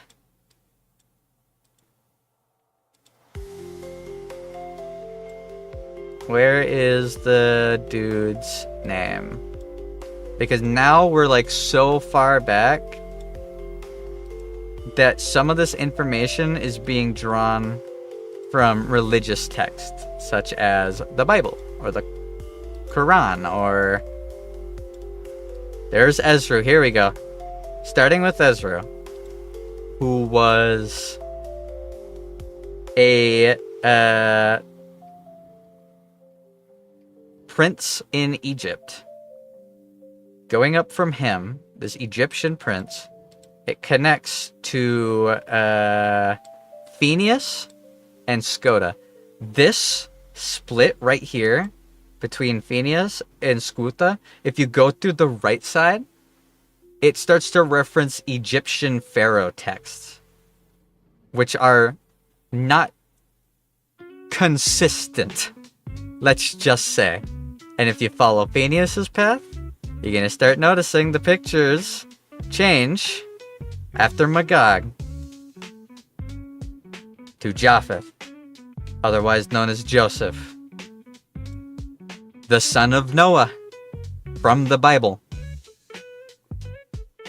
Like, that is the Noah referenced in the Bible. Notice everything has red exclamation points, because starting with Magog, it stops being, he's the very first on the top of the line of the Welsh kings. That is the beginning of all the recorded lines. And by accounts, he is the son of Joseph, who was the son of Noah. You can follow Noah up. Also, you notice, look how long it says Noah lived for. Over 1,000 years. That's because we are now referencing the Bible and the Holy Quran. Keep going up the left side, and it goes all the way up.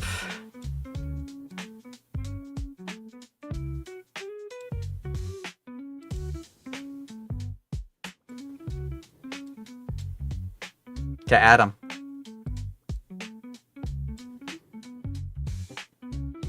Adam and Eve. So if you take historical documents, surviving recorded historical documents at direct face value, and let the slight inconsistencies and time frames and the exaggerated mysticism exist as embellishment or fact, either way, I literally have a straight line document all the way back to Adam and Eve.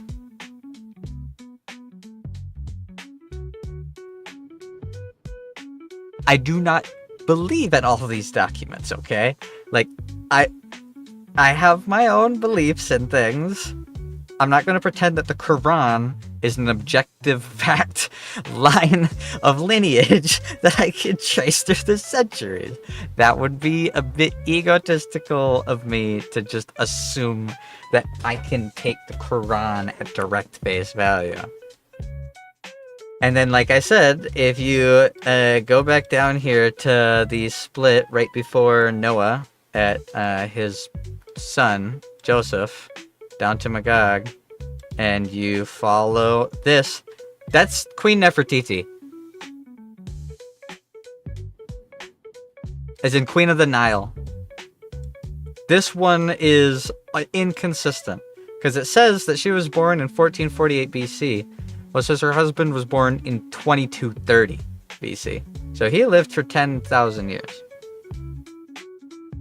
Or no, 1,000 years, according to this. Because now it's following Egyptian, like, tablets. Because the line of Egyptian pharaohs intersected with the believed holy line of Adam and Eve right here at this marriage. And the son that I am a descendant of. According to the text. Keep in mind, I'm keeping it all as, like, I'm not telling you, yeah, I'm royalty, come on. But hey, I like to think the whole Golden King thing's a little more warranted than I originally thought. Yeah, like, this is the original pharaohs. So, it's interesting.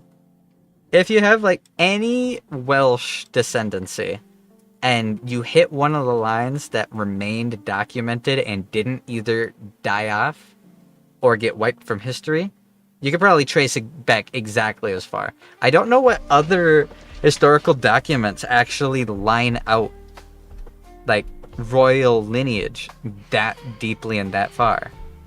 So I'm being attacked in Minecraft.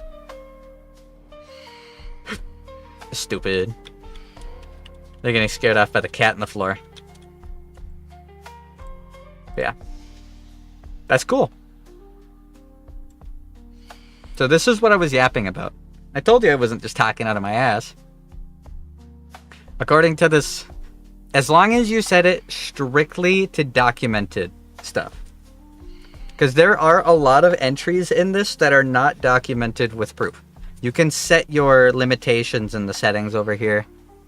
If I were to click the thing that avoids all discrepancies, this all would stop as soon as it hits that split. Because all these exclamation points begin.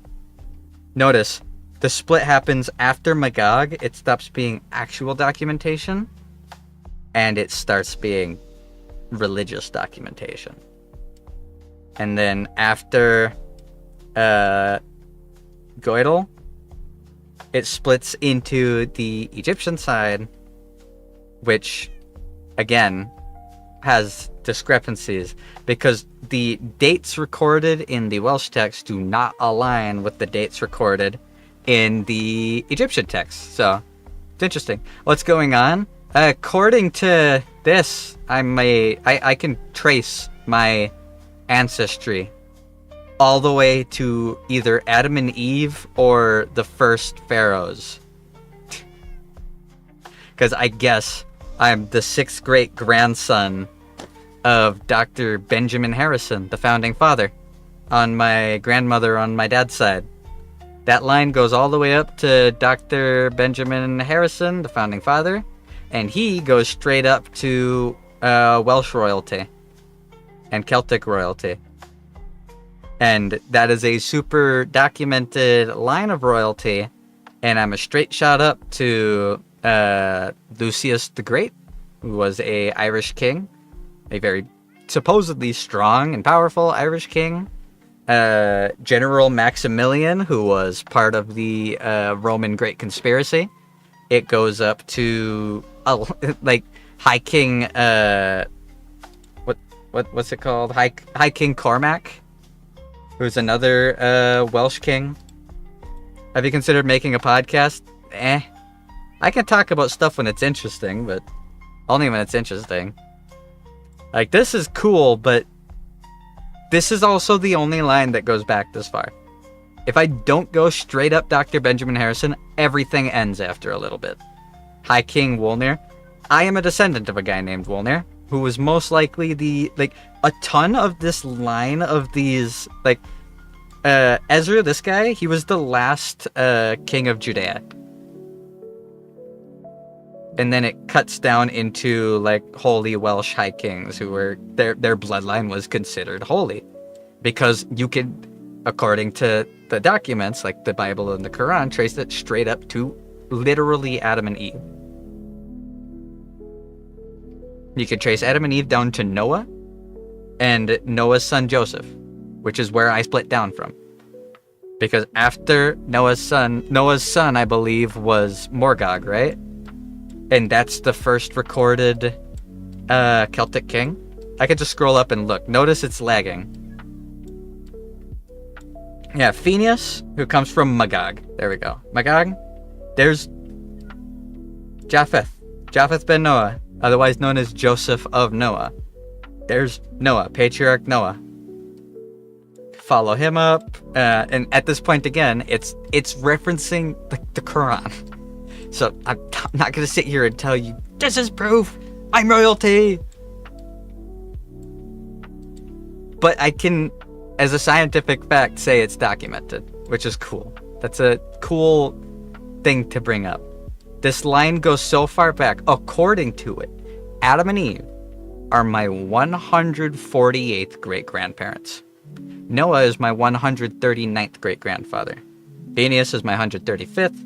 Ezra is my 132nd. Millispain is my 113th. Tia Tefi is my 100th great-grandmother.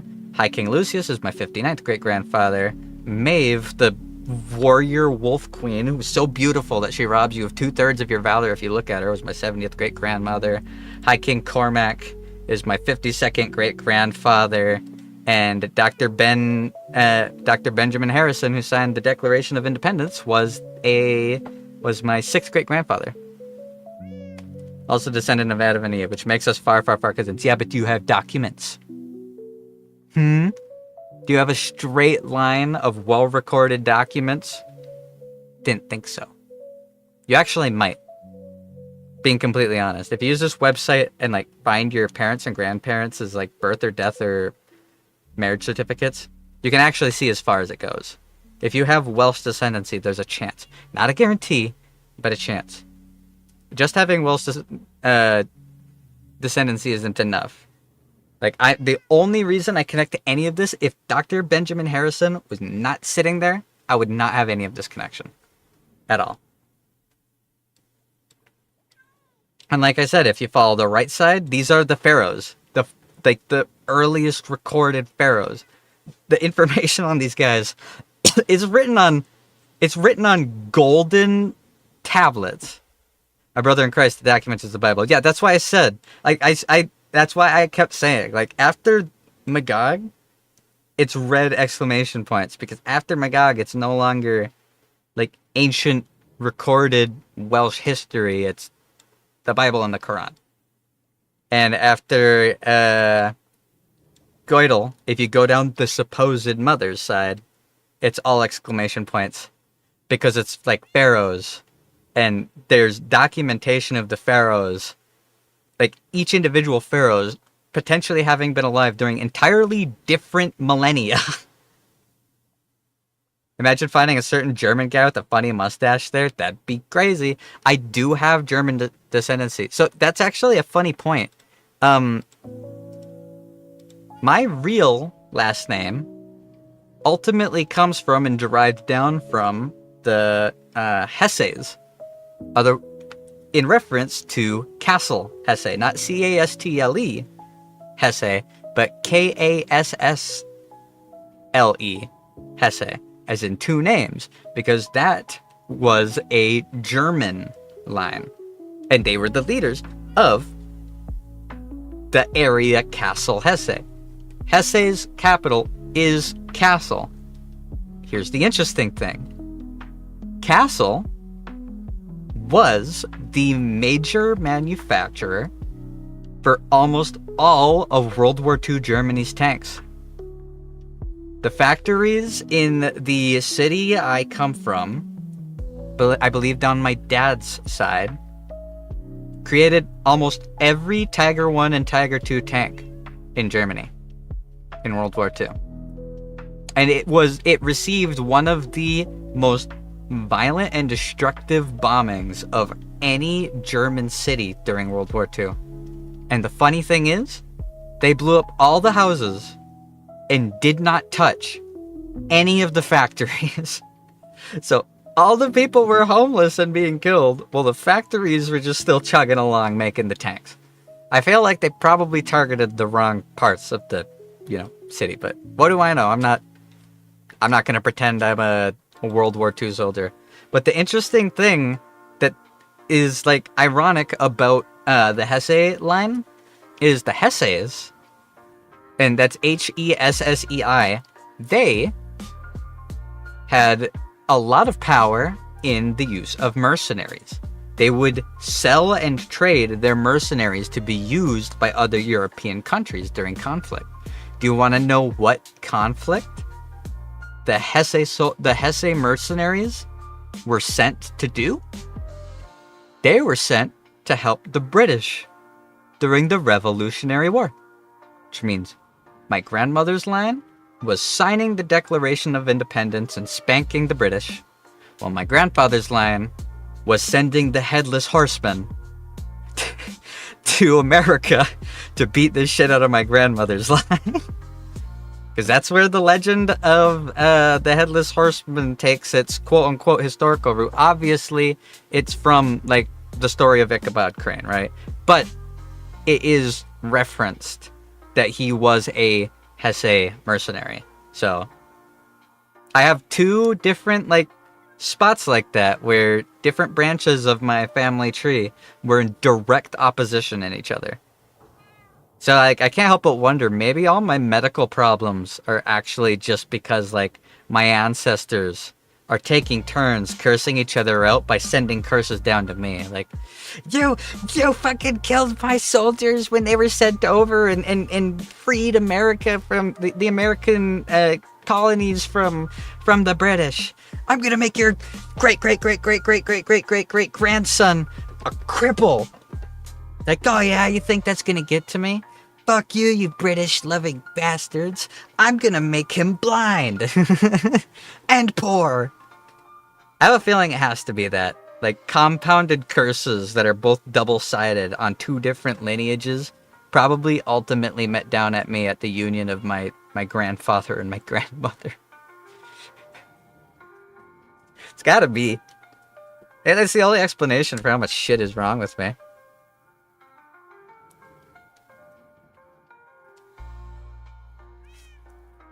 It's gotta be, right? That's the only thing I could possibly imagine it being. But then, like, if I go all the way down, like, I have all of this stuff going up from that first person that I pointed out. I don't even remember her name. There's so many names. I'm never gonna memorize these. Where is it? We're almost there. I recognize Mog. There's Lucius the Great. His stories are kind of cool. I actually liked reading that. That was actually interesting. You know, and again, with a grain of salt, historians argue the origins of, and I've been getting a lot of notifications about this as I open these. That's why I'm saying it. I'm not like cherry picking. I'm not that fucking British dude in Japan who fucking made up information about people in history to sell books and then ultimately get banned from all the colleges and have it turned into a major political standoff between the UK and Japan.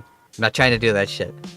But according to the documents, historians argue over the legend of King Arthur, because a lot of the depictions of King Arthur depicts a British king.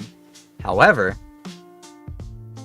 historically, a lot of everything having to do with Merlin and a lot of everything around King Arthur aligns more with and sounds and sits better as a Celtic thing. Which means there's a chance that the whole legend of King Arthur is mistranslated or misappropriated Celtic legend and history. And if that's true, then this connects me to the bloodline of King Arthur, King of the Brits. Although he wouldn't actually be King of the Britons. It's, again, goofy. It's fun to read through all this stuff. It felt like learning, like, really old history. There's Magnus again. He was the Roman dude. A little bit of Roman mixed in there. Little bit of German, little bit of Welsh and Catholic, Celtic and Irish. A little bit of Russian tossed in there in a few spots. Which makes me really interested to do like a genetic screening and find out like my actual DNA makeup. But if like I was saying, if I get down underneath all this really long straight lines, because a lot of these paths, you look at them, they end real quick. They don't keep going. There we go. There's Highwell. Go a little bit lower, and it'll hit Thomas Haynes. There we go. Catherine Time. If this wasn't here, most of these other paths end. They don't go too far past that, like. So it's cool. If I go down far enough and I get that, like, look how much less it's like. Here you see Benjamin Harrison. You're like any other direction, it's a dead end. Almost any other direction is a loose or a strict dead end. This side goes flipping over to Britain. There's a lot of British stuff here though, because a lot of the people in this chunk are like first generation Americans, as far as like the colonies of America are concerned, as it broke off from British stuff. Nicholas Castle. More dead ends. If I go too much farther down, it'll start showing like my grandparents and their parents, so I'm not gonna. But like, see, this potential, it's not actually there. This whole line cuts off 2 slots down. This whole line cuts off a little bit down. I believe these are Finnish. I'm pretty sure this is the chunk that my name comes from. That's a dead end. That's a dead end. I have multiple family members named David. And I actually never knew that that was my grandparents' middle name. Which is interesting, because one of my grandparents' middle name is David, and one of my grandparents' first names is David, and one of my step-parents' first name is David. There's a lot of David mixed in here. Yeah, it's cool to look down this stuff. Here we look down this side. There's the Spindlers, Melhuses, Gunbjornsons. This guy's name is Unknown JRCH. Evenson, Gunbjornson. Gunbjornson's a cool name. And then there's Gunbjorn Ryerson. Like, there's like a chain of these guys just constantly switching between just, I want to say, like, Nude. So there's Nude Tordson, Tord Eriksson, Eric Olmanson, Olmund Helgensen. Old naming structures were fun. Old naming structures were very fun. So yeah, if you want to try this website out, obviously don't give it a ton of personal information. You should never give out your personal information too willingly on the internet. But if you can find a birth certificate of yours, or your parents, or your grandparents, you could look down a couple paths a decent ways. See how far it goes. My arms. Freaking out. Anyways, I rambled about that for like a good 30-40 minutes. No, it was like 40-45 minutes. But I felt like explaining it because you guys are calling me a... Like, yeah, sure, old man. Go take your pills. I'm not pulling it out of my ass, man. If you think it's a bunch of bullshit and you're calling baloney on me, don't call baloney on me. Call baloney on the Mormons and their websites. You will see ads on the website trying to get you to, like, sign up for a Mormon church. So there are ulterior motives behind the website's existence. But, like, if you look it up, like, hold on. Family search authenticity. Yeah, and it uses authorization protocol OAuth 2 to allow apps to access family search data. It's granted in the form of a token. The authenticity and reliability depend on the specific context. For historical records, such as birth, death, and marriage certificates, it is considered reliable as it houses the same records available on other subscription-based genealogy sites, but for free. However, when it comes to family trees created by users, which is where you start seeing those exclamation points, because it's like, hey, we have documents that these people were alive at this time, but this person says they were alive at this time, and they don't have documents. So, this is the one that is documented, this is the one that isn't. You can choose to ignore those discrepancies, or you can choose to exclude those discrepancies, which makes it a lot easier. Otherwise, it gets real messy if you have anyone in your family that's actually Mormon. Because then the tree has like 8 potential parents for like each person. And then it gets a little bit messy.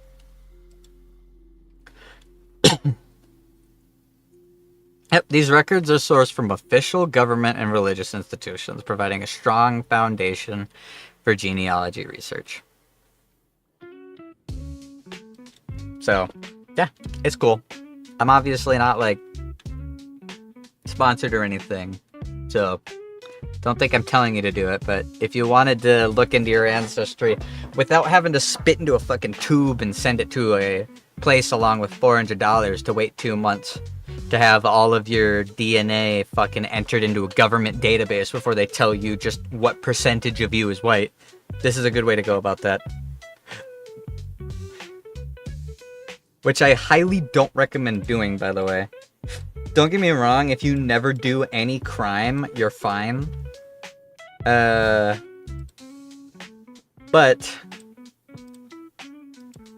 you don't always get in trouble for crime you did.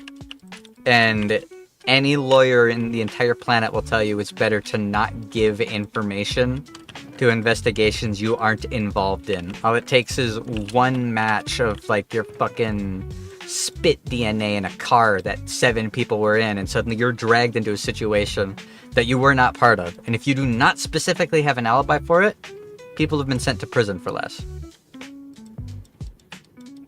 And that's just like the American judicial system. There are other judicial systems that are violent.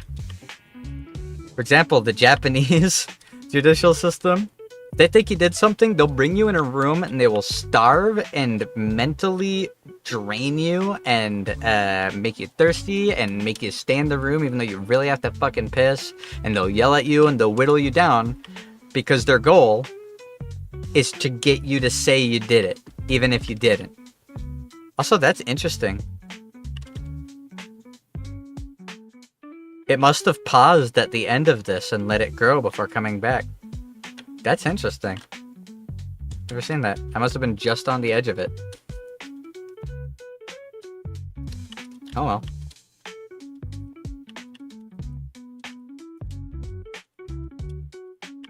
You can blame my birthday for any of the shit I just rambled on and on and on about. That's why my dad was talking about it when I went to see him.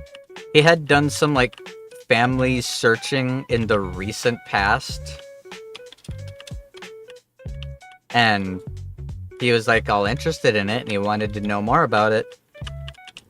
And then that's how he learned, like, the stuff about, like, Castle Hesse and stuff like that. Because he went over to a town that my grandpa's side of the family came from. And he was able to personally find old documents in, like, their records that they had over there. Found out about, like, one of my great-grandparents who was an alcoholic. And his wife had him admitted to an insane asylum because he couldn't stop drinking. He rotted and died in that insane asylum. He was never let out, and he was buried in a unmarked grave behind the asylum, which is now a rotten pile of rubble and sticks.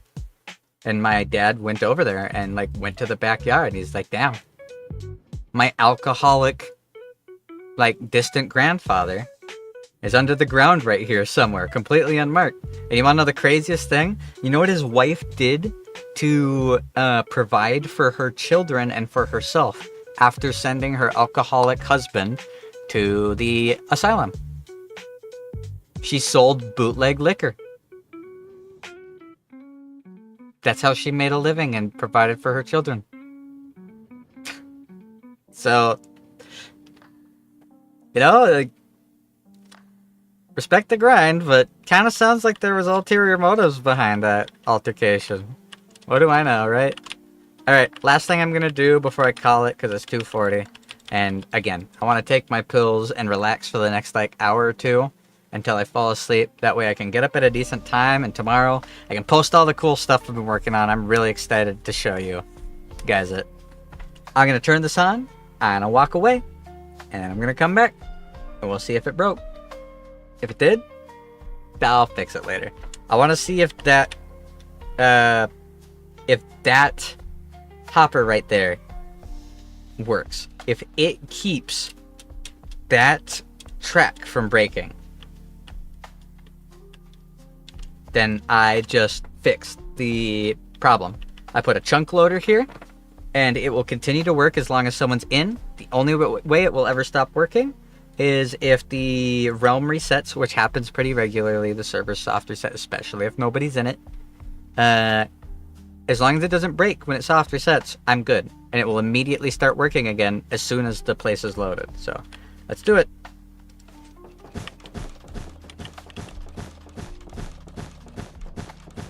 Let it build up a little bit. Alright, let's do it. Let's run. No, this is fun. Goofy ass stream talking about all the weird shit I've been having going on. Learned how to make a new kind of robot in Minecraft. I love doing this. This is a really, like, I enjoy spending afternoons messing with stuff like this. I feel productive. I have, like, proof that I was productive. It's just a good time.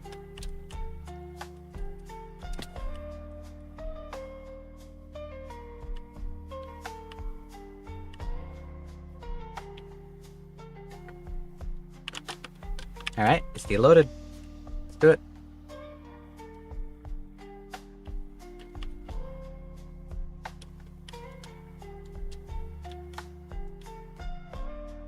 I was also talking earlier. Apparently me and my buddy Cheese, me and his mom share a birthday. So while I was chit-chatting with him earlier, we were talking about it, because, yeah, we were just talking about shit. And we got into the topic of, like, World War II veterans. Because I guess they had some family that was in... It worked. Holy shit, it worked. I actually just fixed it. Hold on, hold on. I'm gonna walk farther away. Oh, did someone send a message that I don't see?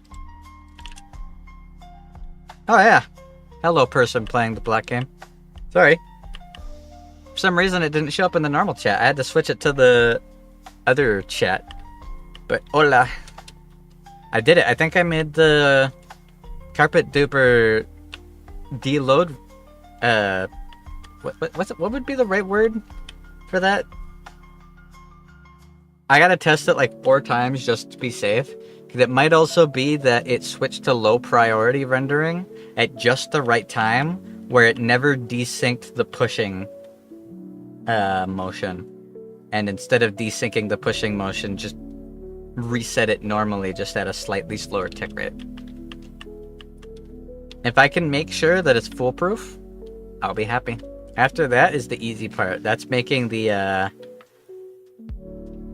autoloader, the storage complex, the distribution system, in order to fill all the furnaces with a buttload of carpet.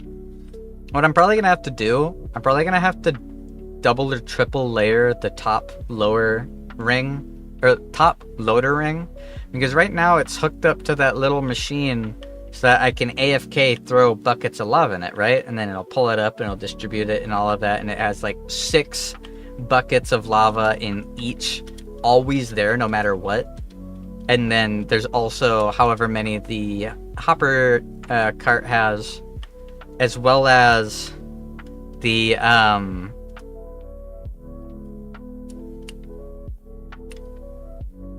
like 4 overflow double chests. Was this whole stream just a dupe machine? The building part of this stream was the dupe machine. There was a lot of other stuff that we talked about like that too. Yeah, it worked. I did it. That only took like 1 try. That's awesome. The other thing I'm a little bit worried about is that the hoppers are being powered by those rails, and it will keep it from pumping out items at a proper speed. But there's an easy way to fix that, actually. If you put a hopper minecart under it, hopper minecarts pull items out of the thing above it extremely fast compared to normal hoppers. Hoppers do it like 1 per tick. Hopper minecarts go stupid crazy mode. Where's an example of it? I can't really show an example, can I? Because this one down here is full. Shit. I could show it up here, I guess. Watch how quickly these items go into this hopper, okay? Let me grab some stacks of cobblestone out of my thingy. I can set the machine to start doing it. If I set up the thing properly, watch this. Watch this shit. This is fucking nutty. Ready?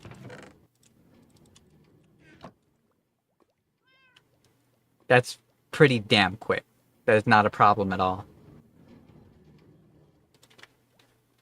In fact, it's being slowed by these hoppers.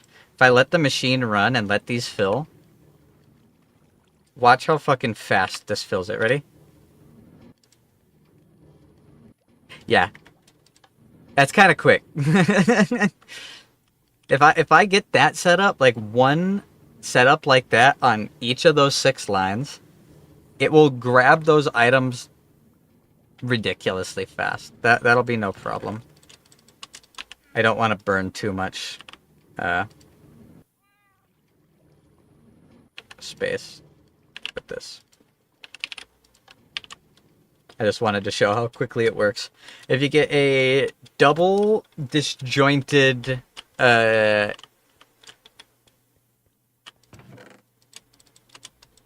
what's the proper term for it?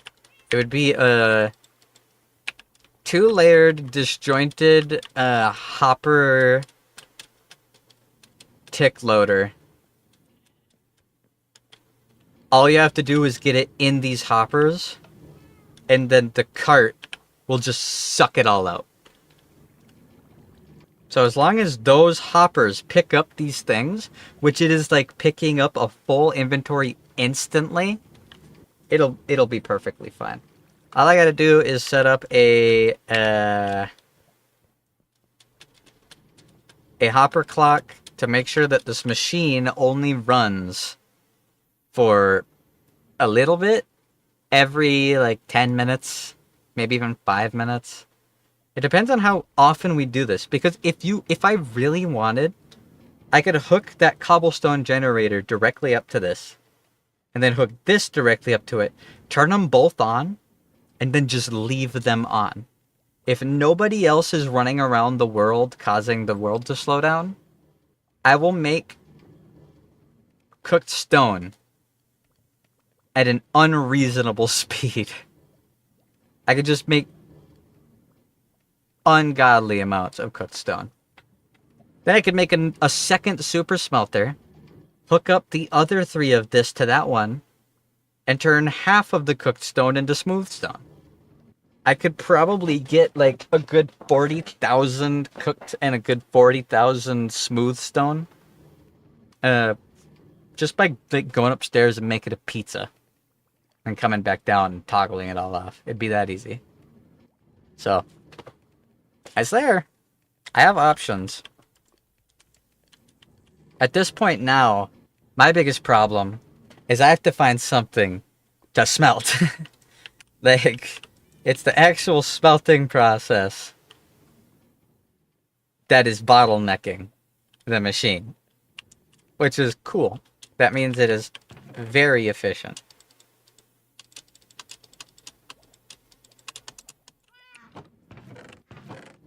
Oh, let's all this stuff where I want it.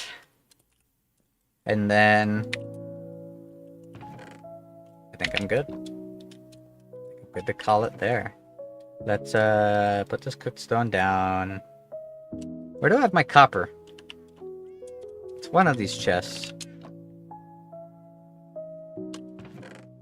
There's some copper. That's not the spot.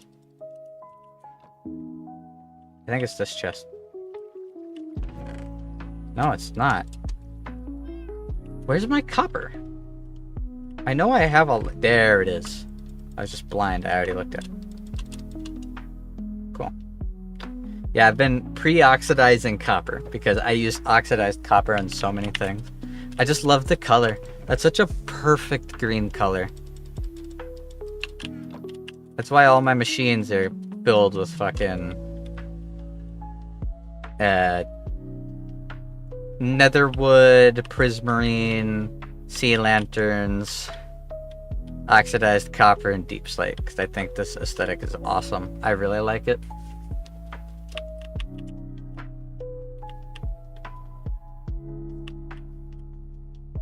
Alright, I'm gonna log out over here. Also, in case you're wondering why... Hi. In case you're wondering why that is there,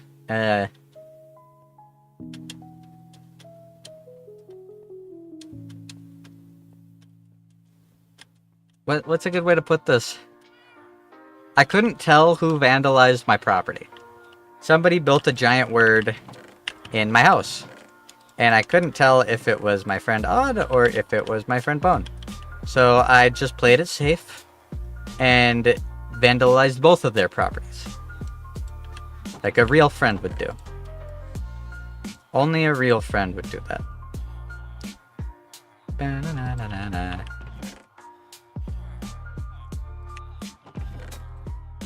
And I know you're probably thinking, that's so overkill. Why do you need that much storage for emerald blocks? That giant storage system under the auto farm is filled with paper. So is this. As soon as I finish making this every other dotted array of a shitload of carpenter villagers, I'm gonna be able to just go through the row and trade all of it for emeralds. Those 6 double chests up there are gonna be full before the paper storage over there is halfway empty. I'm bottlenecked by what I can buy from the villagers.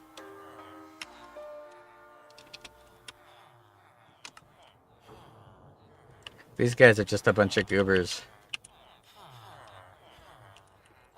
that buy... Oop! What did I do?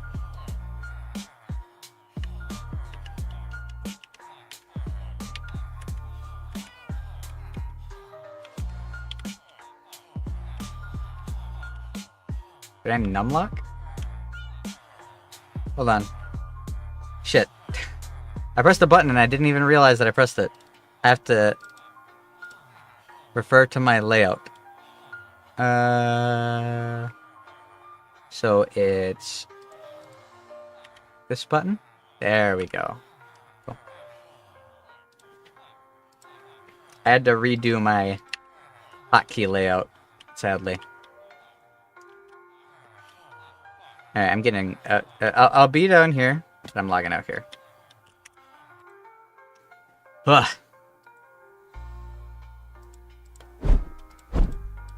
I did it. That is another aspect of Minecraft completely trivialized by an automatic machine. You'll love to see it. Soon the whole server will just build itself. What even is there left for me to make mega farms of?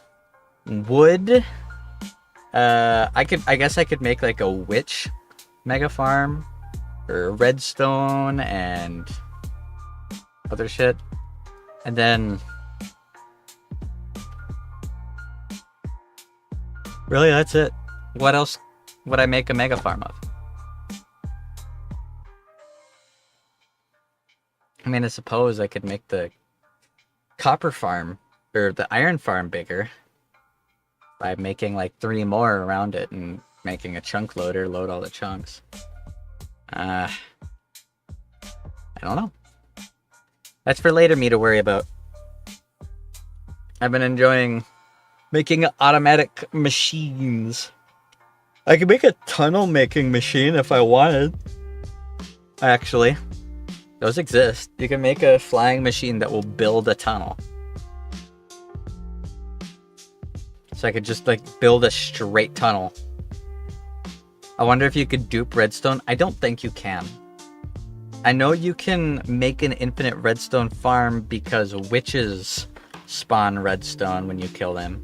All you need is like looting on a sword and to either occasionally swing, or you can make a less efficient one that doesn't have looting but auto kills them and then collects the items if you really wanted. I essentially have unlimited gold now I have like 5 piglin farms in the nether that work if you go in there. And then I have a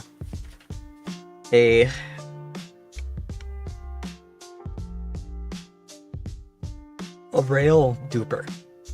Ugh. Tired. It was a nice stream. I'm glad I was able to actually do one.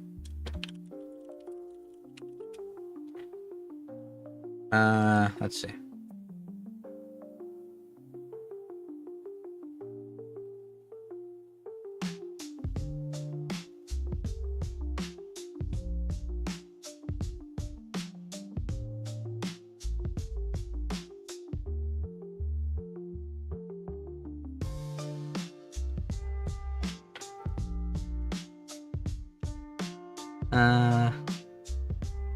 Yeah, I don't see anything about any redstone dupers. Apparently, just it's not that hard to make a witch farm. The problem is the closest swamp is so many thousands of blocks away. Getting over there regularly would be damn near impossible. Until we make the elytra wind tunnel. Once we make an elytra wind tunnel and we have elytras, doesn't matter how far away something is. I can get like 40,000 blocks in like 5 seconds. And a proper elytra wind tunnel lets you move like 8,000 blocks a second. You go unimaginably fast and far. So all I gotta do is make like a big catcher on one side. Like a really big, deep, long tube of water. With like soul sand pushing you up.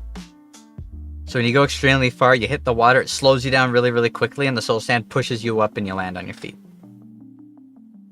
You just have to avoid colliding. If you touch anything moving that fast, no amount of protection is going to save you. You will instantly explode, and your items will fly very, very far. So I'd rather avoid that. Not that it matters that much. I've trivialized every aspect of armor and builds. I have like a full chest of emerald blocks. Like 7 stacks of books. I have every good maxed enchantment available on a villager in that spot. And a railway system to a guardian farm that gives you like 30 levels every 5 seconds. I don't think that's going to be a problem for me. Oh no, I exploded. Too bad I can't go make another set of gear.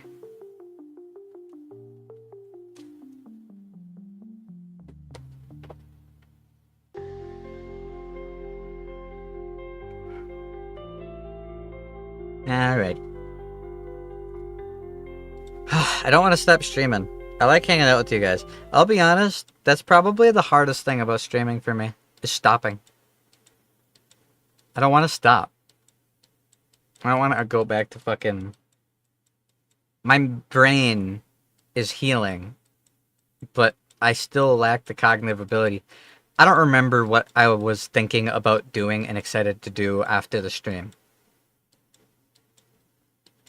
Transport by railgun gliding. The way it works, you take in a lay or an armadillo and you give it infesting so it spawns silverfish. Those silverfish pile up into a box, and you hit them with what's called a cloud burst potion. When a mob explodes or dies with cloud burst, after a short delay, it goes poof, and shoots a puff of air that shoves everything nearby back, and it shoves you pretty hard. It can knock you pretty far just by killing one. It knocks you a good like 10 blocks away, and it stacks. So if you have 10 mobs there, and you give them cloud burst, kill them all, it'll launch you like so far up you won't see the ground anymore. It's that hard. The problem is, it just launches you in a direction.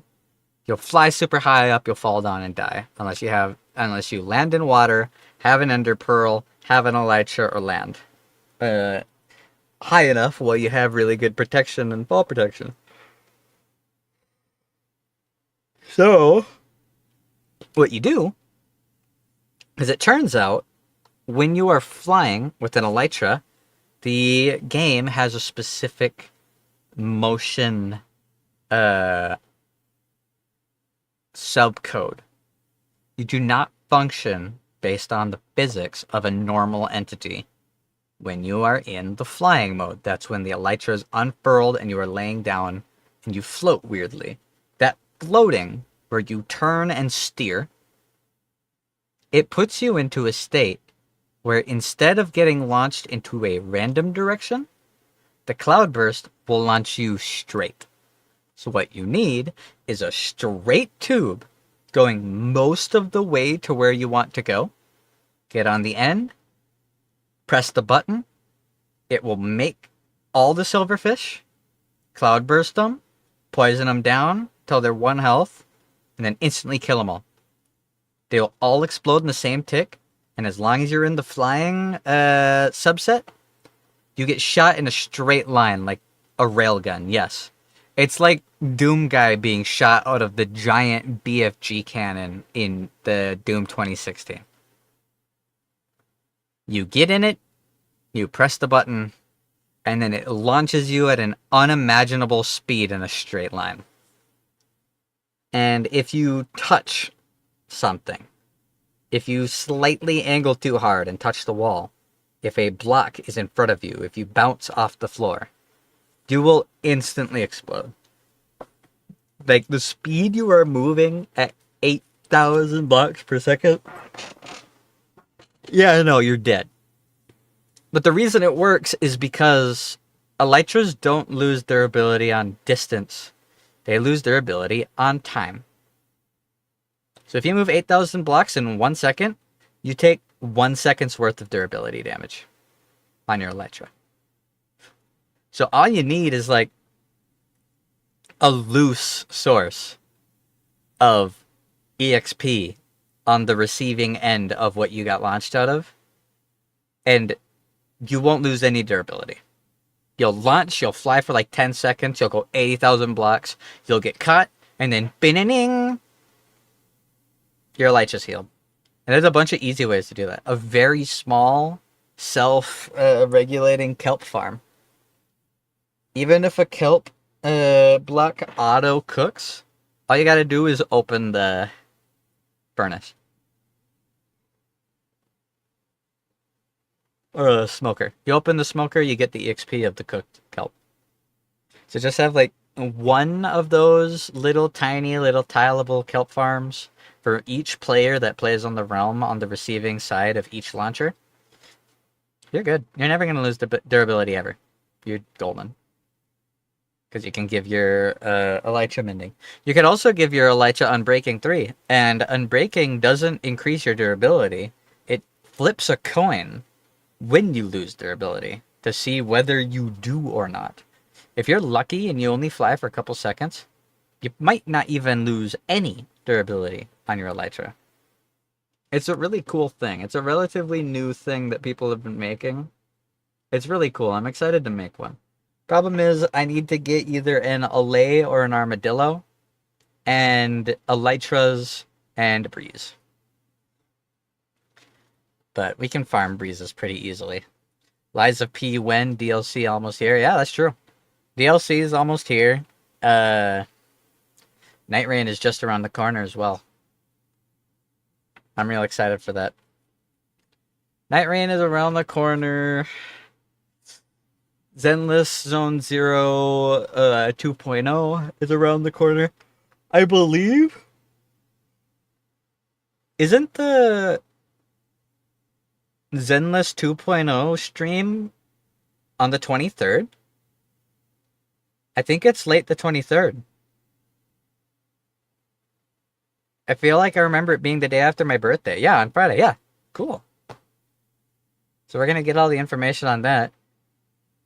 I'm interested, but I've already seen what the characters are like, and I just want these fucking videos to stop showing up in my recommended. So many YouTube videos recommended to me every single day where it's an AI voice going, "Hello, gamers. Are you ready for the 2.0 event?" And then it says, "We will get Yixuan, who has the fire on her finger in the picture. Is she a fire agent? Question mark?" And then we could get Jufufu. They might have a new outfit. In these images, Wise and Belle are wearing a different outfit. If you're excited, leave a like and subscribe below. And it's like that same video gets posted every day. It's just bloatware on my fucking For You page. I've had to start blocking those accounts in order to get it to stop showing up. Anniversary stuff coming. Yep. It'll be lined up pretty similarly with the anniversary. I kind of hope that that's what they'll do. I hope that they'll keep the new major, like 1.0, 2.0, 3.0 patches in line with the anniversary. That would be nice. It's been an awesome year of Zenless. That game I've played constantly and consistently since it came out. At first, I didn't grind it hard because I had just played a lot of the starting stuff. I played, I think, the first chapter, maybe the second chapter. Actually, no, I don't think I played the second. I think the second chapter wasn't in the beta tests, was it? But I played the first chapter. I had already tried a bunch of the characters, so I was like, I want to play it. I'm excited. It's just I got to get energized to re-go through the start. And then I was like, oh, wait, never mind. There's a bunch of different characters, and there's 3 whole chapters out, and I like the story direction and the music and the grind, and the boss fights are fun, and everything's cool. So, I'ma play. And then I did. Played the shit out of it. Yeah, I'm getting messages from fucking Hoyo Buddy right now. Daily check-in reward claimed. 3,000 Denny's. Log in to Zenless Zone 0 today. Get a Hoyo Buddy task and claim 15 points. Hoyo Buddy completed 4 tasks and claimed 55 points for you. Like, you get a lot. Also, you said, did you see what you sent? Oh, the picture. I thought you were talking about a video. Yeah. Yeah, I did. That's a good picture. It's true. Like, I really want him. But I know that I want to save for Yishuan. While skipping though? Yeah, I know, like, I can't bring myself to burn for him. The thing that sucks is I have everything I need for him to be insanely good if I get him. Or I could not roll on him. And since I lost the 50-50 last time, I'll get the next one on Yishuan. And I can just get the mutated ether brand new class 6-star Void Hunter. And like I kinda want to. That's really cool. She looks so fun. When I first saw her gameplay, I was like, this looks like shit. I'm not interested at all. This is boring. And then I looked again after they updated the PTB and the animations and the visuals and stuff, and a lot of people are like, oh, there's so much going on my screen, I can't see. I'm like, yeah, that's the good shit. You think I can see anything when I have Vivian doing her fucking moves, Triggers dashing around, filling the screen with visual effects, and Miyabi's fucking burying the light? Like, you know? So you probably could get Hugo. That's the thing. I get a choice because, like, next S is going to be Hugo or Yishuan, depending on who I hit the thing on. So, what I've decided is I'm going to soft pull on Hugo. I'm going to keep soft pulling.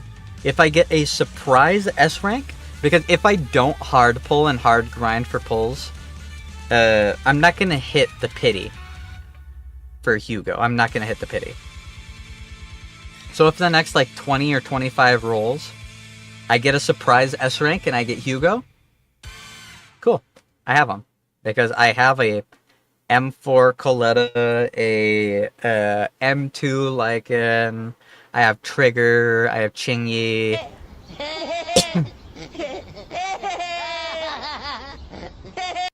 Yeah. I have like all the stunners. And I have multiple potential of a lot of them too. And I have like a Mastery 3 Hellfire Gears, which is good on like every stunner. So I could... whenever I run Ellen, I'm basically just running 2 stunners, stunning the boss as fast as possible, ulting with Ellen, building up as much decibels as I can, then switching back to stunners, stunning them as fast as I can, getting the bonus percentage damage on... Oh, I'm hiccuping on Ellen. Stunning as fast as I can, ulting as Ellen, stunning as... Like, that's usually what I do with Ellen. I have Lighter and Lycan or Lighter and Coletta. Shredding the boss's stun meter and other shit. I really hope they make Ellen good again.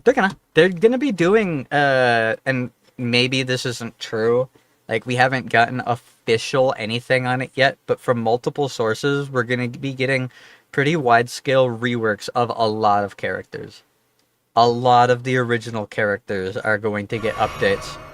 Try finger, butthole, simp. Damn. They don't even have a comeback for that shit, man. Why you gotta do this to me?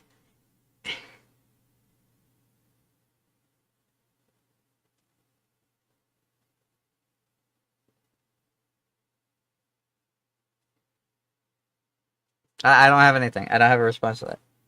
But whether it's going to be... Yes! Hell yeah! Hey, come on, baby! Come on! Yes! Come on!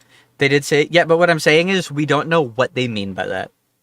We don't know if they're going to rework the mechanics, if they're going to extrapolate on the mechanics and add on to all the characters that are lacking, or if they're going to, like, rework the masteries.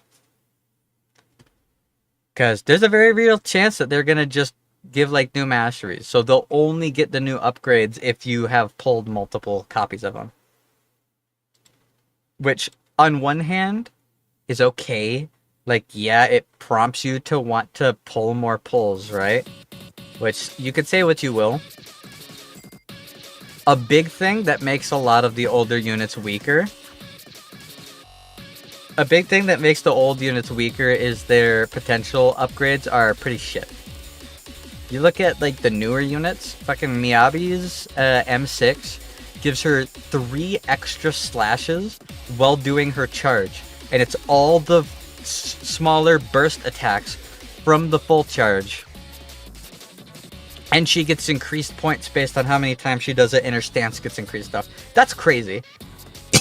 The amount of shit you get for that is nuts.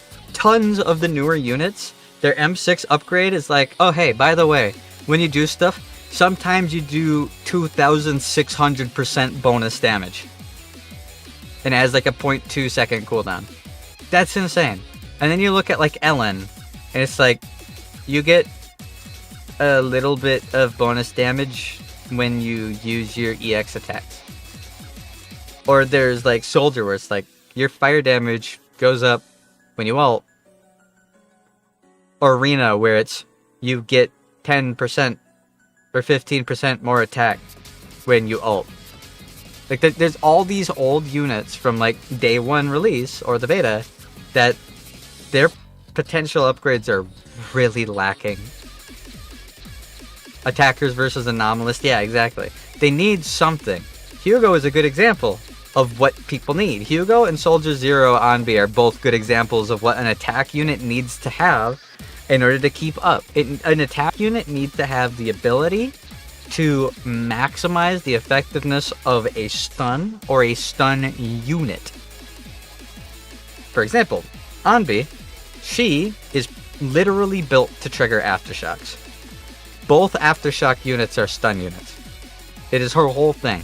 She can make her stunners constantly build stun gauge without ever leaving the field, so she can hog the shit out of the field, and that lets her keep up. Anomalists do a lot of stuff, but usually it's in bursts, and they have to switch between a stunner, or a support, or a tank, or another anomalist or something in order to fill that gap during the downtime.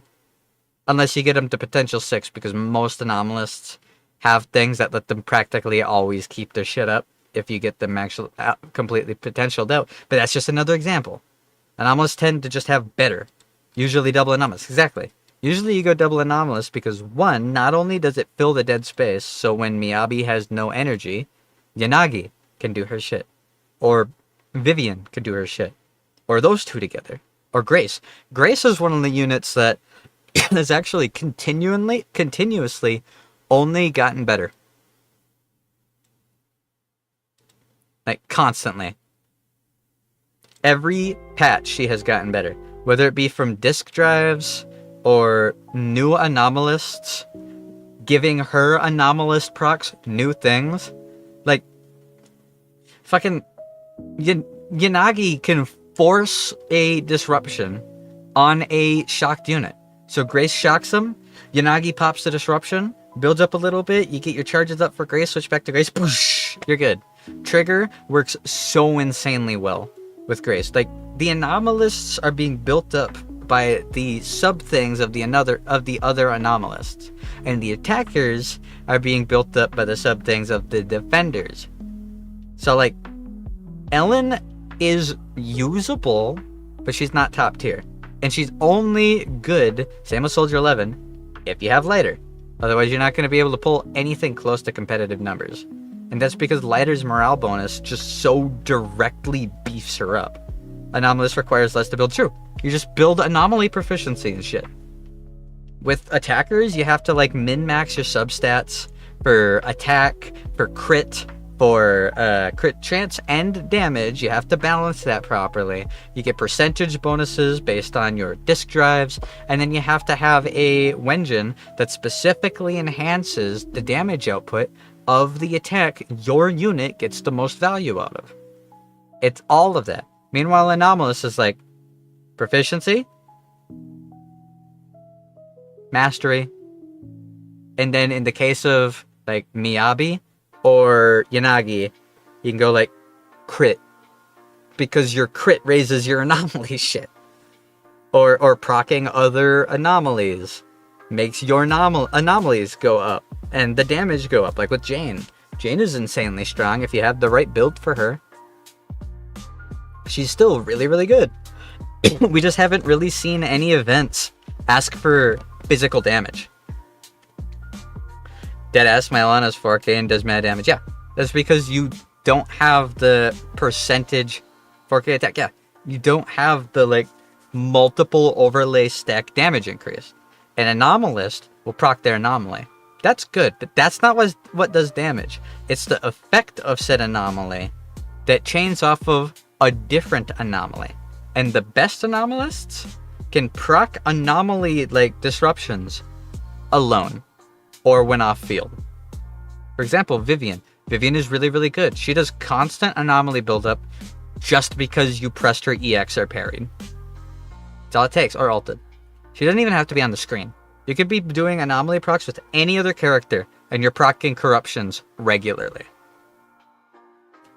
Yanagi doesn't even need another anomalist in order to proc her fucking disruptions, because she just does the disruption herself. There's a big fat burst. So then when you put her next to other anomalists, she pops the disruption of the shock and the anomaly that the other person did. And so many of the anomalists get bonuses for popping disruptions. Miyabi gets her bonus stacks. Jane gets passion meter if you have her mastery up high enough, so you can, like, be perpetually passion metered.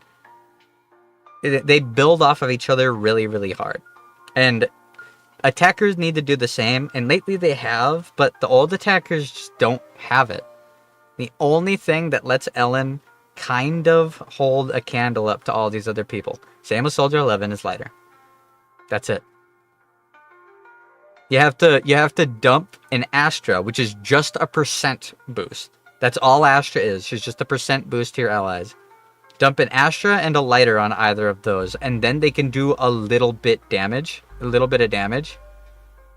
But then Hugo and Soldier Zero and V have their own complete gimmicks. That's what makes them good. They need a gimmick, and Ellen doesn't have that. Ellen's gimmick was that her ult does a lot of damage. Guess what? Everyone's ult does a lot of damage now. That was literally all she had, was you'd ult with her and it'd be big numbers. In defense of Hugo, I don't think Hugo actually power creeps Ellen because they are nothing alike at all. They are as different as an anomalist is to Ellen. Because Hugo's entire existence is a completely different ballgame. Ellen's trying to do a ton of damage in good windows using good stats, proper rotations, and the best Ellen players are the ones that have Lycan and Sokaku and have learned how to freeze stun chain extend. So you can turn a stun from 3 chain attacks and then a shatter over a couple of seconds to like 30 seconds straight of 175% increased damage if you do it right. It's hard to do right, but if you do it right, you get that. And then you throw like Astra in there, and that's just a percent boost, or Lighter in there, and that's just a percent boost. That's the only way that Ellen and Soldier 11 can even slightly hold a candle up. Hugo's whole thing is the opposite. Hugo doesn't look to maximize a stun window. Hugo looks to end your stun window as fast as possible for 7 million damage and then continue stunning you. And if you, I think I saw the craziest totalize combo I saw was a like 8 back-to-back totalize combo where the characters never stopped chain attacking and totalizing. It was nuts. It was really, really crazy damage. In fact, I'll post that. There was someone else in the chat that wanted me to post something like at the beginning of the stream. Do you guys remember what it was? I think it was to Geode. Told him I'd send him something. Man, I don't remember. I could probably scroll up and find it, honestly. I just want to find the totalized video. Post it in the Discord so you guys can watch it, because it's nuts. This cut on my finger hurts. Like, I want to bite it. Ouch. It's that painful itch where you, like, well, feel like biting it. Your arm's kind of doing weird stuff. That's because the hand tracker is desyncing. Like, right now, my hand is in front of my face. See how far off it is? This is called drift. And it's something that always exists in mocap, always. No matter what. VR players have tried for ages to fix it. It's just a way of life. Full body mocap drifts. The sensors get decalibrated, and things stop tracking properly. If I were to close the program and reopen it freshly, same with VC Face, and hit the refresh button on like every single tracker, it would fix itself, but there's no point because I'm calling the stream right now. I just want to post this totalized video real fast. Because it was cool. There was one guy, and if this guy somehow sees this, he doesn't have a big channel. Judge Angels, the Zenless Zone Zero content creator. I like your videos. Please, please, please stop having those long, repeated mini cutscenes added in every time you ult with your characters in your runs. It's really, really disorienting, and I don't like it. It's like ads. I don't want to see it. I get it. We have a 10-second clip of Hoshime Miyabi hitting her pose, as well as a voice line from her saying, like, no matter what it costs, and you put a little text bubble next to her that misspells that, and you play that 10-15 second clip every time you ult. It gets really old, because you ulted like 8 times in that one Zenless Zone Zero Deadly Assault run. Same with Hugo. Same with Ellen. The first time, cool. After that, at least shorten it. Like, have a shorter version that plays after the first one. Like, you hit the pose, maybe cut out the voice lines, do a cool sound effect, and then it happens. Like, please. I can't watch your videos as long as you're doing it like that. It actually was upsetting me. It was, like, angering me. I had to, like, tab out because I didn't want to watch it anymore. Where's the totalized video that I saw? I can't find it. Did I watch it before I went to town? Maybe. Maybe. It wasn't a short, I don't think.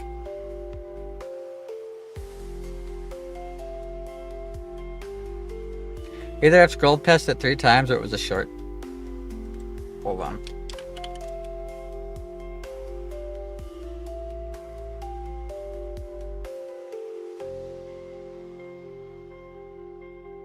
Is this it? Hold on, I'm gonna mute it. No, that's not it. That's not it.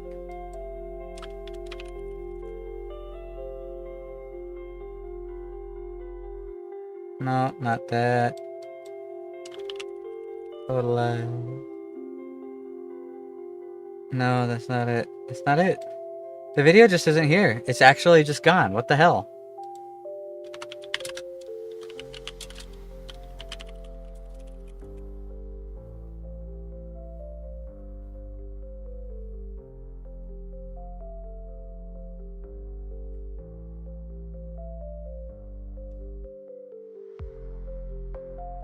Oh no, is it that guy's video?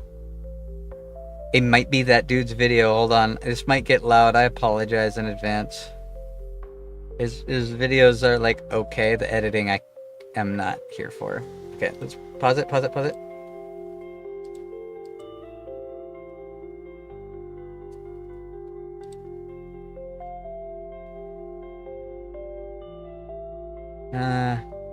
All the comments are just about Miyabi. I don't think this is it.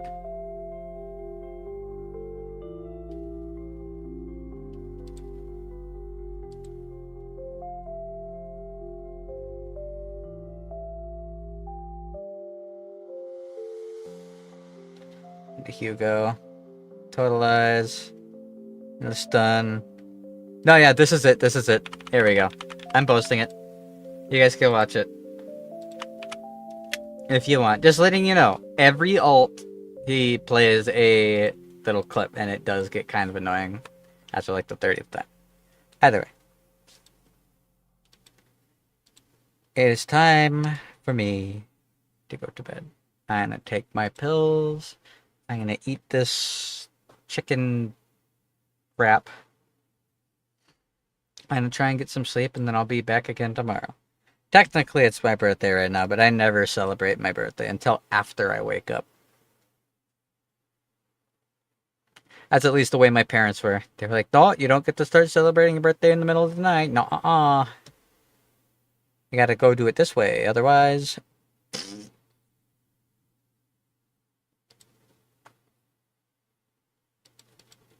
But I'm not gonna be doing anything, so happy B-Day, Grandpa. Thank you very much, second. I have absolutely nothing planned, which is a nice thing. I'm gonna rest a lot. I'm going to post all the things I've been sitting on. I'm gonna do a stream, and then probably the day after, I'm going to work on making that application announcement video for the vtuber giveaway. It'll take me a couple of weeks to get that started because, one, the right person has to apply. 2, I have to make sure they're the right person by doing a little bit of background checking and like reaching out to them. And then 3, depending on how much I work is going to limit how much time I have to work on it, because I'm not going to prioritize this over my stuff. I'm not going to do that. I'm not going to prioritize this over taking care of myself, and I'm not going to prioritize this over my streams. I obviously do not take streaming super fucking seriously. I don't treat it like a job. I would like to do it more, not because I want to work, but because it's fun and I enjoy it. That's called a hobby.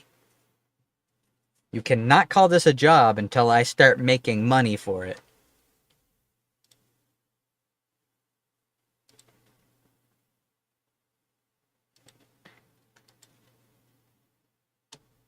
Alright.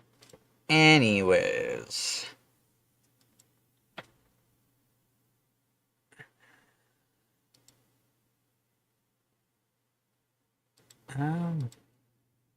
Not until you hate it, then it's a job. You're kind of right. Sadly. You're kind of right, sadly. That is one thing, alright? I'm super happy that Gur's back. I cannot wait to see what her new model looks like.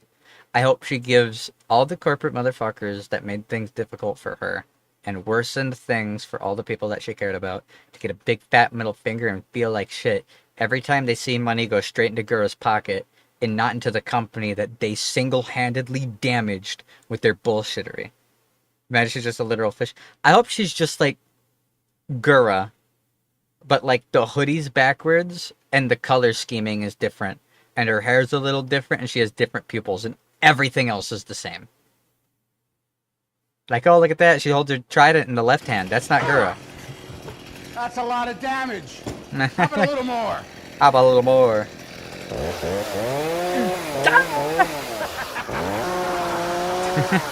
God, cutting into me. No, that's a lot of damage. Yeah. But as much as I love them, that is one thing I will disagree with Nimi on. Nimi Nightmare. She had this whole thing go viral where she was talking about how, like, you can't have work be a hobby. And that is almost correct. But the proper way to say it is you have to love what you do. Otherwise, you will hate it as a job.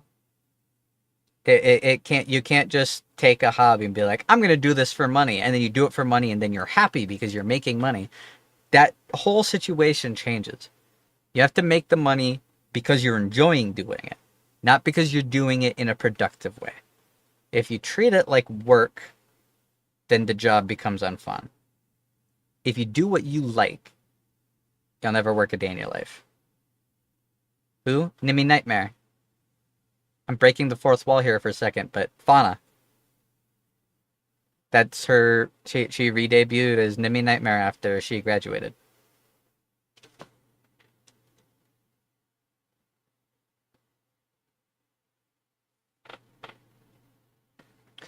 Fauna is Nimi Nightmare. Ame is Doobie. Like they're all the girls that are graduating are re-debuting as indies. The problem is not whether they can re-debut, it's the fact that they're having to choose re-debuting as an indie over things like their health. That should never have to be a choice. Someone who tries hard can never beat someone who enjoys themselves. I'm told that it's a skill issue, just don't die. True. That's just an objective fact. It is actually just an objective fact. Okay. Stupid. Okay, I'm calling it here. I'm yapping. Thank you everybody who watched. It was a nice stream. I like doing the. So whether I'm going to play Minecraft or not, like this, like I'm gonna do it. The difference is when and how I do it. If it's like today, where I start at like 9 and I don't really have anything else going on, I like streaming it. It's fun. I get to yap. I get to hang out. I get to learn stuff. Liza P. I will be playing Liza P. I'm not going to give an exact date because I do not know exactly when I'm going to be playing Liza P. I cannot give exacts until I go back to work on Monday. When I go back to work on Monday, I will be able to talk to my bosses and figure out where everything stands as far as hours wise goes. I haven't talked to any of them since the day the new guy got hired in, and as of right now I'm still being scheduled 24 hours a week. So I don't know if they haven't trained him in right or if there's still short hours. If they are going to be short hours, I'm going to need to weave my streams in between shifts, right? But if I'm actually getting the reduced hours I'm supposed to, I'm only going to be working like 3 days a week, which means I get 4 days a week to do things. Right now, I get like 2 days a week to do things, at least as of when I was last working. I don't have time to finish things. I don't have time to play games. I don't have time to dedicate to a series. Because I don't want to start a series and then get disconnected from it. Otherwise, exactly what happened with Liza P happens. fucking months. I started playing Lies of P way back before October. And I still haven't finished it. And I've come back to it twice. Because I keep trying to get back to it without allocating the time to play it. And for some people, that's fine. For me, I don't like that. It makes it harder to play the fucking game. 2 days off like almost everyone. No. 2 days off like almost everyone who actually gets hours. There is no reason for me to be only getting 2 days of the week to focus on things when I'm not even making 20 hours worth of pay. That is ass backwards. If I'm going to work 5 days a week like a full-time employee, give me the pay of a full-time employee. If you can't give me the pay of a full-time employee because I'm not working enough hours, stop spreading me over 5 fucking days. Make your choice. Pick your poison. You can have me on 5 days and pay me like it, or you can have me on 3 days and pay me like it. Make up your mind. Because if they have me on that many days, if they have me on 5 days and they're making the pay worth it and they give me like the proper upgrades that someone working that many days a week gets, such as the increased wages, the increased hours off, the increased vacation time, everything that full-time people get to enjoy, then it's okay. Because I can afford shit. But I can't. You cannot have me work 5 days a week and not pay me enough to get groceries. That's a joke. I worked for them for 6 years. I've almost doubled my hourly pay. And because of my medical limitations, I don't get shit. I have not gotten groceries in 2 months. If it wasn't for you guys helping me and giving me the little bit of money that you guys did give me over memberships and over Tangia the other week, I would not have been able to afford the gas to see my dad.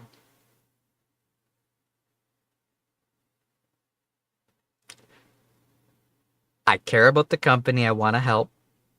I don't care enough for that. End of story. There's no more but, if, ands, ors, nothing. I do not fucking care enough for that. So,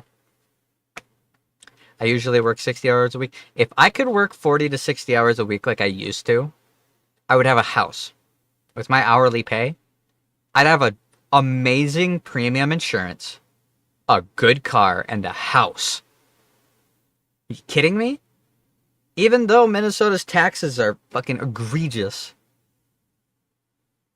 I would be able to afford a house. Try and find me someone who works 40 to 55 hours a week at $20 US an hour and can't afford to be alive. Okay, find me someone like that who doesn't have 3 kids and is divorced and doesn't get alimony.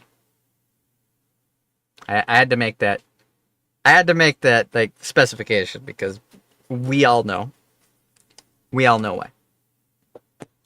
I used to work that many hours. I didn't get enough hourly pay back then to really benefit from it. I just worked until I went blind.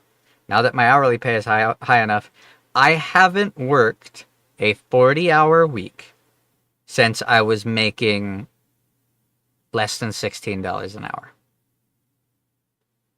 And because of how taxes work, and how much I was being taxed by then, because back then I was making more money, and because of how many hours I was able to work, and because of my pay. My paychecks right now are pretty much the exact same size as they were back then.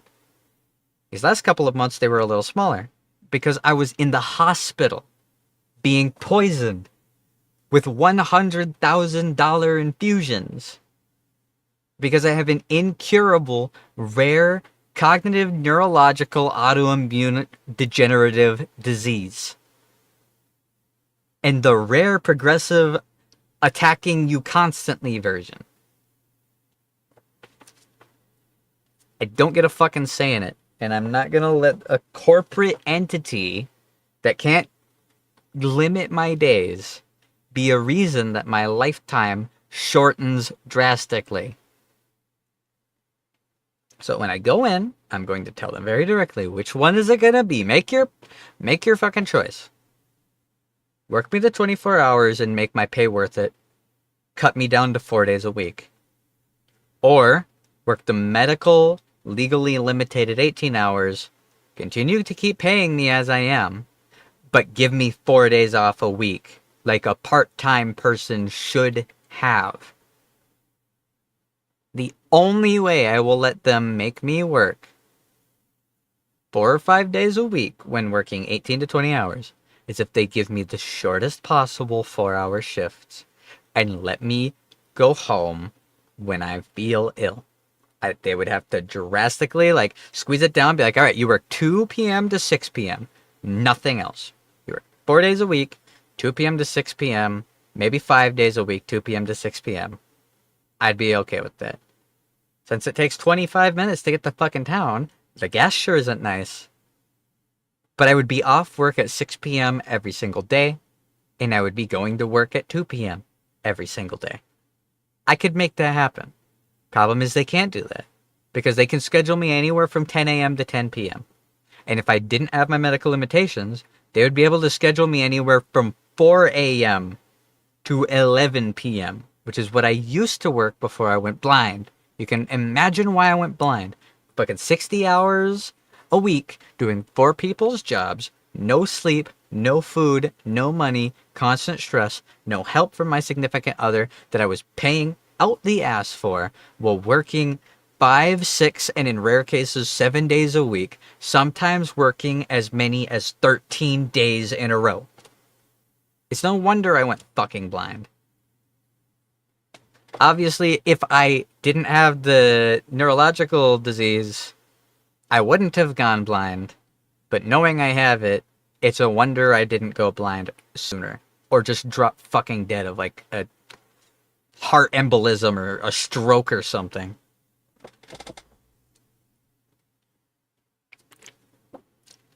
Okay, Grandpa, take your pills and go to sleep. True. Sound like Johnny Silverhand? I fucking feel like Johnny Silverhand. I'll tell you that much. Figuratively and literally.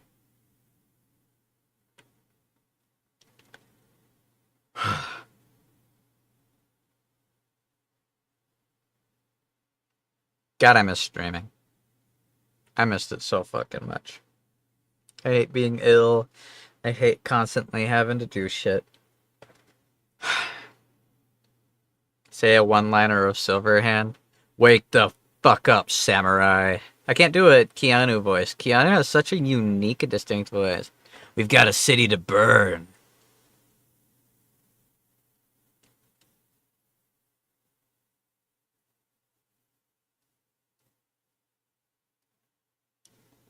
Anyways, I'm going to bed. I miss streaming.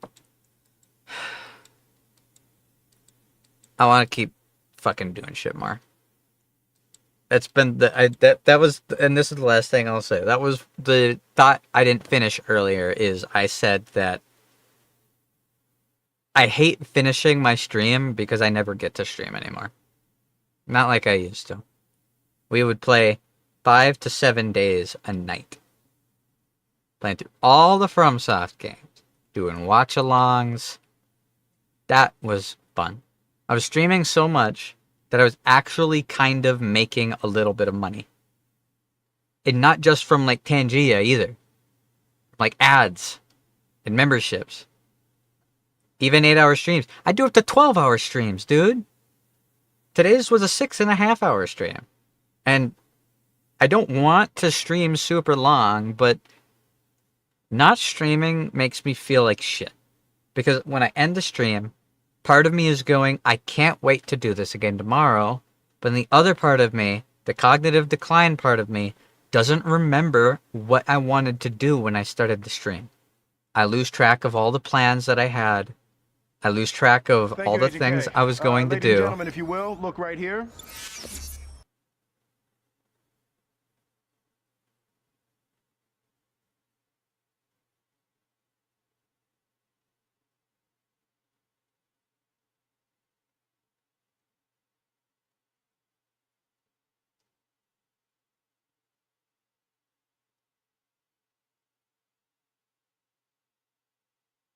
What were we talking about? No. I lose track of everything. And then when I finish the stream, I lose it all. And then I stress out because all that's going on in my head is, if I stop, what if I don't get to stream tomorrow? Or if I get in a car accident? What if my internet goes out? What if I can't afford a bill and I have to go take an emergency shift at work just to be alive? What if I get food poisoning? What if I end up in the hospital? What if my insurance gets dropped? What if I get arrested? What if anything happens? I'm sick and tired of always worrying about this shit. And I have to break through that ice, because once I get back into a groove, I won't think about it anymore. It'll be, okay, it's bedtime. I'm going to pop my pills. See you guys tomorrow. I'll lay down. And then the next day, I'll get up out of bed. I'll come over here. I'll look at stuff. Maybe go work a shift. Come home, eat some food, and stream again. That's what I do. I don't get to fucking do that. Because something pulls me aside for 2 days. I have to go do medical shit. I end up passing out for 5 days straight. I go on a medication. I have to take a trip 2 states over. Drive for 6 hours in order to spend the night at a hotel so people can poke me and make me count numbers backwards.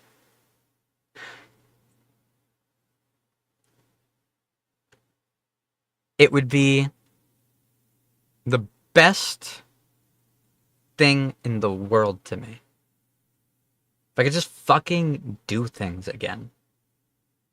All the best things I've done on this channel, all my favorite times, all my favorite series, all my favorite games, all my favorite stretches, all my most successful endeavors, I just did them. That's the difference between me and old me, between current me and the people that actually fucking make it. They just do it. They have an idea for something, they do it. They don't have an idea of something, first of 5 days in a row of work, sleep deprived, out of medication, feeling like shit. They think about it, they type it in their phone, and then they can't act on it for a week. And by the time it's then, they have 3 other ideas, and they only have enough time to do one of them. If I could sleep and wake up normally, that wouldn't be the case. If I could work hours at a job where it's not jumping back and forth between 10 in the morning and 8 in the afternoon, I'd be able to do it. If I only worked the 3 days a week I'm being paid for, I'd be able to do it. If I had an alternate way to make money, whether it be through a program, whether it be through like a series or something that I do, literally anything, I'd be able to do it.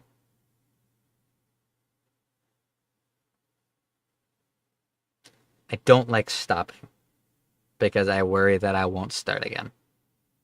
And as you know, I have a track record of that. And not by choice, being forced against my fucking will. Arm behind my back. It's hard to do your streams when you go crazy. It's hard to do your streams when you spend 7 days in a hospital being pumped full of steroids while your spinal fluid is leaking out. Screech! My arms didn't go up fast enough to do the pose. The BJ's industry needs you. I can't do the BJ's industry, dude. I'm immune suppressed. Like I'm within 2 feet of... I come within 2 feet of a fucking herpes guy's junk and I'm dead. All the easy outs don't exist for me.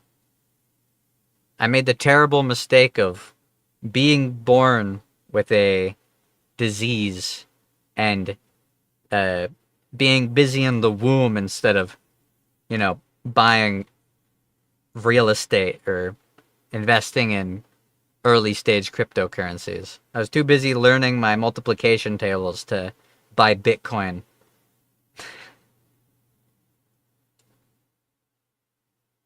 Imagine being born at all. Yeah, it's true. Hey, remember, you weren't born because you won the race. You were born because everyone else worked and got tired, and then you were the person who broke through after all their hard work and they died. What the fuck is wrong with my hand? Tracking? Maybe my AI is a little more scuffed than I expected. I miss you guys. It's that simple.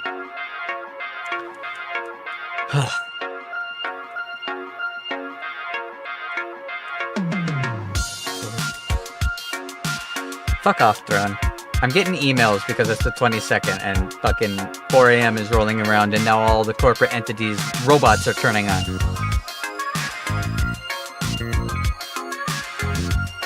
And I turned that off. I am not opening any mail today. I am not checking any emails. I'm gonna be on Discord. I'm gonna be in bed. I'm gonna play games and I'm gonna stream. Nothing can take me out of this. I refuse to let it happen. So, thank you guys for hanging out. I appreciate it. Thank you for the Pangea interactions. Everybody who was throwing those in. Thank you for all the support lately. Thank you for being patient with me and all of this shit.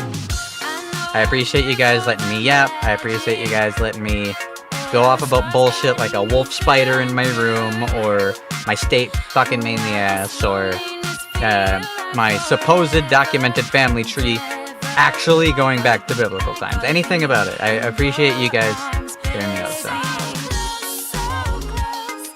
you guys take care and have a good night. I'll see you guys tomorrow.